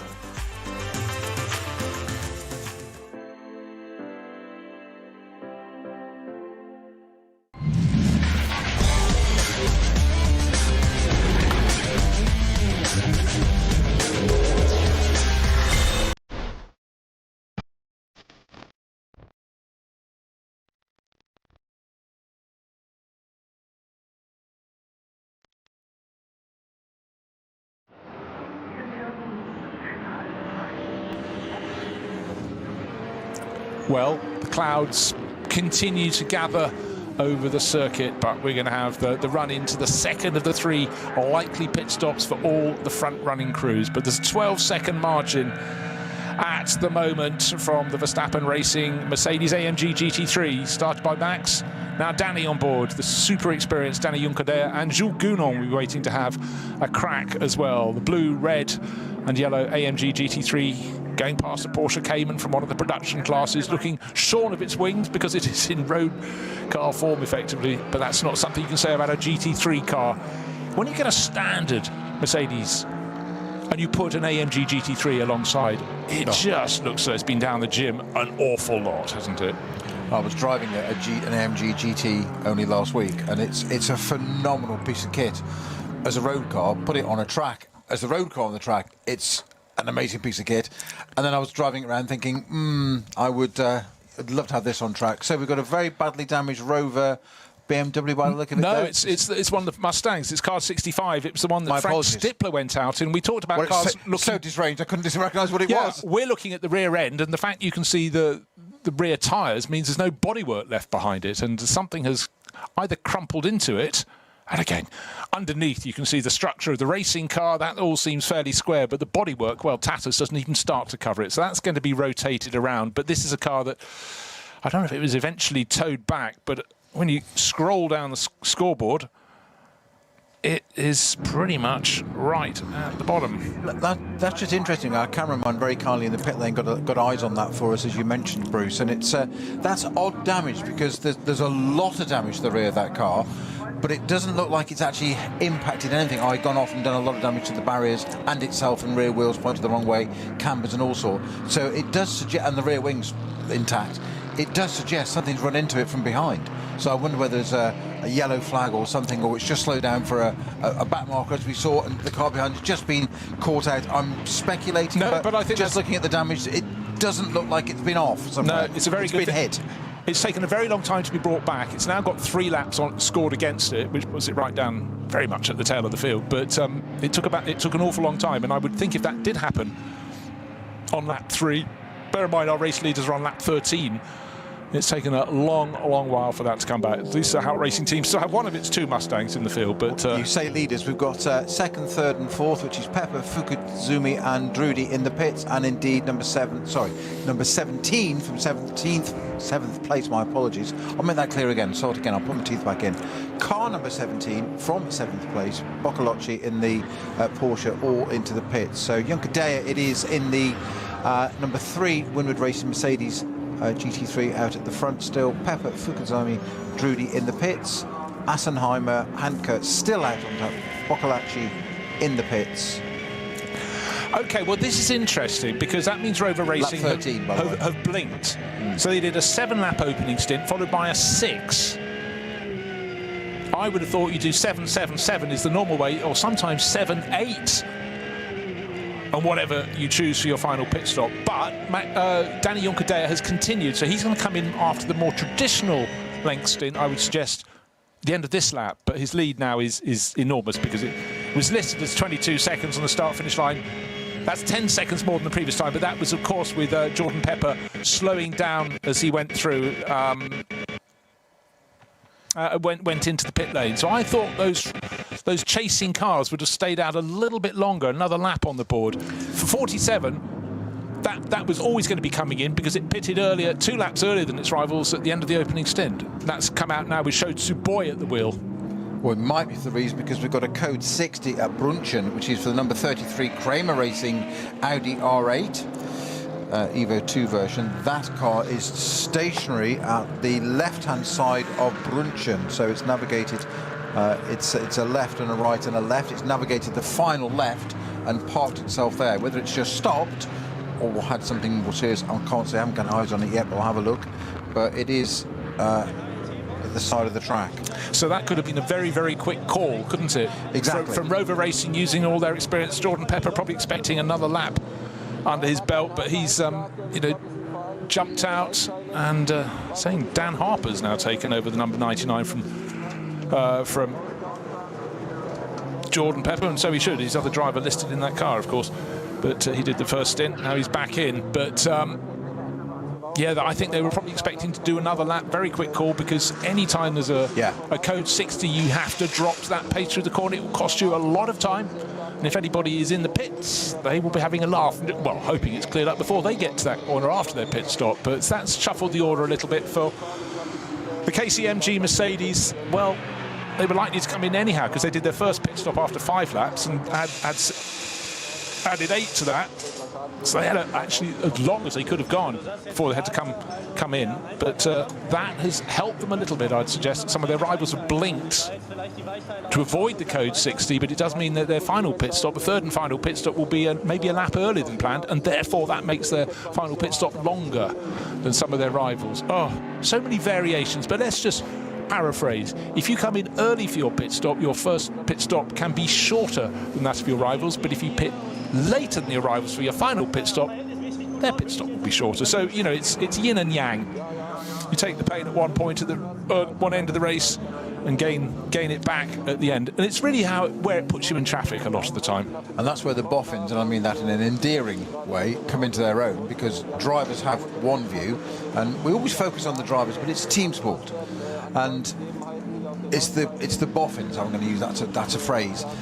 It's the clever people with the spreadsheets and the history and the knowledge and the experience that in actual fact they sort out what's going on. And I learned this years ago with an engineer who knew exactly how the car I was driving should be driven. And he said to me, and he knew exactly what I should be doing and how to do it. So told me how to. He couldn't do it and had no interest in it. And his view was, I think you're utterly bonkers for wanting to do it. However, I know what it should do, and I'll build you the best car that can do it. Then it's over to you. And literally look at data and just go, well, you're not doing this, you're not doing that. And it was a huge learning curve, because you sat there and just went, but you can't do it. And you went, no, I know. He said, but at the moment, nor can you. And you're the driver. So, okay, yeah. Okay, we have an answer about the Frank Stippler Mustang. This is from Stank. From Stank? I've never said that before. Frank Stippler. I've combined the letters and just jumbled them up. But let's go for this. That's a new nickname now. There we go. K. Kramer Racing, car number 33, spun in front of him. I tried to avoid him, so not to T-bone him, and touched the barrier due to this. So he didn't have rear end from being rear-ended. He got rear end damage from avoiding a spinning car. And just to reiterate, that would have been on the Nordschleife section, and as I said at the start of the race, it's very, very narrow. The track is relatively narrow, but it's the fact the area beyond is a blink of grass, that's all.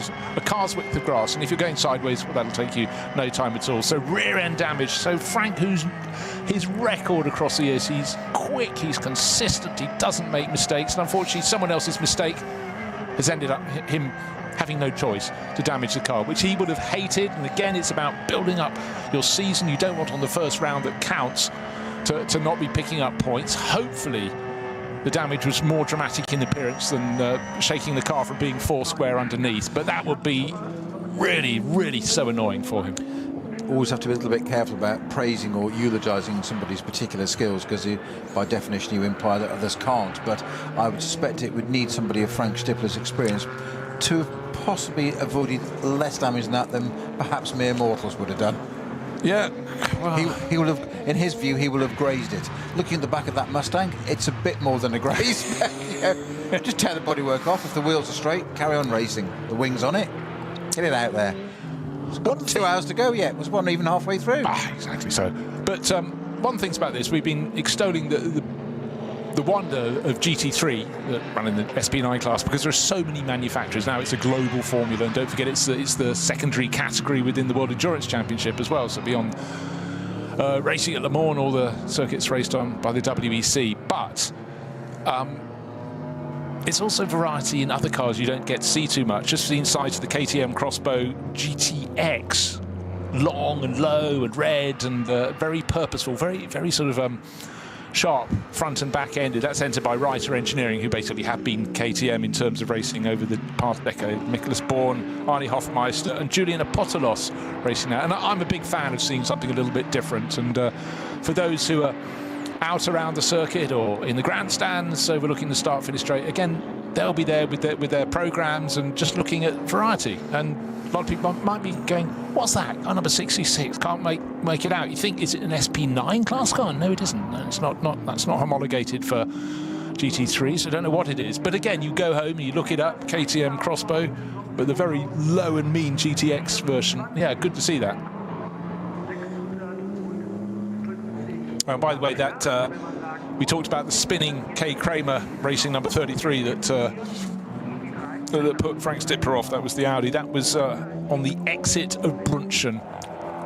And Brunchen, to my eye, is one of the trickiest parts on the circuit. It's just where you're starting to build a fantastic flow, but things can fall away. Interesting, this year we've got some new teams. Gomoto Racing running a BMW M4 GT3. That's car number 23. And at the moment, it's being driven by Moritz Krantz. David Jahn started the car.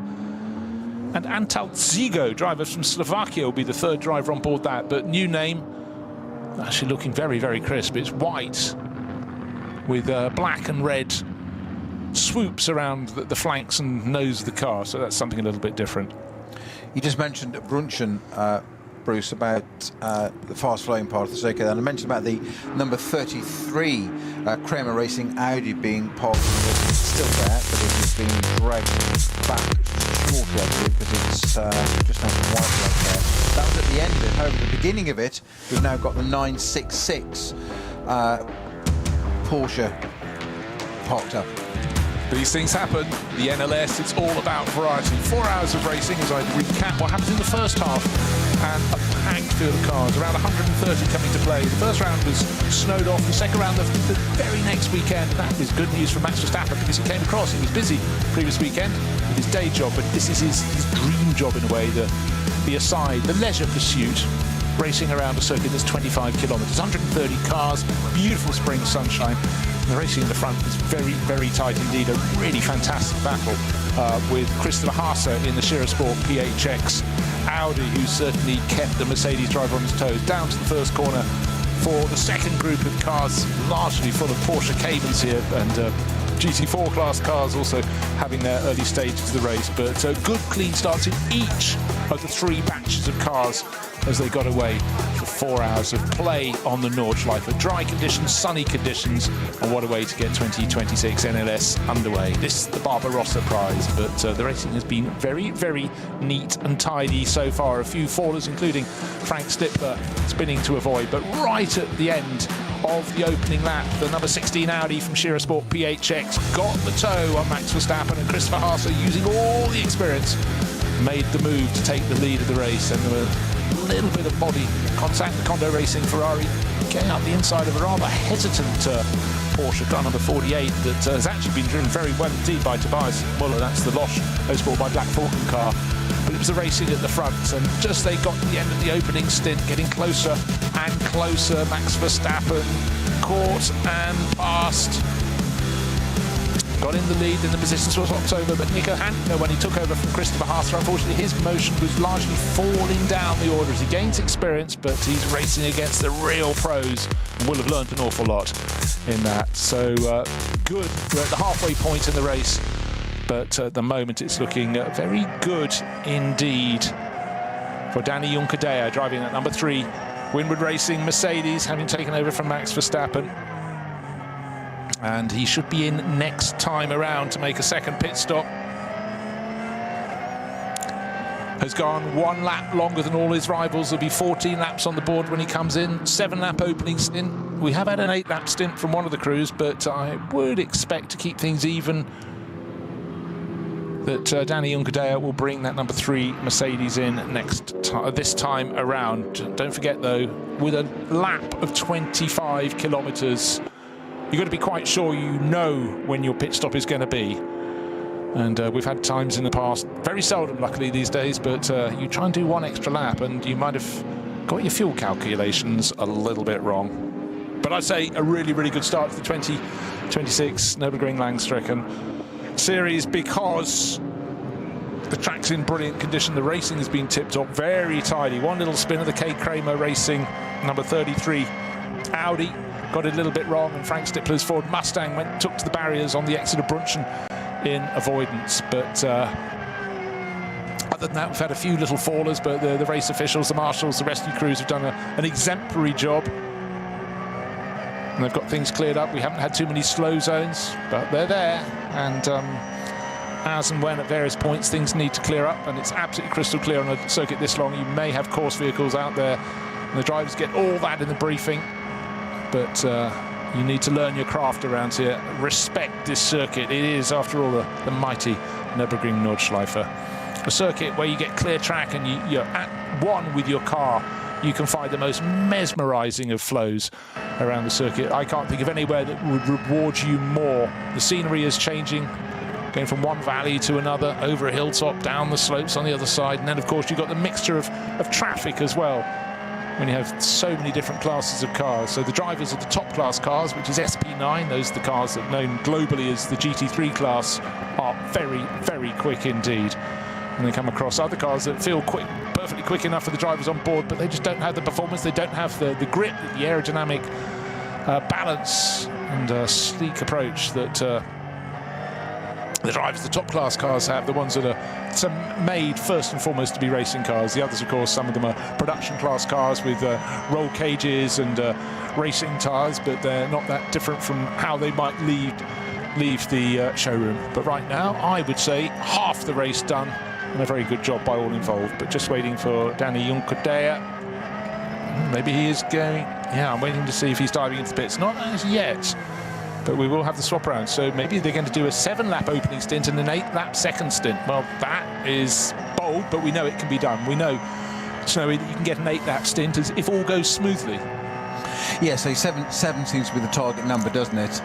We saw Pittard earlier on do a 5, because they're just slightly. That's just a choice on strategy, because that's where they are at that point of the race. They're not challenging, so go for something different. And as you said, with the table and how it works, that you can then get a shorter pit stop later in the race. So they're putting something in the bank early in the race to pay dividends in the last half hour, which seems quite odd in the first hour, but its strategy is working things out. But I can't imagine this car doing another lap, to be honest. We'll find out any second now as it comes across the pit. And indeed, straight into the pits, the lead car, which is number 3, Danny Juncadella in the Winward Racing Mercedes. And Jules Gounon standing ever present, waiting to have his turn to play in currently the leading car, which of course this will now change. So it's going to be Patrick Assenheimer, is it not, that's going to take the lead, or was that too far down to do that? No, Patrick will be pitting, Nico Hanke will pit, David Perel in the Ferrari, and Tim Heinemann, they will all be diving in, as will Christian Engelhardt, who's driving the other Lamborghini, the Huracan from Conrad Motorsport, because they can't go any further than an 8-lap stint, so they'll be diving in. So this means the order will be shuffled, but just remember, all the cars pitting now, they will be pitting a lap, in some cases 2 laps later than their rivals when they get to the third and final pit stop, and that means their final pit stop will be shorter. So they might fall down the order now, but they know they've got something coming their way, something in the bag for that final hour of the race. But certainly the markers have been laid down, not just in terms of pace, but by intent from the Verstappen.com Winward Racing Mercedes. That's car number 3. Jules Gounon on board, the little safety net just being plugged back into position by the outgoing driver, Danny Juncadella. Fresh set of Michelin slicks on board. The pit stop's not hurried because there is a minimum pit stop time, so that's ample for a handful of mechanics to go around. What I love there is the door closes, a great big sticker on the inside of the driver's door with a track map and with as many corners. We think it's around 172. We're never quite sure. Particularly if a driver goes off, it's quite nice if they can tell the crew we're within half a kilometre of where they actually are. But and for a lot of the drivers here, they don't always know the corner names. They just, it's the corner after this. With so many to learn, it's more important to learn the flow of the circuit. Well, it's one of the things that's very, very different. When I started racing, which obviously was eons ago, and etc., and all those black and white, even those early sepia photographs, it was you had corner names, and circuits are. I'm still a great believer of that. That circuits have names for a reason. They're evocative. There's a history. There's a connection. But it's become much the way now with not so much sim racing, but even just data when it came into racing 30, 40 years ago, more prolifically, of turn 1, turn 2, turn 7, drivers and analysts team coaches talk about you're going into turn 7, you're doing this and whatever now. The Nordschleife, like everything, bucks the trend. You can't easily just say it's turn 37, turn 102. It's not quite as easy. There's a lot more names on this circuit. You do have some of the most famous ones. We've got some of the great names that I think are just so German. Quiddelbacher Hohe, leading up to Flugplatz. Further round, we have the famous Exmüller and up to Hohe-Achten, the highest part of the circuit. Bergwerk, Kaschrochen, Klostertal, up to the Caracciola Carousel. And it's the Carousel. It's named after Rudolf Caracciola because he learned that there was a dip at the side of the track, and it was effectively a drainage ditch that in his pre-war Mercedes, if he hooked the wheel, the front left wheel, into the ditch, he could go through the corner quicker. So great in typical driver. Even then, we talk about competitive advantages now all the time. Caracciola worked that out in those days. So tell you what, let's name the corner after him. So let's use its name. Don't lose it. It's not turn 47 point whatever it is now. It's the Caracciola Carousel. Yeah, great description. It's almost rally driving style, isn't it? Hooking on a corner, but also carousel, roundabout, merry-go-round, and it's merry for some, but it is the most astonishing place. And you look at it on a track map, what you never gain, you might know through experience or listening or to radio or looking at television. There's an ascent towards it. You walk up it, your calves will tell you that's a steep old climb, and it flattens just very slightly before you dive into the bowl, and it really, really is an extraordinary bowl. It's not just a gently banked track. Oh no, you've just made a very good point of don't underestimate what it's like. You can do it on a sim, and it simulates. And I'm all for simulate. I think it's absolutely brilliant. I think it's changed the world of motor racing for the good. But there's nothing like doing it for real life in a car, stiffly sprung, and you said it ain't smooth, it's concrete, it bounces, and there's 3 elements to it. One is getting into it the right way because it drops, it's banked, get into it, go round it, bumping, bouncing, hanging onto it, and you've got to get the lock exactly right, but also the exit. Because it suddenly goes from being banked, you basically go over a crest and it goes flat. If you get all the power on too soon or at the wrong point, it'll likely snap right and push you into the barriers. All this, remember, whilst you've got probably somebody right up your chuff, that's quite close behind, by the way, for English term, and it can be raining and it can be dark. Why do we love this racing? I think I've just said. I think so too. Yes, they race here at night. Yes, they do. And it rains. Yes, and they still race at night in the rain. Bring it on. Still the best. I love that. You know me. You know I love racing in the dark. Yeah, no, but exactly. But also, well, just to touch briefly, the Nürburgring 24 Hours is not part of the series, but a lot of people racing here, particularly in the first part of the season, are just gaining experience of the circuit with the latest car for taking in there, is the fans around the circuit. People build modern-day fortresses, Some circuits you might see someone build a scaffolding platform with their mates. They get a lofty view from behind the fencing. Here, they have hot tubs. They've got trucks with dry ice machines. Discos. There is military planning to get them get them set and experienced. But also the beauty is, on Sunday afternoon when the race is over, they take their stuff down and they clear all their litter, and it's exemplary. Yeah. But what a lot of fun. I remember, 3-4 years ago, yourself, Johnny Palmer and I went for a walk in one of the sessions that we weren't on air, and we said, come on, we're going to go, and we stood on the outside of Hatzenbach and for the 24 hour, and there's nothing like, you say, we think we know what we're talking about, we can sit in a commentary box, we've got a timing screen, we get a bit of a video screen or an onboard footage we can talk about, but to go out there, the 3 of us, like 3 petrolhead kids, and stand there and go, ooh, actually, this is really quite sexy, isn't it? Yeah. Watching these cars going through, just reminds you again, that reset of why we want to do this and why we want to talk about it, and what absolute fun it is. But that's it, because there are many circuits, you could have a fantastic race, but the corner where you are allowed to go to watch may not be that dynamic. Over the years of experience, you learn where to go, but there are so many points around this circuit. A lot of people like being around Wipperman, there's a great big bank there, and Brunchen, and but you have your favourite places. But it's the fact that in a 24-hour race, particularly if you've made the attempt to build your enclave with all your mates, you've got all the luxuries you could possibly fit in, you're still sitting in one corner for 24 hours. However, I'm glad you mentioned the Hatzenbach. They're not too far, they're just very much at the start of the Nordschleife. It's just so spectacular, day or night. The cars coming past are right on the edge of adhesion. They're changing direction super fast. And also, a lot of the banking around the circuit, you can be quite a way up above the track, so you can get a really good look down onto the top of the cars, and that's when you just see even more how dynamic they are as they're cornering. I'm always a little bit wary, sort of banging on about it with the Hatzenbach, but it's because it's the beginning of that Nordschleife. You were talking earlier in the show, Bruce, about the change from the GP circuit onto the Nordschleife, that Sabine Schmitz curve, and I mentioned about the metal barrier. So it's an absolute mental and physical reset of. They take away the entire safety net of a runoff area. It is a barrier.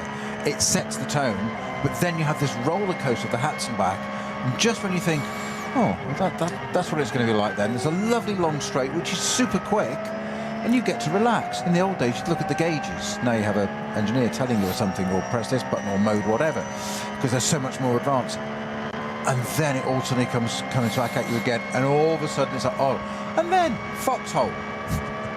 Just flat out down it. It's a roller coaster on steroids and more. It is absolutely bonkers. Right. Slow zone coming up for the car that's led the majority of this race. Wipperman, as you were just talking about. Yeah, just talking about Wipperman. Great point on the circuit, but for Jules Gounon, not long into that number 3 Mercedes, he's just got to sit behind the Porsche Cayman from the, I think that's a Cup 3 class car, and wait. What's he looking for? He's looking for the flags from the marshals. As soon as he sees a green flag, he's going to floor his throttle and get on past. But so this is where you can really gain time if you're quick, particularly if you've got a gaggle of cars ahead of you that are quite slow. If you could hit that throttle in your powerful SP9 class car, pass several of them before the next corner, then that is really going to give you a helping hand.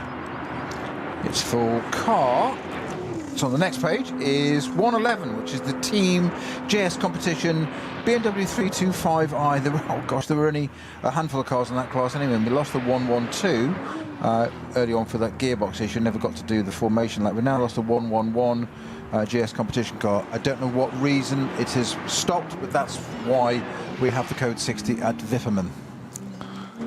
Again, you need many eyes in the commentary box to keep up with everything that's going past. Now, the little blue and white Toyota Supra, I think that might be the one that was stopped at pit exit, but it's going back into the pits now, car number 520, and going in at not terribly fast pace even before it gets to the slowing down line. That's Toyota Ring Racing. Good looking, such a good looking car, that Supra, I must say, and that blue and white livery, very crisp indeed, with little sort of gold markings on its flank as well.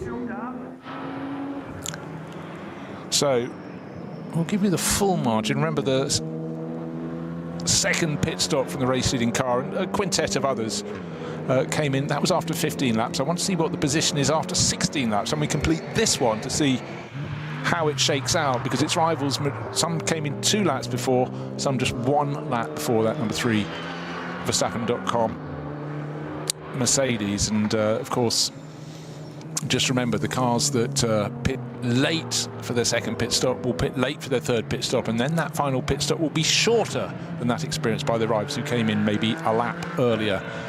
And that will have the order, not necessarily the race order change, but the intervals will change a lot, because certainly the car that Jules Gounon is back to driving at unabated pace now. He got through the slow zones. He's got a BMW not too far behind. Now, which of the Rover Racing ones is that? Because remember, the number 98 was the one that was delayed, was out of sequence for Raffaele Marcello, and I reckon that's Marcello again, I think, tucked in behind. But no, hold on, they would have owed us another pit stop, and Raffaele was the second driver in that. But as we go across the line after 16 seconds, it's actually Dan Harper who was sharing. The 99, yeah. 99, okay, well that is there on merit, because the 98, the sister car, was the one that delayed. So just 0.2 of a second, 0.3 of a second, actually, Dan Harper on board the Rover Racing BMW. Now, just remember, they blinked They came in after a shorter second stint. Yep. That means they were 2 laps earlier in. That means they will pit. Presumably their final pit stop will be 2 laps before the Mercedes, and that will cost them because that will have to be a much longer pit stop. I know it seems extraordinary to talk so much about potential pit stop length, but it really has always been a factor in the NLS. So for Jules Gounon, he really doesn't have to worry about Dan Harper. He can let him go past, frankly, but that's not the nature of Jules. And he will try and keep the Mercedes there. But interesting thing right now, Snowy, is can that BMW live with the pace of the Mercedes in front? It made its pit stop 2 laps earlier, but right now Jules Gounon should have full heat in those tyres, etc., etc. But Mercedes just looks fantastic this weekend. It just looks as though it's doing everything it should. BMW not looking so bad, maybe a little less cumbersome through the corner. But just remember, when Juncker got out, his body language in the pits, he said to Gounon, is pushing, indicating understeer. Doesn't seem to be pushing too badly. I thought it looked very tidy through that part of the Grand Prix circuit. It just looks very balanced, doesn't it, that Mercedes? Just looks, no matter who's driving it, that car just looks extremely well balanced. But Winward Racing, yes, very experienced at sorting those cars out and running them. That's why they are effectively factory supported. That's what they are. So good for them. You mentioned about Dan Harper there. Can he live with it? Personally, I don't think he can. But what he needs to do, if he can, really, allowing for that pit stop strategy and how that time's going to change, he needs to actually get ahead of it and pull out a bit of a gap to be able to have any chance of winning this race. So at the moment, Gounon doesn't need to fall for that, not let it. Doesn't matter if Dan Harper gets past him, that's fine. More to the point, don't make any mistakes while defending because you lose the whole lead. If he goes by, let him go by. It's fine. He's not going to. It doesn't matter if he pulls away. To be honest, what sort of margin we're looking at? It's going to be what? You can pull away 5 seconds. And the rest. And it won't matter. Okay, sake of example, right? They're doing laps of, on a decent lap, 8 minutes. 8 minutes flat was sort of a good time. So pitting 2 laps later, you'll be coming in, what, 16, call it 17 minutes later. Yep. Okay? Difference, 17 minutes. I'm just going to do some very quick maths here, or maybe quite slow maths, actually. 45 seconds. So it's not going to happen. Go on by. For Dan Harper, if he goes on by and they're coming through the field, you tend to have an advantage if you're the first of the fast cars coming through. They don't always spot the second one because drivers are doing things like turning corners and always look in their mirrors and see, particularly if one car is really tight behind another, they see there are 2. And certainly if you're the second car coming through, you can be slightly compromised. But so that is Dan Harper's hope. But I think he's going to have to put all his hopes for an entire season to swing back what will be a second pit stop would be 45 seconds longer. It's huge. Well, there's absolutely, one of the really interesting cars coming into this race was the BMW M3/M4 Touring, the estate body. It's an M3 body, but it's an M4 GT3 underneath. And being a GT3, it should exactly have the pace of its rivals. And right now, the Paul Motorsport Lamborghini Huracan is being pushed very, very hard indeed by this novelty, car number 8. It is a novelty. It's a great novelty. And that is being pushed on very nicely by Hugo de Wilde, who's also in this race competing in an M4, regular M4 GT3 as well. Just don't tell him there's a bit of extra bodywork behind him. And just to further confuse the numbers of it being listed as an M4 on the entry list when it's actually an M3, it's also got number 81 on the side of it. On our entry list, it's listed as 77. No. What? On our entry list, 77 is Schubert Motorsport BMW. Yes. Which is an M4 GT3. Ah, yes. The Touring is 81. Yes.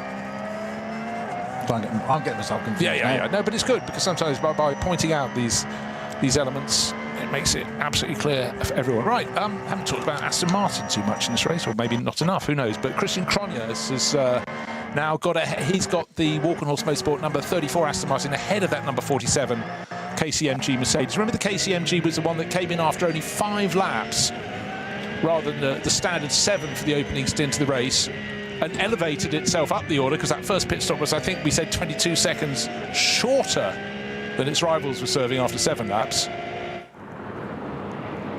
But since then, it knows its final pit stop is going to be earlier, and they're going to lose all that time. But right now, Christian Cronjes, Matteo Drudi started the race in number 30 for Aston Martin, and that could be good for a podium position today. It's Mercedes, BMW, Aston Martin, Mercedes, Porsche, Audi, top 6 positions. But just remember, those that pit latest for their final pit stop will shuffle their way up the order, and that will include the car, unfortunately for all its rivals, that just happens to be leading the race anyhow. So expect the margin of the number 3 Mercedes to increase when we get to the final roll of the dice. But we've still got an hour and 36 minutes remaining out of the 4 hours of the opening NLS race for 2026. And it's been a good one so far, that is for sure. Quality field. You talked about the weather earlier, Bruce, and what a difference just 1 week makes. You know, this is NLS 2, but the first race of the season. And last week it was cancelled, what, 50 minutes before the beginning of the race, because there was a little bit of snow. That wasn't the major bit, that got the headline. The real bit was actually the lack of temperature. It was so cold, it wasn't safe for tyres to run in all the time. And in fact, I said, no, we're not doing it, and quite rightly so. You just wouldn't get any heat into them.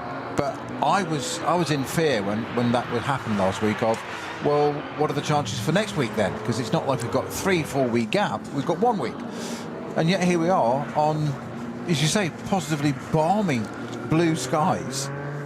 Yeah, I know, but the thing is, you might go, oh, NLS, it's a one-circuit championship. It's not. Every time you come to circuit, the weather will make it very, very different indeed. Plus, the challenge of the fantastic flow of the tarmac here. But don't think you can find a good setup for the opening race and use it for all the other races through the year. Of course not. In the summer, we can get plenty of heat. But then again, you go towards the end of the season, and quite often the final race is in, you know, October, November, and it can be very, very difficult indeed. They normally keep a free weekend if there is a race delay, cancellation, postponement, whatever you want to call it. But they know the start and the end of the year things can be tricky, but that's part of the challenge. Yeah, in the summer months you forget about where it was like in spring and autumn when you're here and it's blue skies and track conditions as they are, but very, very different. And again, people have had, it's still not warm today, it's just been blue sky, but people just get their tyres working. I said it was balmy. You did? I thought you were mad. It's 10 degrees. Tomorrow's going to be 12 degrees. It is balmy.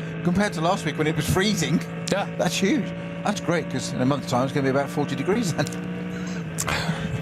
Nice maths. Yeah. Well, ready for the 24-hour. Yeah, so 16 laps on the board. Dan Harper still under the tail of Zhu on, and BMW chasing Winward Racing Mercedes. But remember, that Winward car pitted 2 laps later. Its final pit stop will be 1 or 2 laps later, and that will give it a huge margin. So chase all you can, Dan Harper, lapping very nicely at the moment, but that's going to be a mountain to climb. So certainly we started with Max Verstappen, Danny Juncadere took over, now Zhu Gunon looking very, very neat and tidy. And the good news is the sister car for Winward Racing, car number 80, had its problems early on, but remember, it started from the pit lane, so it started stone last, still going nicely, but it's not going to be their day. The field's too competitive to lose that much time early on. Another BMW that lost time, of course, was car number 98, just after Raffaele Marciello took it over. That came and got pushed back into the pit garage. That's lapping very nicely in the Swiss driver's hands, but it's down in 42nd position. The quality's too strong at the top to have a problem and expect to stay in the mix. And again, Snowy, that is an emphasis of, as Dan Harper tries around the outside to get past Jules Gounon, but that's all Jules is offering him. They go down, this is at the cut through. You don't use all of the Grand Prix circuit. You cut through effectively 2 corners after the Mercedes arena. Oh dear me, going either side of a Porsche Cayman, and on the outside, as they were about to turn left, was the Mercedes of Gounon, but trying to go up the inside was Dan Harper, and he clattered side on side with the Porsche Cayman. It's black and orange and possibly a little bit bruised there. That was a little unfortunate. Everyone carries on, but that little bit of contact like that, what can that lead to? A flat tyre. It could lead to any number of things. Damage a rim or whatever, which gives you a slow puncture at worst or best. Damage track rod ends, all sorts of things it can do. Toe link suspension, all sorts of stuff. In ducts, air vents, all sorts of crazy little things. It might not seem much at the time. On first viewing of that, and we just caught sight of it from my cameraman, I just wanted to explain that. It looked a little bit clumsy from Dan Harper, which then in turn surprised me, because that's not Dan Harper's style of driving. I'm just wondering from a second shot of it there, whether the Porsche saw one coming one way and just tried to keep slightly out of his way and just move a little bit when not expecting Dan Harper, the pair to split, basically. Yeah, I mean, it's unusual. Yeah. Normally, if one goes around one side, the other will follow. But I also think it's almost an unconscious movement. Correct. Hiccup. Oh, is that the race leader? Oh, and without thinking, it's a bit like leaning over when you're approaching a bridge and you're driving a truck. We're talking split-second decisions in the heat of battle, and that Porsche's having its own race as well. And if anything, you will want to keep out of the way of leaders. They always say when you do your ring license here and other circuits and whatever around the world that if you are a slower car on track and faster cars are approaching, obviously you've got your blue flag procedures and whatever, but stay where you are. It's a golden rule. It's so easy to say in the classroom. In reality, you're sitting there, and as you say, you suddenly see, in this case, the Red Bull Mercedes coming up. Oh, I'll keep out of his way.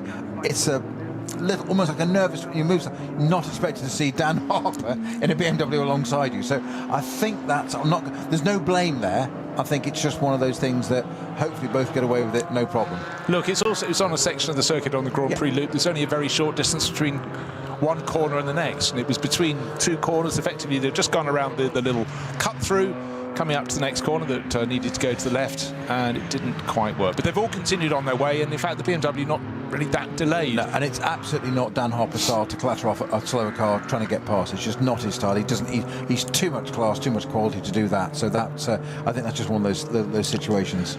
Yeah, I mean, we talked at the start about the balance of risk you'll have when coming across slower cars with lower performance than yours, and how there is an element of jeopardy in there, and how much risk you want to take. I don't think there was a particular risk from going either side of the didn't matter which side of the car you went. I just think for the Porsche Cayman driver, he suddenly realised he had cars on both sides of him, and that's not easy. Right, but anyhow, Dan Harper is now right back onto the tail of that number 3 Mercedes, so the 99 Rover Racing BMW giving chase. And again, traffic, a little bit of blue sky still, but definitely this day has become a cloudy one at the Nordschleife. But the track is dry. We will take that. Thank you very, very much indeed. It does remove an element, because with the rain, actually it's extraordinary. Sometimes we have races here on the Nordschleife where it's wet and you have fewer incidents than when it's dry, because I think in the dry everyone is just absolutely going flat out. Some drivers put a margin of error when it's raining, or just put a different focus on what they're up to. But anyhow, tip-top racing in the front. Jules Gounon, actually I must say, wherever you get to clear track, he does seem to just be able to stretch away from the chasing BMW M4 GT3 for Rover Racing. But sometimes it's traffic induced, but just a recent sample there showed it all looked pretty good indeed for that Mercedes when there was nobody interrupting their pace at all. Well, you look and you learn with the Nürburgring Langstrecken Series, and it's been an interesting one, but you certainly have to say the Windward Racing crew, one of their Mercedes going very well. That's the car leading the race, the Verstappen.com livery bond with the Red Bull logos on its flank, and the sister car right down towards the tail of the field, still going, but car number 80 had its problems early on. It started from the pit lane, which isn't really where you want to be, because your entire group of cars blasts off and you're going nowhere, but it's many, many laps down. Maxime Martin, I think they lost about 7 laps at some point in this race, so a long pit visit for them. Right, Cup 2 Porsches. Haven't talked about Cup 2 for a while. It's always a class worth looking at, and it is Benjamin Ites, the Chilean driver who's started his racing career in the States by and large, then in Ferraris and stuff, then came across to Europe and going very nicely at the moment, sharing with Alexander Hart and someone called Bear. Bear from Atlanta. I didn't know they had many bears in Georgia. I stand to be corrected, but a lot of drivers. It's always been a tradition of the long-distance races here on the Nürburgring that a lot of drivers seem to like to race under a pseudonym. It seems to be a growing trend for it's coming back. Well, yes. Mind you, I noticed Dan Harper is listed as inverted commas I Dan noticed Harper. that as well, yes. And Timo Scheider's son, who's cutting his teeth. Loris Scheider is inverted commas, Loris Scheider. So I don't know really what you do to gain that, but it's not much of a disguise, is it? Not really, no. Well, wherever the Mercedes pulls clear, the BMW goes back and looks as though a passing manoeuvre is being conducted. Side by side they go along towards the end of the Dottinger Her, and Time the to BMW perfection. goes through. Dan Harper took the left-hand side of the circuit. Jules Gordon didn't fight him, and the reason for that, he doesn't need to, because Harper's car is going to pit potentially 2 laps earlier than him at the end of the race, so Jules it's not worth fighting for. But of course, he's Jules Gounod, so he will fight. They go out of turn 2, either side of another car, and looks like Jules was going back ahead unless he makes a kamikaze move into turn 4, which he does, but it's a tidy kamikaze move. Both cars off the track at the exit. Dan Harper's going, oh, come on, I made the move. Let me through, but that's, 4 lead changes in 3 corners. Brilliant. Yeah, I know. Brilliant. So dull, isn't it? Might be another one. He's done it again. Dan Harper's done it. No, I'll tell you what, it's a replay. I was going to say. I was perfect grief. timing. Unfortunately, that replay was exactly the right part of track they were on. It was. Yes. Yeah, it was like an overlay. Yeah, exactly. Anyhow, lay that one I'm to easily rest. confused anyway. Yeah, so again, we saw that earlier in the race, didn't we? On that kink on the Dottinger Her, that perfect bit of time from Dan Harper, all these years of experience around here in the BMW Junior team in the different classes of cars. He got down the inside on the kink on the left-hand side, timed it to perfection, just took the lead, but then it all just swapped back over again. So it never ends. Well, it's also quite nice to be given a replay so we can see what's going on, and certainly you have to feel that. Imagine you're the TV producer and director, how you approach what you put up. 130 cars, 172 corners, 4 hours. Boy, you've got to have a lot of clear emphasis and communication as to what's coming next to play on the screen. But anyhow, it's interesting to see, because always an element of the Nürburgring Langstrecken series is the way that the front runners negotiate the back markers who are driving cars of totally different performance potential, and vice versa. They have to see, you can be sure that anybody competing in a round of this series, they will go and watch the race on replay when they get home, just to see, A, am I on camera, but B, was I doing the right thing, and oh, did I interrupt the race leaders or flip it around, or did I ruin the race of someone driving a production-based car against my SP9 car. But right now, at the front of the race, there is a little bit of comfort for our race leader. It's the number 3 Mercedes all over again, Jules Gounod.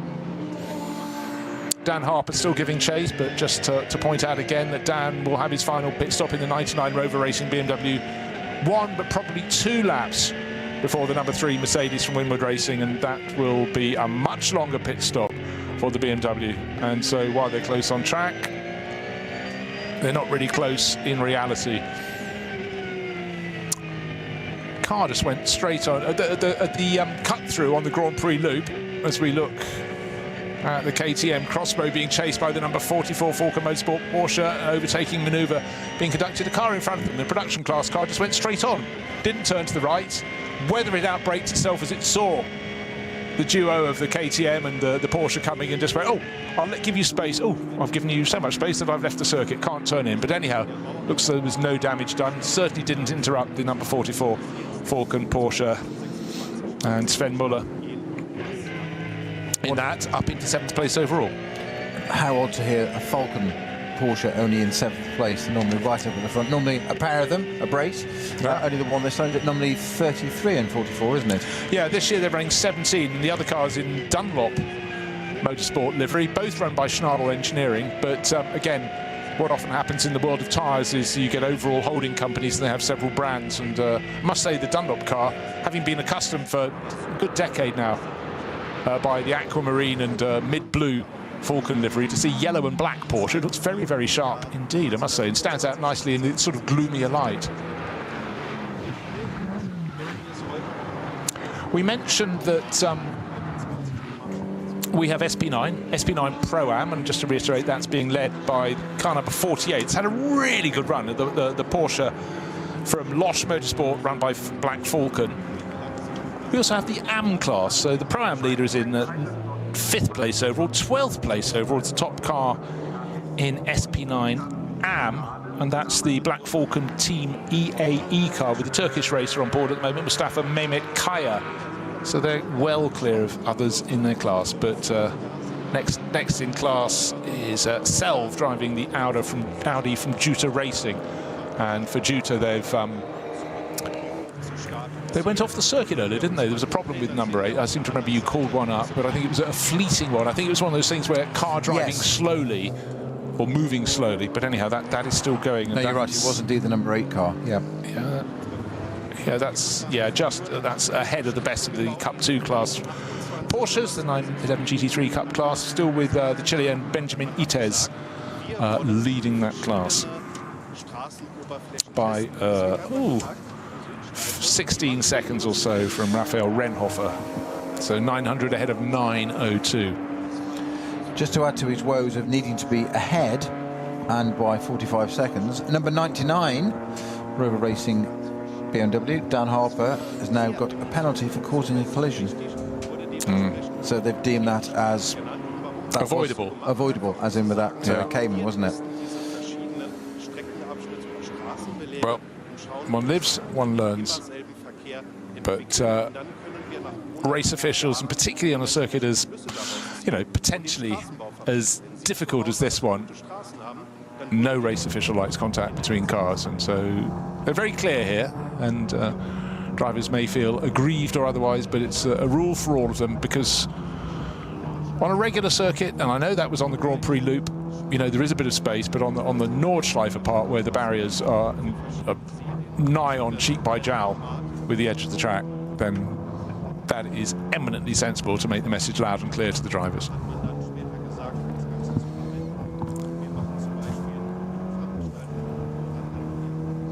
So Jules Gounon leading the way, Dan Harper still tucked behind him. And how long was that penalty? I'm just trying to find out what it is. I'm just looking for it hasn't got a timing. When I say that penalty, I'm talking about the one that Snowy just mentioned, to the Dan Harper car, the number 99 Rover Racing BMW, running in second place overall. A good 13 seconds clear of Christian Cronjes in the Walk and Horse Motorsport Aston Martin. But any penalty, but also the main penalty they're going to get is the fact they will be pitting before the bulk of their rivals for that final pit stop, which will necessarily buy mandated minimum pit stop time, which is calibrated according to minutes at the end of the race, but laps. And the first thing, they will have a much longer pit stop. So they will now. KCMG, yeah, but KCMG likewise, they'll have a longer pit stop. So suddenly, actually, number 48 Porsche, I think, might be one that gains a little bit. That's the leading Pro-Am car in 5th place overall. Suddenly Dylan Pereira, who's on board, the driver from Luxembourg, could be going, hold on, that's all right then. Right, is it really a lap penalty? Message coming through, penalty? Okay, we'll have to look on screen. Under investigation. Lap 1 time, causing a penalty, it says on screen. Car number 99, penalty, lap 1 time. I need a bit of clarification on that one, unless I'm being really stupid. Being penalised a lap? Anyhow, I think you can say it safely. It wasn't in position to lead the race if everything runs smoothly through to the end, because simply the number 3 Mercedes from Winward Racing is too far ahead. I mean, and looking super comfortable. But it does mean, I think, a handful of other people will move up, and therefore I would suggest the Walk and Horse Motorsport Aston Martin will be one that gains positions there. Christian Cronjes sharing with Matthias Drudy. Good strong lineup there. It's car number 34. But that, he says, suddenly realising, of course, is up the order, because like the number 47 KCMG Mercedes and the 99 BMW that are in front and behind it, they are all serving longer final pit stops, Snowy, by a lot of seconds. So suddenly the Losch Motorsport car could be further up the order than it looks. It's running 5th, and it could effectively be in 2nd position. Wow, that is really quite something, because before the race you wouldn't have put them down as one of the favourites. They qualified in 10th or 11th position, number 48 Porsche, but it's had a tip-top race, started by Tobias Muller, Dylan Pereira running 3rd, but Patrick Assenheimer using all his experience in the 2nd stint. But we will have pit stops coming up in around just over a quarter of an hour. Yeah, they're definitely just outside the top 10, because it was... I think it was 11th. Yeah, I can say Stifler and Muller were the row 5, effectively. So, yeah, that would suggest exactly that. It was 11th, yeah. 10th place was the Conrad Lamborghini of Maximilian Paul. Oh, now, hold on. BMW? That's what it's just. That's the penalty lap. Oh, the penalty 99 lap. in the box. Okay. Gotcha. That's what that's there for. So the extreme, that box on the extreme right of the turn one, you slow down into that, slow into it. That's your penalty. Okay. Because I was worried for a second, the message was suggesting you get a penalty of an entire lap. Yeah, to be fair, we've just seen the replay of it there, and I'd take it back. And sorry, Dan, you're going to shoot me for this, but the Porsche didn't move, as we thought perhaps he might have done, dodge out of the way of the leading Mercedes. He didn't. He did exactly the right thing, as per his ring permit, stayed exactly where he was, and it was Dan that went on the left-hand side and bounced off the curb and just got the car slightly out of shape and unfortunately just clipped it. So the race officials have reviewed that and seen it, and there's a perfect head-on shot. We've just been treated to the same view, and the Porsche is exactly not stationary, holding position on track. Yeah, nothing wrong. No movement side to side whatsoever. So I'm afraid that one is on Dan Harper. Yeah, but one of the things that's always quite tricky, you know, when you're commentating, of course, you're looking at the moving images. You're looking at a timing screen that's got all the positions. You've got maybe the track map. You're looking at that. You've got another screen with all the penalties coming through. And if you look up and something's happening, but you haven't seen the second or so before it, you know, you can often miss a lot of the reason why push came to shove or whatever. But anyhow, so that's out of the way. But come what may, the outcome is that the penalty was issued, the penalty's been served, and we carry on. Perfect example of Frank Stippler early in the race, wiped off the back end of the Mustang, trying to avoid somebody else by not T-boning them, so somebody else is spun in front of him, and by trying to save them and not hit them on the side of the car, he's avoided cause his own accident. Not ideal, but a lot better than T-boning the poor chap in front. Yeah, no, but also, you know, in terms of your reflex, of course you want to avoid an accident, but sometimes, and it was on the exit of Brunchen, you know, the car's got in, having enough of a battle with physics and gravity at that point anyhow, but, you know, your reflex is to try and keep away. The KCMG Mercedes being pushed very, very hard at the moment. Dylan Pereira giving chase. Dylan driving the leading car in the SP9 Pro-Am class. It's Porsche from... that it really is making quite a splash. The Losch Motorsport by Black Falcon crew. Patrick Assenheimer did the second stint, Tobias Muller the first, but Dylan Pereira is in the third stint, and he is all over the tail of the Japanese driver Sho Tsuboi in that number 47 KCMG car. And the good news for the 48 crew is their final pit stop should be 1, if not 2 laps later than the car it's chasing. So, you know, push as they might, they don't need to try and go past, but let's do the move anyhow. Yep, so the Porsche goes through up into 4th place overall. This is definitely looking like a car that could be in the top 3 at the end of the race. And Dylan Pereira, you know, he seemed to get in a car in the Porsche Super Cup and either come 1st, 2nd or 3rd in every championship he did for years. And it's good to see him stretching his legs at this point. Nice, clean, tidy manoeuvre. Didn't have to wait for the long run towards the finish. And picked his way past Sho Tsuboi. Neat and tidy. The show was the Super G. He's got quite a career, Sho Tsuboi. He's 30-year-old Japanese driver. He won the Japanese F3 Championship long ago, 2018. Super GT Championship, hyper competitive, bonkers cars over in Japan, 2021. Got that title for Toms. You tend to win with Toms. Yeah. 2 years later, oh, he's only done this again. Following year, oh, I'll win the Super Formula Championship in Japan. That's the single-seater, super fast cars. Oh, and the Super GT Championship. That was 24, 25, another Super GT. You know, so you're dealing with the creme de la creme.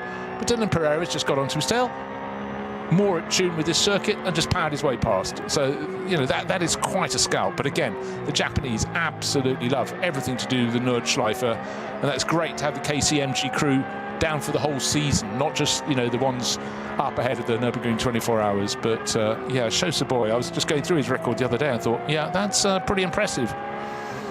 Very impressive. It is, actually. Actually, I've spotted he won another title, but that was before that, Japanese Formula 4, which is not such a well-supported championship. But anyone who wins in Super Formula or Super GT, they've got more than a little about them.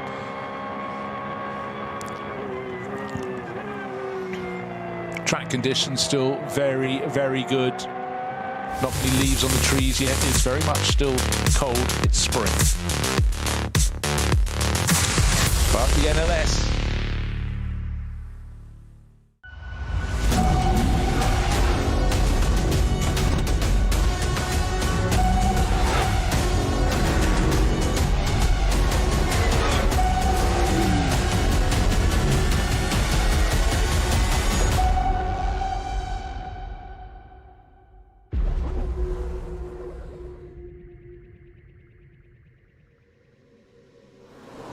Hol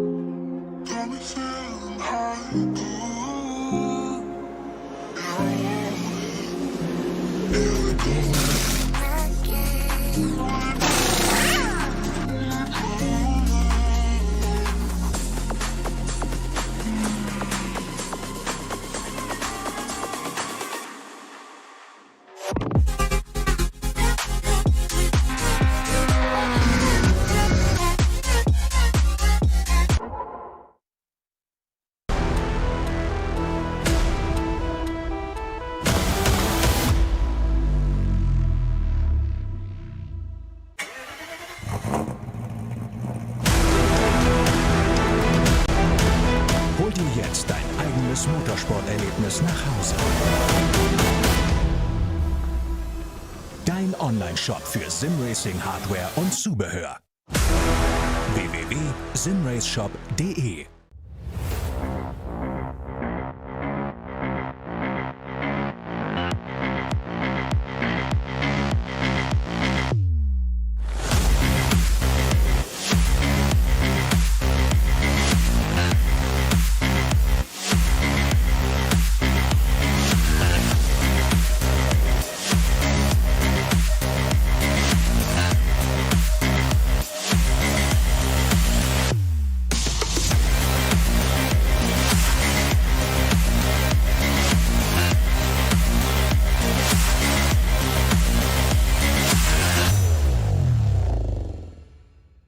Hier gibt es keinen Raum für Fehler. Kein Entkommen. Nur Asphalt, Adrenalin und die Legende.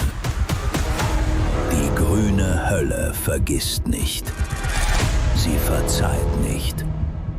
Jede Kurve ein Kampf, kein Platz für Schwäche. Die Nordschleife ist kein Ort für leere Versprechen. Sie ist der Ort, an dem sie gehalten werden. Engineered for the Green Hell. Offizieller Partner der NLS. Liebe Fans, Lovely fans. Besucht uns auf unseren Social Media Kanälen. Follow us. Auf Facebook, Instagram, YouTube und TikTok. Willkommen bei der NLS.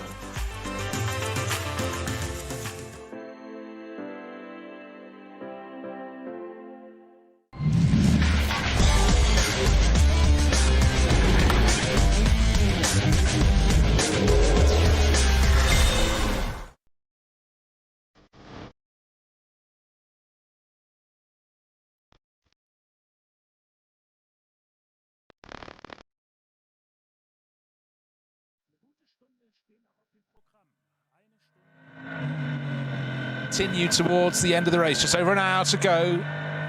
Started on pole position, the number 3 Mercedes from Winward Racing with Verstappen Racing, and it hasn't led the whole way. The opening stint, it was passed by Christopher Haase, the number 16 Audi from Shearer Sport PHX. He's back on board that car, but it's down in 5th place overall, but may actually go back up into 2nd. Nico Hanke has done his stint in the car, so it lost a bit of ground as he was gaining experience, but it does look all set for this record if it goes on, and Max Verstappen does go on with Danny Juncadella, and Jules Gounon is driving that Mercedes at the moment to win this event, and you have to say the cards are in their hand at the moment. That would be 3 performances here for Max Verstappen. The first one was in a junior class car, so he could get his ring permit, but then he absolutely had a storming race last September to win in a Ferrari. Now he's back for a second time in the top class and in the Mercedes. And if he goes and wins this as well, that's a massive marker. But just remember, this is something he's doing for fun in his weekends off. This isn't his season,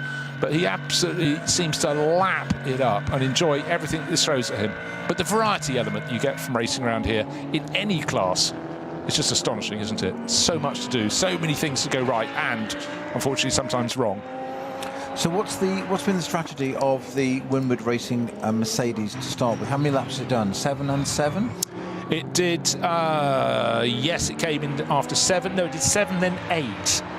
Okay, so its potential, I think if it was 3 lots of 7, it should be on this lap. 20 laps done, should be on 21. It might well come in at the end of this lap. Yeah, it doesn't need to. Just remember, every extra lap it can do, it will gain time. So I think it could actually come in at the end of, well, if it so chooses, and they've got the fuel 22. economy, it could come in after 22. It could come in after 23 if he wants to do another 8-lap stint. That's a risk. That's a risk. It's not worth taking. Come in after 22. Yeah, it's just not worth taking. No. They've got a sizable lead, but obviously if they could gain an extra lap and do another 8-lap stint, they would gain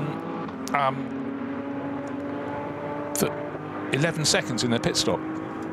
Their pit stop would be allowed to be 11 seconds shorter. But is it worth the risk when they're sitting on a nice lead?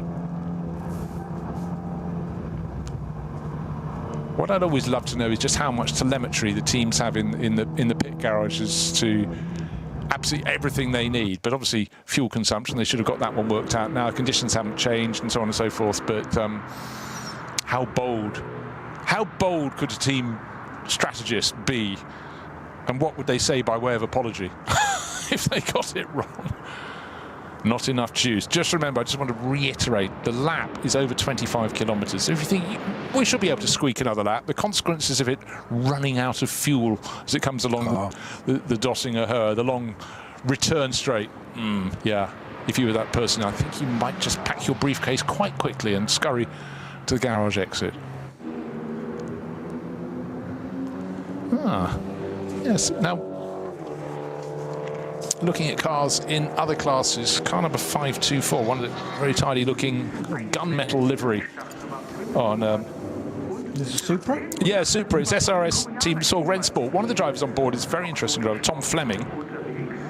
Racer GT3 McLaren last year in GT World Challenge, but he was second in the European Ferrari Championship. But he's here to gain what? Experience and also a ring permit. So many people come, and that's why you have to look down an entry list. And teams like Team Sorg Rennsport, you know, they are super strong. Traditionally running BMWs, but it's a very good home because you come to them because they've got all the data, all the experience around here, and that's what you want. You don't want to put a wheel wrong when you're out competing to get your ring permit. In that very moment, with an SP9 class, Porsche coming through. Tom indicates to the left, pulls to the left, does exactly what it says on the tin, and number 5, Porsche, I think it's Mehmet Kaya at the wheel of that at the moment, slides on through, but that was neat and tidy, and that's exactly what you're there for when you're learning, getting your ring permit. So Tom Fleming, young British driver, did that very nicely indeed. Yeah, it is Mehmet Kaya at the wheel of that. The Porsche that went through, it's running in just outside the top 10. Leading car still in the SP9 AM class, running in 12th. Been there actually for quite some while now.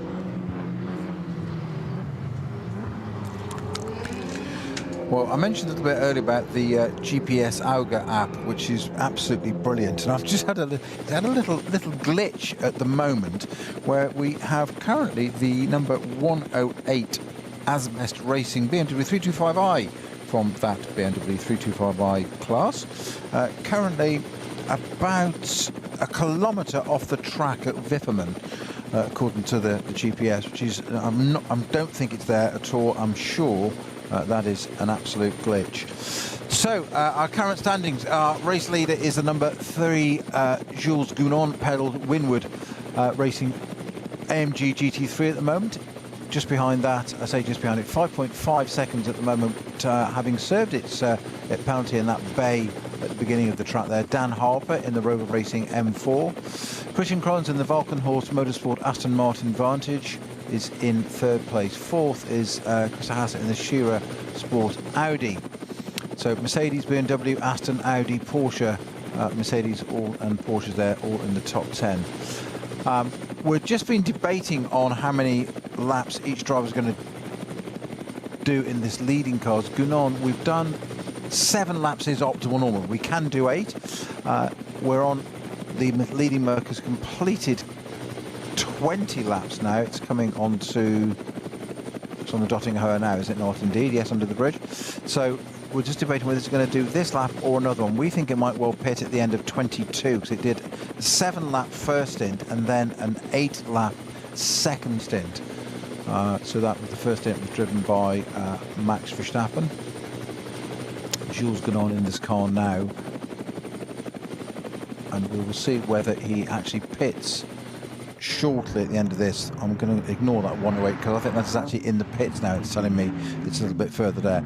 So the leading car comes through Tiergarten. Is he going to pit? We will tell in a second as he comes through to the last bit, the left-hander. And no, he's going to do another lap. So that's 21 laps completed for our race leader. Dan Harper, the gap was 5.5 odd seconds. So Dan Harper, second place man in the Rover racing car. That is now pitted. That's number 99 Rover BMW. So that's going to pop. I was going to say Christian Krones in the Vulcan-Horse Aston Martin into second place. It isn't, because that's pitted as well. So Gunon in the Winward racing car continues in the Winward racing entry. Sorry, that continues on its way. He must surely pit it in. We know calculation-wise it can do 23 laps, but I doubt very much whether it will. So second and third, 99 and 34, have now pitted. Dan Harper and Christian Krones in. So Haas it is that's in fourth place now in the Shearer Sport Audi. 21 laps on the board for all three of these, but Gunon continuing. We thought he might go to the end of this for 22.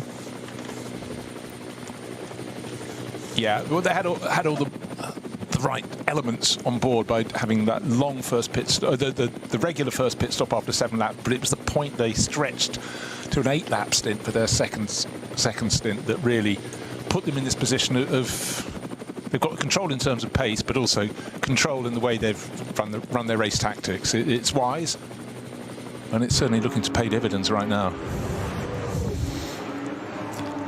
It is for the moment. So I'll be intrigued to see whether they do run that extra lap. I think, like you, 23s, it's possible, but why would you do it? Why risk it? So you just don't want it running out of fuel on vapours, do you? No, sort of embarrassment can come in many forms. Yeah, so all the ones that came in after 13 laps have done an 8-lap stint and come in after 21 as predicted. Now, people are just joining us. One of the novelties this weekend has been it's listed as on the entry BMW M Motorsport as the BMW G81 M3 Touring. It's based on the M Touring 24H. It's official. Oh, indeed, yes, 24H, yes. Okay, so they should be able to pack the sleeping bags in the back for but that's coming into service pit stop now. But it's an M4, but with an M3 body, but in racing trim, effectively, to paraphrase and abbreviate it to the sort of lowest common denominator. But it's something great. You know, there's been a history of estate car-bodied cars, and obviously for BMW, the touring name has been evocative since the very early 1970s in terms of, oh dear, a mechanic nearly ran out to take a look at it. 2002 tourings, weren't they? Yeah, exactly, yeah. 2002. Yeah. But since then, the touring shape has become less of a sort of just slopey back to being a proper estate car, because the 2002 touring was, you know, not entirely different from the saloon. But explain the race livery. It's black and it's white, and there's words all over it. Well, those words, we'll just get the cameraman just come into the pit lane to show us, though, and these are all the comments that people have made on social media when this came out, and so things like, we need this, make it happen, future NLS winner right there, and these are all genuine quotes all over the front of the car. They look like little bandages stuck on it, little plasters, but they're actually quotes from social media, and I think it's absolutely brilliant. I can see your message. So where's mine? now go racing with it, and all these sorts of things. Absolutely brilliant. So, and there's one right on the nose next to the BMW roundel, saying we love it. And that's exactly what BMW said. Right, so it says down the side of the car, you dreamed it, we built it. And I like that one. Where do you sign? Where do I sign? Yeah, exactly. On this check, sir. Yes, exactly. Yes. Or madam. Fresh set of Yokohamas going on board, and now one thing that always needs focusing on is there's always a massive tire war when we get to the events like the Nürburgring 24 Hours, and even within this, the NLS, you know, you get a lot of pride if you're the tyre manufacturer and you take victory, because it's such a tricky circuit to get right across all weathers. And don't forget, we will have those across the course of the full season. If you're just joining us now, this is the first race, but the second round of the Nürburgring Langstrecken Series for 2026, because the first one, snow stopped play, but more to the point, very, very cold conditions, below freezing conditions, meant it wasn't safe to go racing just a week ago, last Saturday. But it was quite nice for the teams that were disappointed there, and there were many of them, but they understood the reasons, that they get the chance to dip their toe in the water the following weekend rather than wait. A lot of championships, you have round one, and then a month or so later you get round two. At least there was almost instant satisfaction coming the driver's way and the team's way. One of the things about the tyres there is this is an open tyre series, so you can run whatever make you want. So many are a controlled tyre, as in that's it, it's one manufacturer sends you those tyres, and that's what you have. It's their compound, their choices, whatever, and they try and make that adaptable to all different cars.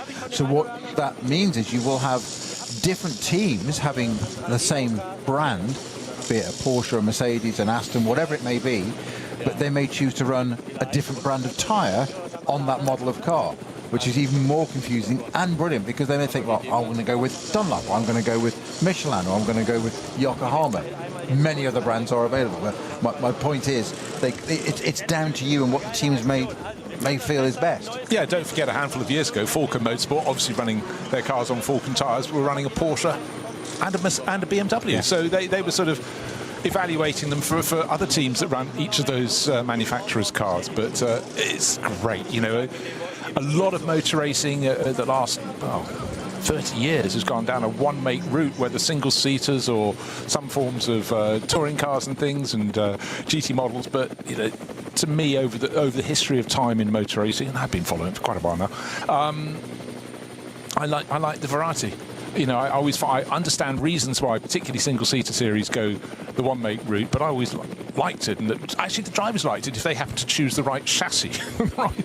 You know, to go racing and maybe get a works deal. But I like the variety, and I think I probably speak for most people. If you come to look at a race, you want to see cars of different shapes and sizes giving battle, and that's why GT3 that runs in the SP9 class here is so good, because you've got cars with a sort of calibrated performance to keep them equal, but it doesn't mean their laps performance is going to be even the whole way round. Yeah. And the cars look different, and that's why it's great. And then you put different liveries on them, they look different again. So I do really bang the drum for variety.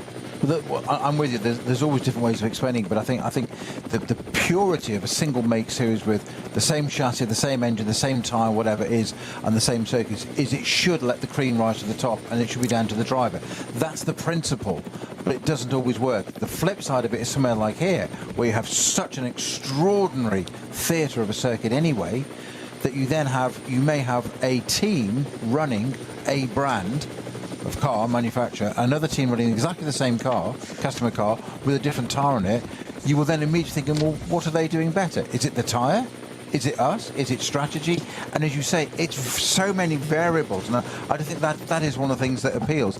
And yet, just look how competitive. Look at our top cars: Mercedes, BMW, Aston, Audi, Porsche, Ferrari, all in the top 10. Yeah. I mean, all different teams, all got different philosophies, all different ways of doing it, all got strong lineups. Okay, just point out there that the 5th place car, by the way, is a Pro-Am car. Still pretty impressive there. No, but I think once those pit stops are served, it might get up into a second or even third position. They've had a great race. But I just want to point, though, the other end of the equation, you can have one-make categories. We've got several within here, and one of them is the Cup 3 class, which is for Porsche 718 Caymans. We've got a fantastic battle for the lead of that class. 959 leading the way at the moment. That's Heiko Eichenberg for SRS Team Sorg Rennsport. You've heard that name before. But tucked in behind 953, it's in the hands of Oscar Sandberg, Smurlis Racing, long-time supporter of this series, and they're covered by a second. And where are we now? We are past the 3-hour mark in this race, 7.5 minutes ago. 52 minutes remain in this race, and they are now, as they go through the infield sector, nose to tail. However, nose to tail is not what Jules Gounon is experiencing, because here he is going around lap number 23. He last pitted on lap 15, so he better come in this time around. So they have gone the whole hog. And so we wondered if he'd come in after 22 to be on the safe side, but you know what? What? We thought he would come in after 22. No, I thought they could go on, but I thought, what's the point? But unless they obviously think they've got more than enough fuel to go around. They've already done 1 8-lap stint, so it's not like they're experimenting. And if they put the same amount of fuel in, then it should go on. You've got to get those calculations right. Oh, ye of little faith, etc., etc. Yeah, but you know, they're racers, and the tacticians can be racers as well. The strategists, you know, they'll try and push. But at the moment, it's been such an exemplary performance. This is one of the things with this sort of racing, multi-driver lineup. If you've got one that's really well balanced, well, Max Verstappen, you know full well, Danny Juncadella and Jules Gournot, they've been racing Mercedes-AMGs for years now. They are the gold standard. You put in Max Verstappen, who's here to weave his own magic. There's not a chink in that armour. They are all super fast, super strong, super consistent, and it's mighty. But you will have other crews, and this is where it's so difficult for a Pro-Am crew to be placed at the front end of the field. That's why it's so impressive. The number 48 Porsche from Losch Motorsport with Black Falcon is up in third place overall. But it must be said, though, it's a very strong driver. I mean, Tobias Muller, I reckon, put on his best race performance I've seen him have. He did the first stint, but then to Patrick Assenheimer, who is a Nürburgring absolute specialist for the last decade or so, and Dylan Pereira, super fast Porsche drivers. That's why they are. But normally with the Pro-Am crew, you'd expect your AM driver to be quite a lot slower, or a degree slower. And that's why, against full pro lineups, they shouldn't be able to feature up there. But clearly, Tobias Muller has done just a fantastic job because he hasn't shed too much time. And, you know, it'd be massive accolade. And I'm sure if we see if they do manage to finish in the top 3 to win Pro-Am, he'll be some money from ear to ear. You know, it's been a really strong drive from Tobias. You expect the other two to deliver, and they're duly doing so. I did place the argument the other day that there's for the 24-hour race in May, that in this lineup, which is joined by an hour as well, isn't it? The Lucas Hour, my apologies. Lucas Hour, yeah. That in that lineup, Verstappen is arguably the weaker link because he hasn't had 24-hour experience, whereas the others have, and they just know all that inside. So it'd be interesting to see how much he does at night. I bet he will, because he'll want to. He's not going to reject a challenge, is he? But I'm not saying he's going to be slow. I'm just saying, but that is the credit to the strength of the other teammates in that field, that he's arguably perhaps the weakest link at night in that car. Yeah, in the real world, but we know full well that he's done some 24-hour races, sim races. Yeah. And, you know, so... And plus his sort of natural, you know, performance abilities. Yeah, talent, that's the word.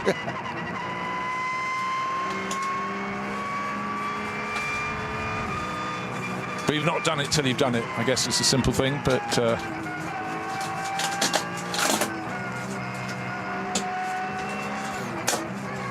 Yeah, Tobias Muller, I was just having a quick look. He's did the 24 hours here at Nürburgring 2017, but his diet of racing has largely been the NLS. But he's had the odd drive at Falcon Motorsport. We talked about them earlier in the Porsche Caymans, but he's not really raced away from the Nürburgring. But he's sort of stepped up with his teammates, with Assenheimer and Dylan Pereira, and looks though he's set for by far he's had one podium actually, now I think about it, back in 2021, but he's not a driver who's raced. But anyhow, did a little bit with Rutronic last year in the top class, but today I'd say, in terms of where I'm trying to go, is in terms of Pro-Am lineups, they're very, very strong in the AM department, because when you've got Dylan Pereira and Patrick Assenheimer, you're going to be doing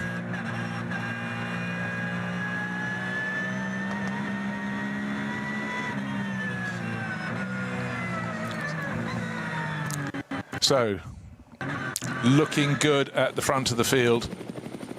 That's Jules Gournot. Lapping consistently just over 8 minutes. That's where you need to be. The Shearer Sport car with Christopher Haase, who led the first stint of the race, is now up into second place, but that's 8 minutes flat. So, things are fair, but the clock is counting down those final pit stops. Still to be made by any car that's important. Yes, the race leading car, and that will be coming in very soon indeed. Blue and red Charger, the Mercedes from Verstappen Racing with Winward Racing, and it looks like they'll be doing a 7-lap stint in the opening part of the race, 8-lap stint, followed by an 8-lap stint. They'll come in, and then by dint of the fact their final pit stop will be closer to the end of the 4 hours, all will be fine. They'll have a much shorter pit stop than their rivals who are behind them anyhow. So they've got it all covered. Absolutely, of course, their rivals would fall them back by serving their third pit stops, and then they'll still be on track, racing at full speed, while the number 3 Mercedes is at a standstill. But its pit stop would be far shorter than its rivals, so it would go in from the lead of the race and come out back into the lead, barring some extraordinary circumstance. And I do think we've talked about liveries on different, how different liveries suit different cars on this series, and I've got to say this Red Bull livery on the Mercedes really does suit it. I think it looks stunning from every angle, especially we're just being treated by our helicam shot now, looking down above it. It's absolutely superb, just a great shot. And then we get the one from the Tiergarten, looking back down the Dottinger with that massive mouth and grille of the AMG GT3 as it comes through the curve up to the last little bit onto the pit straight. So he must be coming in for this lap. This is Jules Gounon's last lap, surely. He's done 22 laps already. This is his 23rd. He must be pitting it and handing over, I'd have thought, to Max Verstappen. Indeed he does. Dives into the pits. Our race leader, number 3, the Winward Racing Jules Gounon driven Mercedes, and I suspect it'll be Max Verstappen going back into it for the final I think said stint then. Stint, Verstappen stint. Yes, I know what I meant. I think we'll call it. I went all Dutch there, didn't I? Yes. I do apologise. No offence intended or meant, I promise. So the big question is who's going to be hopping on board? Maybe Max will. Maybe Max is headed off to the airport to go off. No, he's there. There he is in the background. Hi guys, how's it going? Yeah, very, very well, thank you. So Jules will be getting out. It's always interesting to see, what a driver says when they get out, how they communicate. But at the moment, Jules steps out of the way, throws his seat, put his seat insert on the roof. Max pops his insert in, and then is just popping himself into the seat, and then Jules will help with the belts and eventually put the safety net across. But for Max, this is still sort of fairly... He's competed here twice before, but his experience of sharing cars with others, of course, is relatively thin on the ground. And but I'm sure these drivers, knowing he's in with 2 ultra pros who know Mercedes-AMG inside out. Don't forget last year when Max raced here in the top class, he did one performance in the junior class cars and he stepped up to race a Ferrari. This is an entirely different beast, but again, it's in the GT3 format that races in SP9. So learning as he goes, but he'll have done sim mileage before. You can be absolutely sure of that, for fun and for knowledge, of course. And down the car goes, but it will be a much shorter pit stop than the rival cars, and should gain 11 seconds in terms of a shorter pit stop than those that stopped a lap ago, and quite a lot of the rivals came in 2 laps before, so his pit stop would be 22 seconds shorter than theirs, which is a helping hand, but already this car should emerge back onto the track in the lead of the race. Unless I've got my sums very, very wrong indeed, but they've done everything right. 7-lap stint in the opening stint, 8 lap, and then with 43.5 minutes left on the clock in this 4-hour race. NLS2 it is, first race of the year, because the first one was too cold to race after overnight snow. Engine is fired up, indication from the mechanic. The lollipop goes up, just waiting for no traffic coming to the pits. Wave away. 43 minutes to go and play through to the end of the race. It's like the days when we grew up, wasn't it, Bruce? I never did. Well, for once, I won't disagree with you. But seeing Formula One drivers driving other types of cars, it was normal.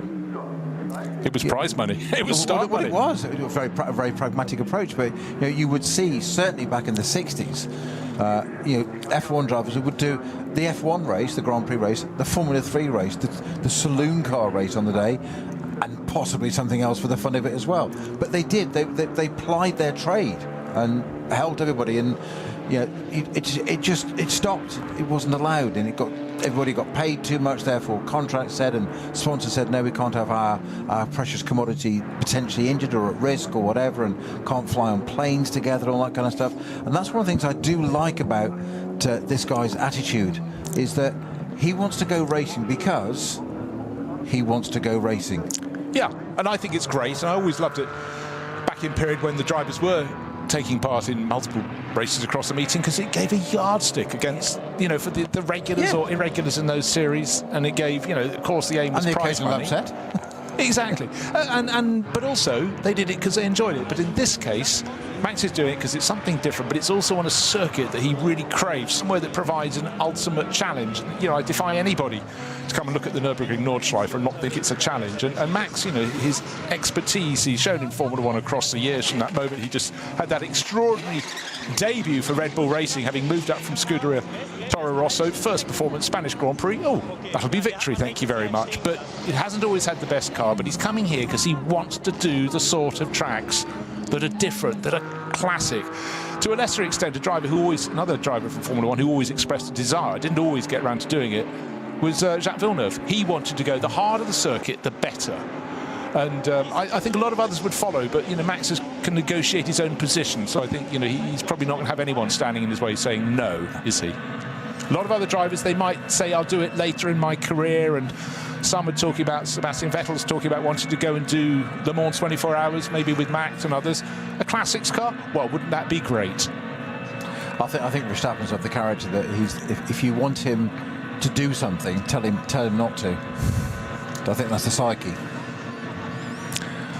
Yeah, but I think, you know, he's so versed in racing, you know, follows on from Father Dios. And he sees these races and thinks, you know, if you said to him, have a Grand Prix here, I'm sure he'd absolutely agree, though I can't imagine the World Championship would quite fancy putting their cars to play on a circuit like this that is very different to the sort of modern racing circuits. But he's not the sort of driver who will ever say, I'm not up for that challenge, is he? So he embraced it. But, and a lot to be owed to his mother as well, who is an extraordinary karter, very top-level, world-class karter. Yeah, two racing families melded together, that's for sure.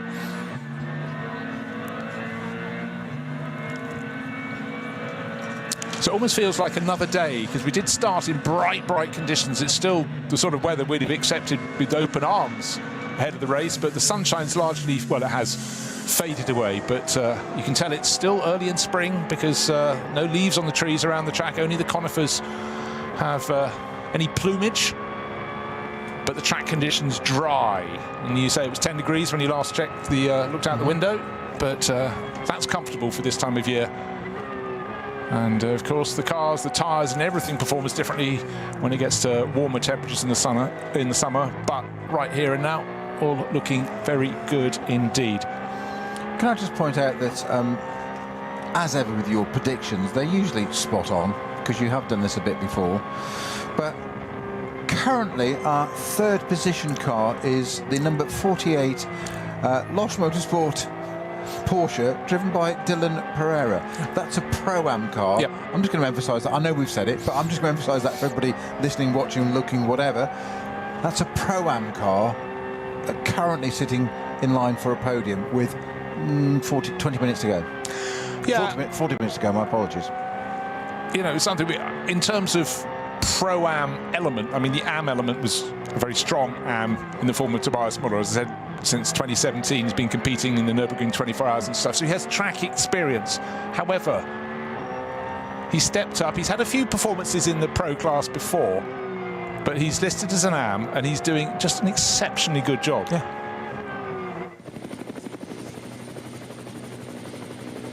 He's still young, though, 28 years old. So he's raced almost man and boy and quite a few NLS rounds, but you know, it's just really good, and it's also good to have a Porsche up at the front of the field. It's not always been a given, and if it has been, it's invariably been Falcon Motorsport cars over the years. We've had some good runs from Rutronic as well, but and Manthey, of course, but Manthey aren't here, which is, it almost feels weird, doesn't it? It does, doesn't it? Why not? But a wealth of experience in his teammates there, Tobias Muller and Patrick Assenheimer, who will be passing that on and helping him and bringing it all along, because it all works for the team. As we've said so many times, it's in everybody's interest to get the job done. Yeah, and I'd love to have been privy to some of the conversations in that leading car amongst the team there, of like getting Max up to speed and nuances of that particular model of car. And what an opportunity, because he will be asking questions, because he'll want to get as much as he can out of it. Well, it's never over till it's over. Just you're settling down. You're in the last quarter of the race, and yes. Suddenly something yellow in front of you is putting up a lot of dust. Why is it dusty on the circuit? Well, it's not on the circuit. Running through, actually, fortunately, about the only large gravel trap on the Nordschleife itself. But a Porsche came and eventually came back onto the racing circuit. But now, let's just wonder, are we going to get many place changes towards the end of the race? Certainly out front, we've got the Verstappen car, with Verstappen back on board. Second place, the Scherer Sport car it fought with in the opening stint of the race. Now Nico Hanke back for his second stab. Remember, Christopher Haase started it, Nico Hanke did stint 2. Stint 3, Haase was back in the car, propelled it towards the front. But I'll be really interested in this stint to see how close the pace of the front runners Nico Hanke can come, because he had that first stint for him. He's got out, he's reappraised what he did, and already, to my eye, he's starting to lap faster. Maybe because his car is being pushed around the circuit by a car from one of the rival crews, but it's not one that's racing near him for position at the moment, because I think, just looking down, is that the 98 or the 99? Need a closer shot.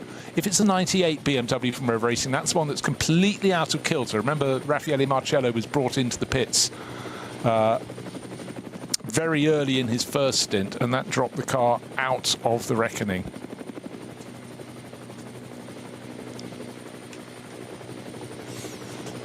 But Hanke pulling away from him at the moment there. Yeah, the 98 car's further around on the track. That's over at Exmoor. Okay, so that should be Jordan Pepper then, who's giving chase, which means Nico Hanke will have been falling back towards him. Just looking at their pace last time around. 8:07 for Hanke. Oh, 7:58 by Jordan Pepper. Pepper was very quick in that early stages of the race, so expect that Rover BMW to go past the two shades of blue Scherer Sport PHX Audi, and not quite close enough to get a tow. Getting closer now, but it will possibly be a move he gets to make down into the first corner of the lap. I'm not a slave to social media, but when we're you are. No, I'm not.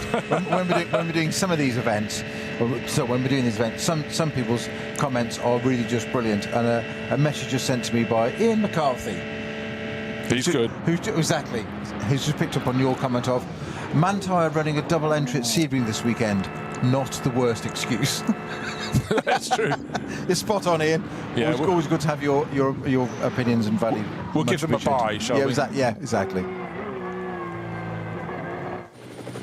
You know what I like is when everything tightens up at the end of the race. All the stagger is unwinding, as we say in athletics terms, but suddenly we've got 4 GT3 cars covered by about a second and a half coming over the start-finish line. We've got the Falcon Motorsport Porsche. That's Tim Heinemann.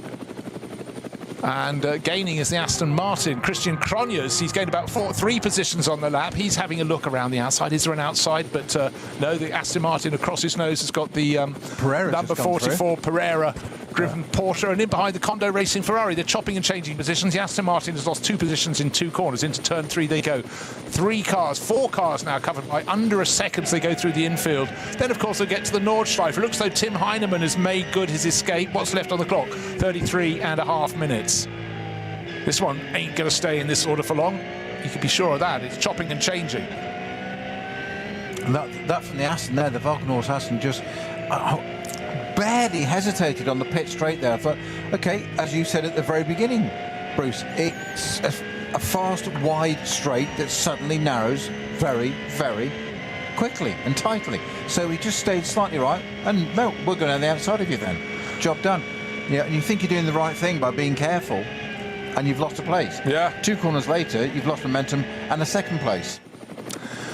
Suddenly the lap pace is really improving. All the top 10 last time, their fastest lap in the race is under 8 minutes. 7 minutes 57, seems to be 53 for the race leading Mercedes. 7:52 for the Audi in second place. That's his fastest lap. Oh, sorry, yes, that was 7:52.7. Yeah, 70. Yeah, quite right. Yeah.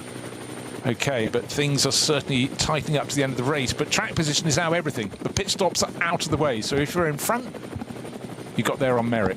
You got there the way the teams work things out. So, starting this lap, we had Max Verstappen. Remember him? 45 seconds clear. Nico Hanke in the Audi, number 16, Shearer Sport PHX. Then Jordan Pepper, we saw him all over the tail of that. At the end of this lap, we will have a place change, and I would suggest that Jordan Pepper will be up into second place for Rover BMW. Will we have a Pro-Am car finishing in the top 3? Suddenly, it doesn't look likely anymore. It's in that battle, but that battle with the 4 cars I was talking about, they're fighting over 4th, 5th and 6th positions. And 7th, because it's Thierry Vermeulen back of that pack in the Ferrari. But it's been shuffled, and in fact, the car that's dropped back a position is Christian Cronjes. Mentioned he started the lap 2 positions higher than he is now, but still the cars for 4th place. Tim Heinemann, the Falken Motorsport Porsche is 4th. 5th place is Dylan Perel. Oh, the Falken car gets obstructed, has to come off the power a little bit. This is a chance for the Pro-Am car to get closer and closer. There's about 2, 3, 4 car lengths between them. There we are, that little bit of loss of momentum, and the car they passed almost dropped, well, it did slightly drive off the track to avoid them, but what it has done is close that quartet, fighting over that 4th place up all over again. But every time it clears, that Falken Motorsport car in 4th is looking rather tidy indeed. Tim Heinemann managed to get away, but I thought that would be that little change of momentum that could have had place-changing consequences, but it didn't. And it can change that easily, can't it, in the blink of an eye. So we've got the Porsche being chased down now to BMW, keeping out of the way too. And the Aston, Christian Cronjes, getting a little bit back in touch, but he's a little bit too far off that Ferrari at the moment, isn't it? The battle really there is for the middle 2 of these 4, really. That's where the battle is at the moment. Still, Nico Hanke hangs on to second place, but I'm sure that's a matter of time before the Rover racing car, Jordan Pepper, goes on through. And in fact, if Hanke's pace falls away, then it could well be that this group from 4th place down get onto his tail and start to make his life difficult. But just remember, some of the crews, of course, racing with 3 driver lineups, some with 4 and some with 2. And certainly Hanke and Christopher Haase doing things the hard way. But actually, we've talked about this a lot over the years, that sometimes it's maybe better to have just 2 cars, 2 drivers in a 4-hour race, because they're conversant with the conditions when they go out to do their second stint. In fact, a high-up shot is showing that Nico Hanke is not that far ahead of Tim Heinemann. Tim Heinemann can see the 2 shades of blue on the Audi up ahead of him. It's about 2 seconds clear of him, 3 seconds perhaps, just not quite in the same shot as we look down from the helicopter. Brilliant shots over this fantastic circuit, but Tim Heinemann's got his tail up and Nico Hanke is hanging on. Under half an hour to go now. We've crossed 3.5 hours of this 4-hour race, but I think we can safely say plenty of racing still to come.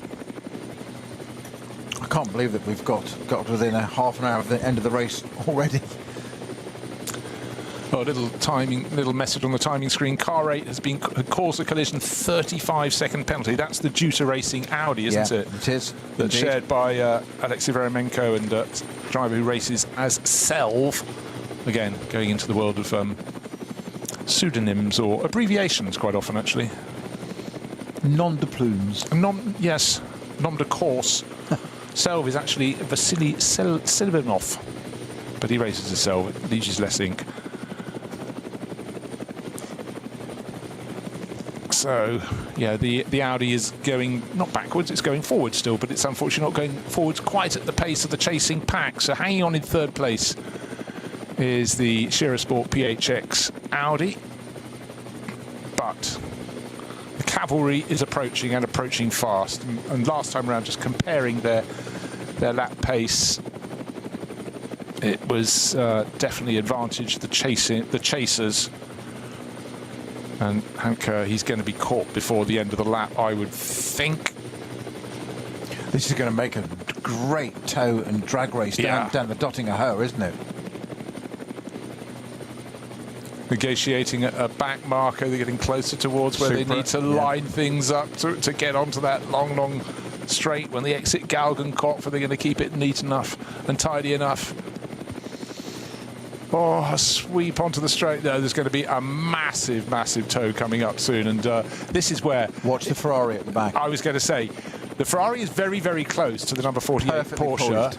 And if that 48 Porsche can get closer to the car in front, there's going to be a huge tow advantage. And when you've got a multiple tow, it's absolutely extraordinary the advantage you can gain.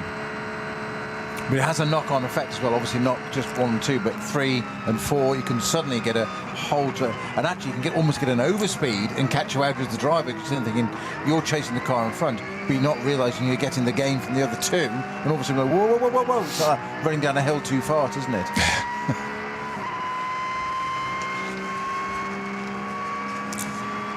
Just going to highlight what's happening in the Porsche Cup race at the moment. That's being led by Raphael Renhofer, car 902, but back to the chase, if you will, and in the dip, before you start rising towards the end of the Dottinger Höhe, it's still the Scherer Sport Audi in that third position, but not for long, because Tim Heinemann in the Volker Motorsport Porsche getting closer and closer. Likewise, behind him, Dylan Pereira, Thierry Vermeulen, and gaining on all of them has been the car at the back of that pack, which is Christian Cronjes in the Aston Martin. We talked about the multiple benefit of being in a long train of cars. Get out of the way, I need to join this pack, yes. I'm not done yet.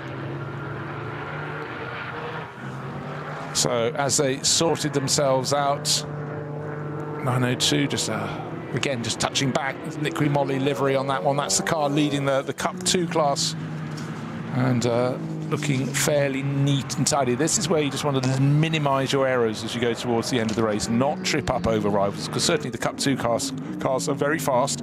That's Team Liquid Moly by Black Falcon, Ryan Harrison, Leon Vassatura and Raphael Renhofer. There's Vassatura at the wheel at the moment.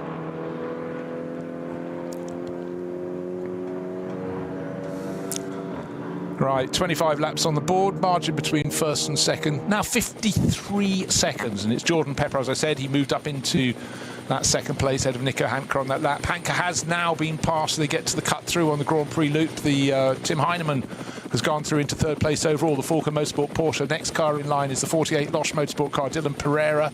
And in behind him, he's got the Ferrari still tucked in behind, Thierry Vermeulen for Kondo Racing. And behind him, it's Christian Cronjes. Then there's a gap of 50 seconds back to Dorian Boccolacci, who's Dunlop liveried Schnabel Engineering Porsche, started down in, I think it was 24th position. Yeah, it was. I noted that down before the start of the race, but that's worked its way ever further forwards. But starting that far down, you need things to really, really fall your way. So the yellow and black Dunlop Motorsport car won't be getting a top result today, but now at least the team will be getting one on the podium, providing things don't change, because Tim Heinemann in the Falcon Motorsport livery car has just moved up into third overall.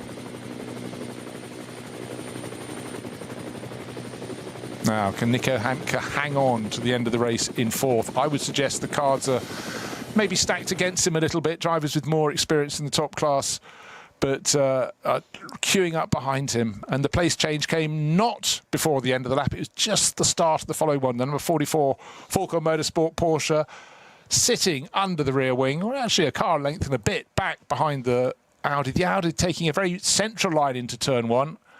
And the move was made, and equally behind them there was a really good scrap between the Kondo Racing Ferrari, that's with Thierry Vermeulen, with Dylan Pereira. When they exited turn one, running wide, and the Ferrari was trying to come back on the track, and there was no gap to go to. There was a little bit of contact, I'd suggest, side on side with the black and green 48 Losch Motorsport Porsche, but the Porsche stays ahead. Your view, Snowy, is?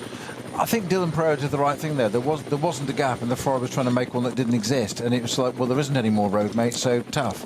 You're going to run out of road, and that's exactly what he did. Well, thank goodness those cars didn't clash earlier in the race. Oh, no, they did. Hold on. Exactly. About 50 metres further around the corner. Different drivers on board at the time, but hey-ho. They're drawn to each other like magnets. That's the issue. So the battle continues. And a lot of this is now down to traffic, experience, keeping a cool head, and not making any mistakes. No, exactly so. But I tell you what, I think we just had Dylan Pereira. No, we're riding with him now. Sorry, there must be a Porsche Cup class car that's suddenly obstructing Tim Heinemann's Volker Motorsport SB9 class car. Yeah, it's blue and white. I can see from above, but through they go. Nico Hanke right on his tail, Dylan Pereira right on his tail, Thierry Vermeulen, and the Aston Martin just doesn't seem to have quite the pace. Christian Cronjes is next in line, a little bit further back, but they're all negotiating that Cup 2 Porsche. But Tim Heinemann's made the move. He's got about a second and a half advantage over the rest. Nico Hanke still hanging on to what is now 5th position, but he's going to have to be on his tiptoes for the remainder of the race. 22 minutes remain. 4 hours was the race duration at the start, and hopefully that will be what it is at the end. Yeah, Aston, you say quite right, it just doesn't seem to have the straight line pace. No, it's been worked beautifully in traffic, but gains in traffic, sometimes you can lose in traffic, but even when it had the benefit of that sort of 4-car tow, that brought it closer. You get to the twisty part of the circuit all over again, and he just doesn't seem to... Yeah, but it brought it closer, didn't put it in contention. No. And it should have done. Exactly. But you may well get traffic that obstructs those ahead and allows them to get close enough onto their tail to benefit from the tow, but with every lap it's looking rather less likely. And with every lap, our race leader, the number 3 Mercedes, Verstappen Racing, entered by Winward Racing, is pulling ever further clear. At this rate, that car shared with Danny Juncadella and Zhu Guanon may get a full minute advantage over the rivals, which would be astonishing in any round of this championship. But the ones in the early part of the season where they're chock full of pro lineups is really quite an extraordinary margin. I think it's sometimes easy to be a little bit blasé, but the way that Max Verstappen has just bedded down with Zhu Guanon and Danny Juncadella, who are superstars in all things Mercedes, you know, that he has joined in and he's absolutely nailed it. He's a class act, isn't he? We've seen that both on and off the track now, but to adapt to something so different on such a different circuit. I know we talk about simulators and stuff now, but he does an awful lot of sim racing, as we well know. But it's all well and good doing that. It is a simulation. Putting it into practice and repeatedly. You said he did those 2 lower class races. He had to get his ring permit, and he wasn't exactly shabby in those. Hops into a Ferrari and wins it with Chris Pullum, and jumps into a Mercedes and is currently, with 20 minutes to go, you say nearly a minute ahead. Meanwhile, I think the guy that's probably impressing me even more at the moment is Dylan Pereira. In this Pro-Am entry, which is currently in 5th position in 48 Losh Motorsport car. He's like a little terrier. He just will not give up. Give him a biscuit. Nicer. Yeah, well, it's great, and we talked earlier about how actually you want to scrap. You want someone to race against. So a lot of the drivers here have not just had someone to race against; they've had 2, 3, even 4-car battles. And that's always an interesting game of chess. And we've talked about the benefit of being the last car in a multiple tow. They get to experience that. The order gets shuffled. What I am seeing right now is Nico Hanke's doing a good job of holding on in 4th place. He's lost 3rd place to Tim Heinemann, but he's got really tip-top drivers in behind, and they're not managing to get past, but maybe he'll get it right going through Augenkopf. Maybe he won't, and that will give them the chance, and they go into the Dottingher to use his tail, and 1, 2 could come past. But right now he's keeping a very central line on the track and doing a tidy job. Very much so. 53 seconds is the gap from our Winward Racing leading Mercedes to the Rover BMW, Verstappen and Pepper. Well, it's going to be more than that, because we have to wait about 50 seconds until the next one comes through, but I can only presume, as the others have been slightly slower through the course of the race, that we're edging closer to a minute. We've got time for, what have we got left? 18 minutes. We've got time for this lap, the next lap, and 1 further lap. So I was building to it being 53 seconds on the end of the last lap to see what it is now, but it is only 3.7 seconds on the last lap to the 3rd place car of Shira Sport.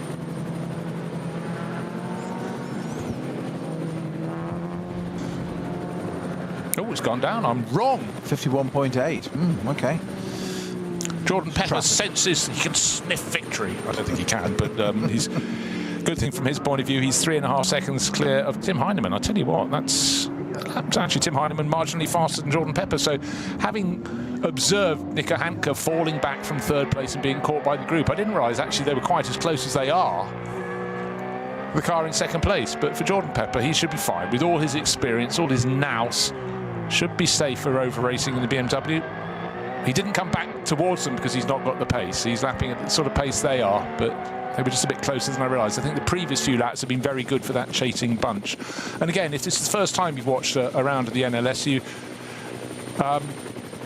Michael, it's really interesting, these different length pit stops, or they're confusing. Yes, they are a little bit confusing, but you get used to them in the end, and it does knit things in a different way. And as I say, that the Kondo Racing Ferrari has finally managed to get its way past that Thierry Vermeulen, going past Nico Hanke's Scherer Sport car. So the Scherer Sport Audi has shown great pace. It led the first stint of the race, ran second for a long time, but with all the best will in the world, Nico Hanke is still learning about these top-class cars, and he's found those with more experience just that little bit quicker. But you can be sure he'll go back, he'll watch this race on replay and observe and learn. That's what it's all about. You step up, the cars feel different, they behave differently, but also the way you have to race them is different too. And so he's been a little bit generous to some of the other drivers, but he's been clean and tidy, and he will learn a huge amount. But a podium not coming their way today, because what was second became third, and now is down several more positions into sixth overall for the Scherer Sport PHX Audi.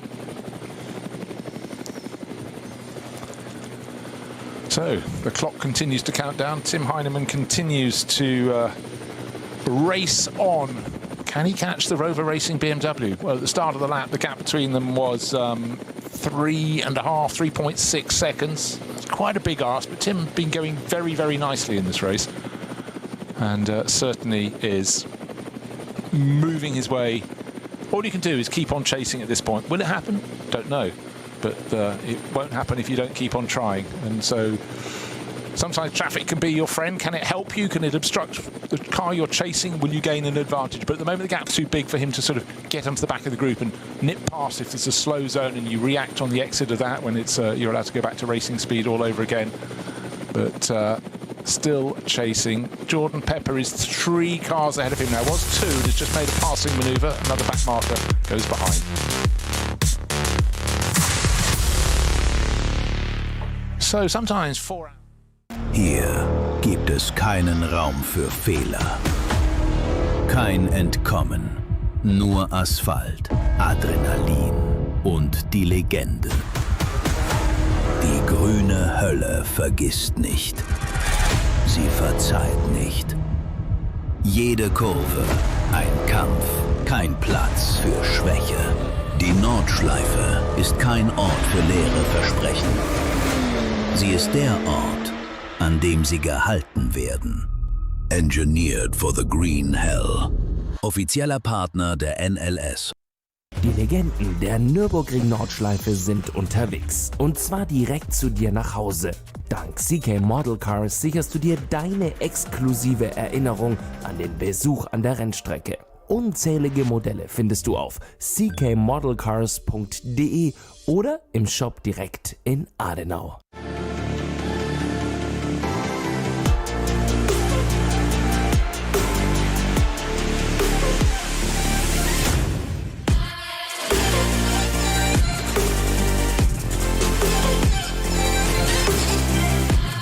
Reifen.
Liebe Fans, Lovely fans. Besucht uns auf unseren Social Media Kanälen. follow us Auf Facebook, Instagram. YouTube and TikTok. Willkommen bei der NLS.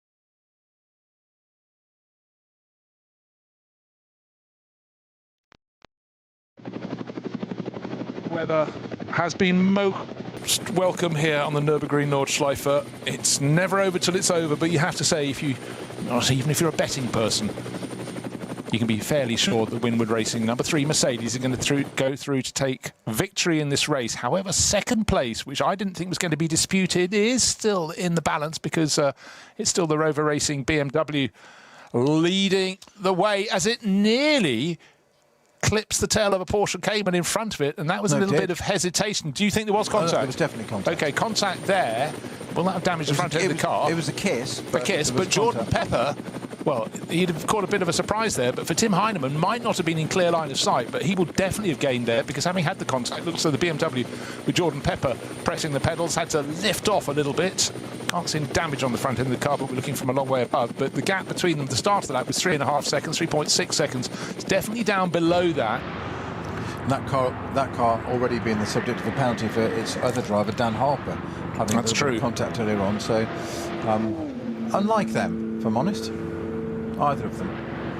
Yeah, now the gap hasn't really come down a great deal. Tim Heinemann has closed a little bit. In turn, in third place, he's dropped Dylan Pereira, who's about 4 or 5 seconds further back. So, is it a real battle? Well, I tell you what, we've got Max Verstappen having already started lap number 28, I beg your pardon. He's just completed 27. But he's got time for this lap and 1 further lap. So we've got 2 more laps of racing effectively, and the car in second place is still the BMW from Rover Racing, car number 99, flashing on. But the gap back to Tim Heinemann, just waiting for that to be confirmed, is down to 1.9 seconds. So a second and a half gained on that lap. And now no cars between them. There will be some cars between them at some point because they'll come across some of the cars from the less high performance classes, but the gap is coming down. And there we are, the different roles, the hunted and the hunter, and certainly Tim Heinemann in the number 44 Falken Motorsport Porsche is enjoying the chase. And it's always that moment we get clear line of sight. I'm not talking about just when you're going along the long straight from Döttinger, but when basically there's hardly a corner on the circuit where you can't see the car you're chasing, and that becomes a really good time. And I'm sure it just gets your antennae that little more attuned to, you know, the attack. But it's flat out attack from here. That's what it's got to be. 50 kilometres for them to play in. It's about reading ahead, seeing the situation, knowing that thing. And that thing I mentioned about Dan Harper again, about them driving a different category car, actually is good intel, because they know from their point of view where to place that car on the track to its maximum. But it also gives you an understanding of where the different class cars, faster cars, will come through, how they can do that, and then when he goes back into one of those GT3 cars, SB9, he can say, right, I know, he comes up behind a Cup 2 car, whatever, he has a better understanding. It's all just understanding. It allows you to make informed, calculated decisions rather than take risks. They're tiny, different little degrees of margin, but they add up. They absolutely, and in terms of often as much as anything in not making mistakes, it enables you just to fine-tune everything right. At this point in the race, Tim Heinemann in third place. Well, I'm sure they'd be delighted with third place, but it'd be far better if they could get second. And at the moment, it's about picking a way through traffic. And it was a Porsche Cup 2 class car. They're quick in a straight line, the 911 GT3s. But Heinemann has managed to get past that one as they're in the early part of the Nordschleife glory part of the lap. But now clear line of sight again for Tim Heinemann. But every corner he doesn't gain is one that will potentially keep him from taking that second place. I think we can safely say it would only take a disaster for our race-leading number 3 Mercedes, Max Verstappen on board, not to go on to victory. At the end of this, the start of this lap, it was 57.3 seconds margin. I think Verstappen's able to keep that under control. Battle for second place. I still think Jordan Pepper may be just far enough ahead of the chasing Porsche from Tim Heinemann. It looked actually the best part of 2 seconds. Now, it was, what was it on the start line? It was 1.9 seconds. But it's 1.7 if I do the maths properly. But for Max Verstappen, did the first stint, handed over to Danny Juncadere, who did the second, who handed over to Jules Gounod, another Mercedes expert on the works books, and then back to Max Verstappen for the final part of the race. And he's got this lap and 1 further lap to go. The race duration is 4 hours. He's 7 minutes away from the end, but the lap is so long here. Best lap of the race, 7 minutes 52. So yeah, clearly time for 1 further lap. And I don't suppose Max would mind too much. I mean, he'd like victory, but as much as anything, he just simply wants to be racing cars on this circuit. And that's exactly how we like to see it. And it's bringing new fans to this and new fans to the Nürburgring, which is something very special indeed. Because what a lot of people forget, this circuit's over a century old.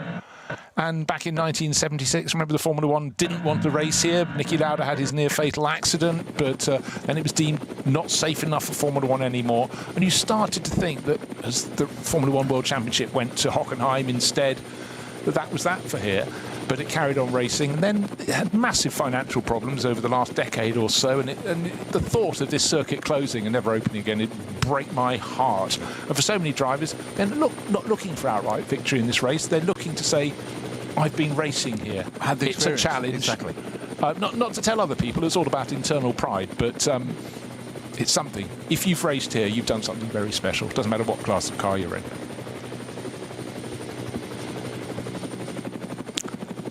Jordan Pepper, the Rover Racing BMW, hanging on to that second place. I think he should be safe. Maybe traffic can fall the wrong way in front of him, but certainly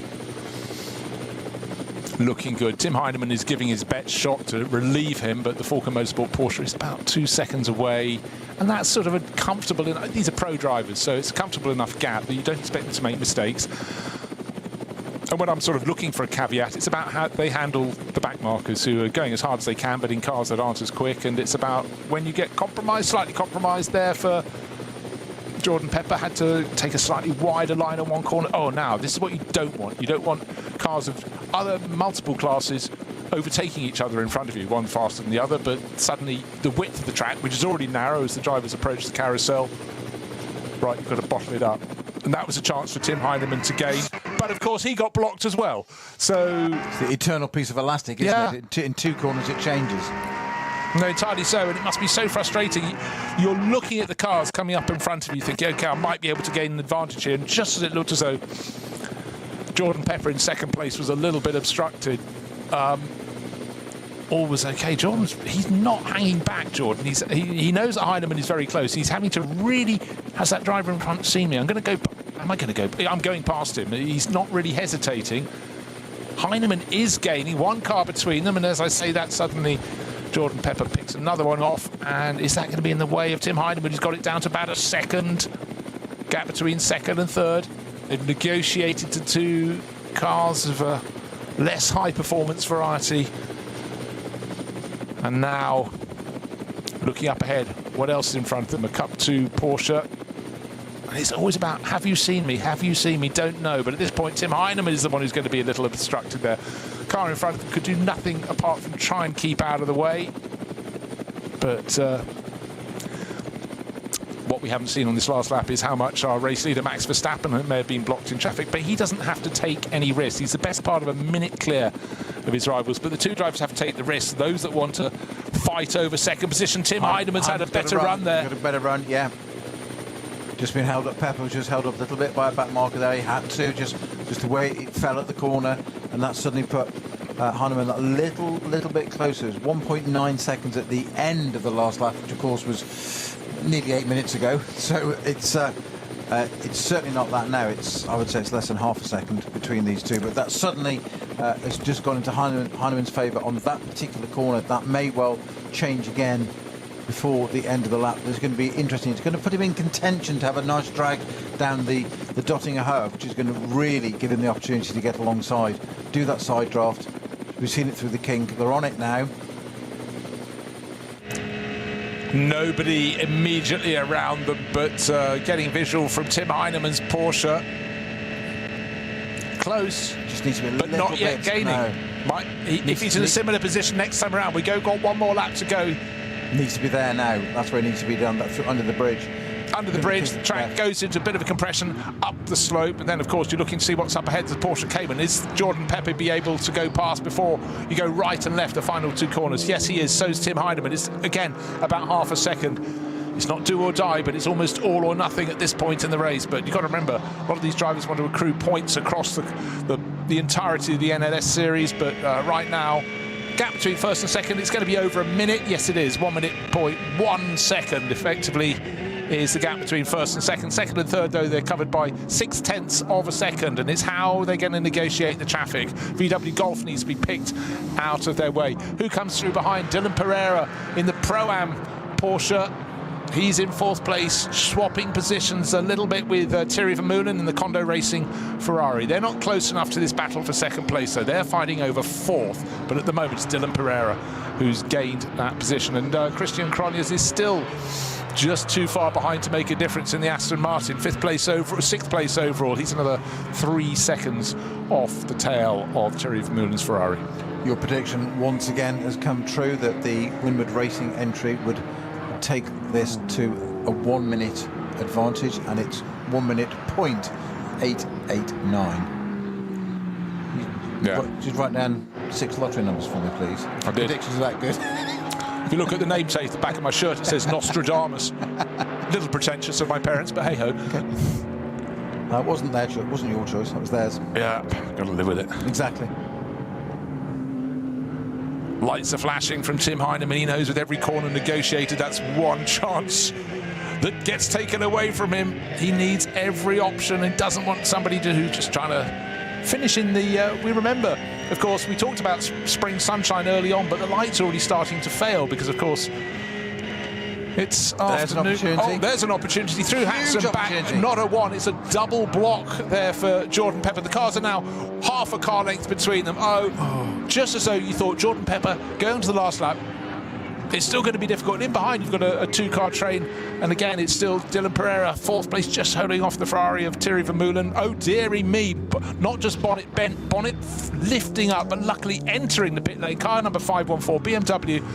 From the Lees, and it's never easy entering this pit lane anyhow, but trying to get into the pit lane when your bonnet is... the SRS Team Ring Sport entry. Yeah, a couple of Korean drivers on board. I don't know if it's Jungwoo or Chang, but anyhow, thank goodness they got it back. But we've seen cars going in there before, and, you know, that's always a danger with front-end contact, hitting somebody that the bonnet release may be damaged. And the thought of driving the Nürburgring in a lot of things is quite scary, but the thought of driving it if you've got competence is not scary. But I mean, without visibility, you talked about you can never learn this track. Learn how to turn into the pit, sir. That's something you can do by memory. Oh dear, and I've got a car going very slowly in front of Max Verstappen. But this is the final lap of the first race. This is round 2. Round 1 was snowed and cold temperatured off last weekend. I've just invented a new verb. But Max Verstappen sharing with Danny Juncadella and Jules Gounod, doing stints 1 and 4 of the 4 stint races. Max Verstappen, the 4-time world champion, looking comfortable as he ever has. But this time, he's heading for victory in a Mercedes. Last year, he took victory in a Ferrari. This is his weekend off. This is what he does for fun away from his serious job, as he calls it, in the World Championship in Formula 1. And I'm sure racing drivers are about winning when you're performing at the top end of the sport, and he's doing precisely that. And victory by a minute, but I just want to wind it back to the start of the race. I was talking about the quality of the teams and drivers at the front end of the grid, and just looking down that grid, I'll just refresh your memory, Mr. Snowden. Max Verstappen, starting from pole position. Christopher Haase, Audi expert, starting second. Raffaele Marciello, formerly a star in the Mercedes, now with BMW the last 2 years, third on the grid. Matthias Drudy, Aston Martin superstar. Maxime Martin didn't start the sister car to this race-leading Mercedes. That had to start from the pits. Then David Pittard, an expert normally in an Aston Martin, now in a Mercedes. Then Dan Harper, BMW superstar. Thierry Vermeulen, great in a Ferrari. Frank Stippler, almost the ultimate Nürburgring driver. The quality is immense, but the fact they've pulled clear in this number 3 Mercedes with the Red Bull sponsorship to win potentially, but certainly to be running around the final lap a minute clear. This is a monstrous win. This is extraordinary. Because so many times I've mentioned here before that the outcome of the race win isn't known until the final couple of corners after the cars have dragged each other down and along the straight from Dottingerhöhe up towards Hohenrhein and then up to Tiergarten. But this has been in every stint super, super impressive. Do not forget, though, that Christopher Haase in the Scherer Sport PHX Audi kept it honest, in fact, took the lead at the end of the opening lap, was passed at the end of the lap they came into the pits in the final sequence of corners. He can, because that means that car's got the performance, but no disrespect, but his teammate Nico Hanke, young in experience, stepping up to the GT3 class, is learning as he goes, and unfortunately for him, he's now fallen back to 7th position. But across the board, across the 4 hours, as we go around the final lap, the Verstappen Racing with Winward Racing Mercedes prepared at Alten Dietz in Germany, they have not put a wheel wrong. It's been super, super impressive. I go back to my earlier quotes about I'm still sure that Verstappen in that Haase battle was sitting there going like, this kid's good. This is proper racing. This is what I wanted. I wanted a chance. I can't find a way. You know, the kid is good. And yes, he did get by on that last bit, not taking anything away from Verstappen. That was a bit of traffic just at the right plot, and it just gave him that opportunity to nip by. And they're all coming into the pits anyway. So yes, he did swap back at the end of that little stint, but I still think that was an absolute masterclass and stint of the race from Christopher Haase at the beginning. Yeah, it was, and you know, Christopher, is giving away a few years, isn't he? So, but it's also the fact that Verstappen wasn't prepared to go. We're both coming to the pits now. I will still fight for position, even though it's 3 corners to go. When he got through, got his car in front, but then remember the Scherer Sport car handed over to Nico Hanke actually was ahead when they left the pits. Remember, there's the chase down the pit lane. It looks like the Verstappen car would pull out ahead with Danny Juncadea on board, but just as he was getting towards pit exit, boom, the little two shades of blue Audi jinked across in front and just got onto track position, but then Nico Hanke could do nothing about the super experienced Spaniard Danny Juncadea, and that was the last time the Mercedes was effectively in 2nd place. But even at its late stage in the race, course vehicles moving slowly around the final few corners, doesn't obstruct Verstappen though. He sweeps to the right, to the left, plants the throttle again, down the start-finish straight he goes. The margin surely will be over a minute. Lights are flashing, so he's had fun, weaving from side to side. There is the checkered flag. And that's what drivers can do on their weekend off, and he's absolutely done that to perfection. So end order, eventually you get 29 laps on the board, and a tidy victory for his teammates Danny Juncadea and Jules Gounod. Yeah, well, they'll take that very much. They had a big role to play in there, but Max Verstappen did half the race, did the 1st and the 4th stints, and he's got it sorted. What is going to happen in the battle for 2nd place, though? It looks though the BMW, is it flat out down the long run towards the end of the lap, has got enough of a margin. Under the bridge they go. Yes, he has, because the Falken Motorsport Porsche, Tim Heinemann, is giving his all. Oh, there's a chance. There are 2 cars side by side up in front of them. They jink to the left, to the right, and slightly left again through Tiergarten. They go. There's a BMW in the way, but the BMW that's important is the one that made the move. Tim Heinemann had to suck it up, but there, Jordan Pepper did just enough to take that 2nd place. Good run for Rover Racing with their BMW. Great to see Falken Motorsport in 3rd place as well. So we have Mercedes from BMW from Porsche. That's how we like it too. And the Pro-Am class winners, 4th overall, didn't get the podium, but Dylan Pereira was only another 3 and a bit seconds down in 4th place after his very good battle with the Ferrari of Thierry Vermeulen. Good start to the season. I think a lot of drivers would have thoroughly enjoyed that. Margin of victory at the end, 1 minute and 6 seconds, so it went out on the final lap, but you can see that battle for 2nd place was intense, and eventually at the end it was half a second between them, so that's very, very respectable indeed. Tim Heinemann, another lap, who knows? Well, he might have run out of fuel, but if he had infinite fuel in his tank, he might have been able to make a passing manoeuvre, but he really closed in. But Jordan Pepper, wise bird, kept that 3rd place. And again, just reiterating, 4th place overall, the Pro-Am class winner. Dylan Pereira sharing car number 48, the Losch Motorsport Porsche, with Patrick Assenheimer and Tobias Muller, who set the ball rolling in the opening stint of the race. So for Verstappen, it'll be the short run back to the pitch. You don't go around the full Nordschleife, you just go and where the track turns left to go on the Nordschleife, you go to the right, and we'll come in. Marshals on the track, waving yellow flags. and course cars positioning. A little bit of confusion there now. Max has been shown. Other cars can report into the paddock, but those who go to the podium take the rear entrance to the pits, the one that you'd use in if you're just using the Grand Prix circuit, going around a group of stacked tyres. And tidy job, I think one can safely say. And just completing as Max Verstappen enters the pit lane after Christian Cronjes in 6th place overall in the Aston Martin. Nico Hanke sharing with Christopher Haase. The car did lead the race early on. Car 16, the Audi, ended 7th. 8th place goes to car number 7, which is the best of the Lamborghinis. But Max Verstappen to a standstill. And his teammates with the beard about to proffer him a cap. We have Jules Gounon gives him a hug, and Danny Juncadea as well, and cheers ringing around the pit lane. But just a little glimpse of some smiling eyes through Max Verstappen's helmet, and I think we can safely say he enjoyed. That'd be interesting to catch some words, but the body language is very much, pumped up and getting things done. And again, it's great, and we love having people come to race on the Nürburgring Nordschleife, because we know it's special, and the more people that know it's special, the better. But just remember, this is a driver who potentially had 24 Grand Prix to do this year, just the 22 after 2 have been called off for obvious reasons in the Middle East. But they will be back. But I think Max Verstappen will be back. He wants to do the races like this, and it's great. Helps our credibility, because we've been saying this for years. Now people go, oh, now they're involved. Now we get it. So we've been telling you that for 10 years. Exactly so. But look at the smiles, absolutely genuine smiles on the bottom there. Max beaming from ear to ear. Jules Gounon, finger up in the air, number 1. Ach, ihr glaubt gar nicht, was hier unten für ein Riesenauflauf ist, ne? Mein Gott, alle halten natürlich die Kameras drauf. So, wir kommen mal einmal direkt durch und gehen direkt zu den Siegern natürlich rüber. Max, I come to you first. So let's Max, congratulations, your second race on the Nordschleife in the GT3 car, second win.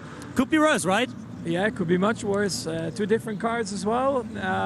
Yeah, for me, this whole weekend has been about getting to grips with the car around the Nordschleife, which has been super enjoyable. The team also, they prepared the car really well, so we could do some decent testing, and it made me feel really comfortable, with the car. So yeah, really good experience for me today to drive here.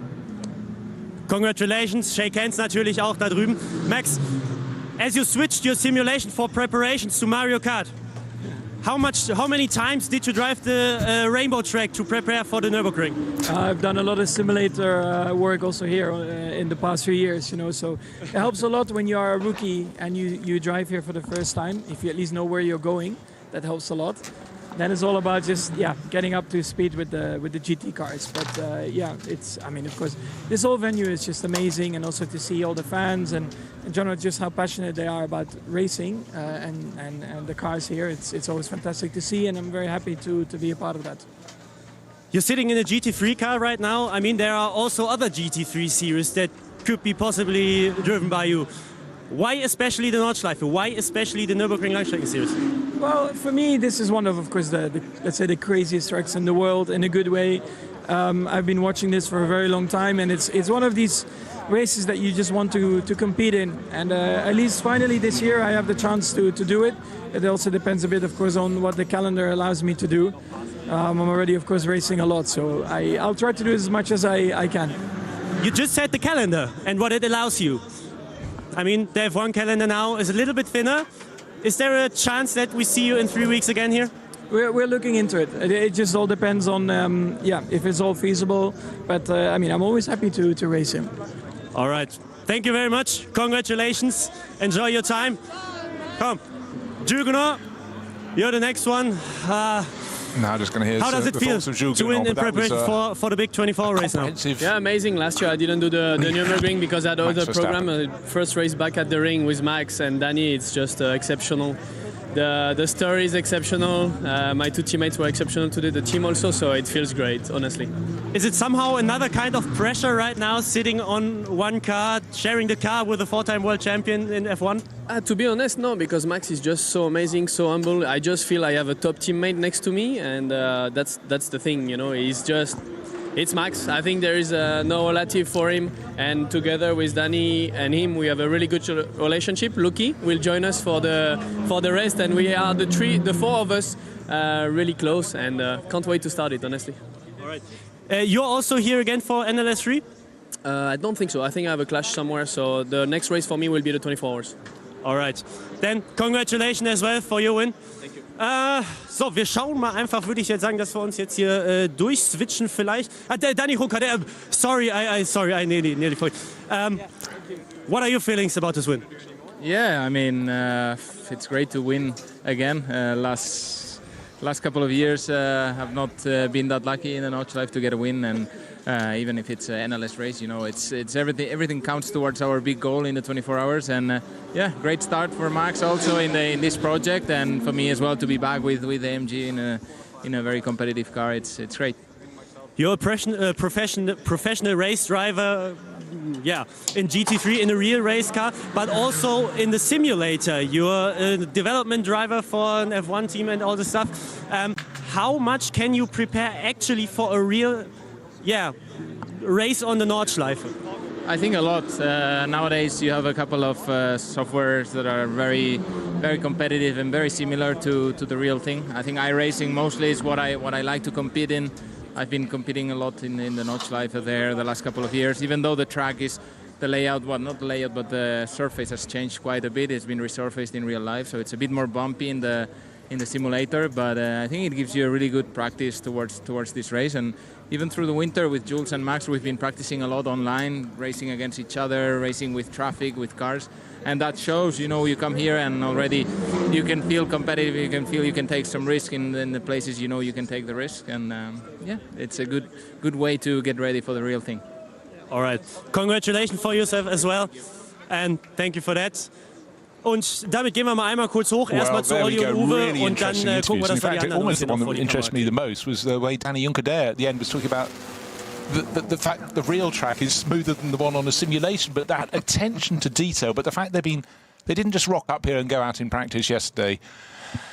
They've been sharing that knowledge clearly for weeks, if not months in advance, playing against each other, and as he said, just getting used to the traffic, and there's so many elements. But you think, hold on, you are tip-top drivers. Do you need all that practice? Yes, you do. That's what keeps you ahead.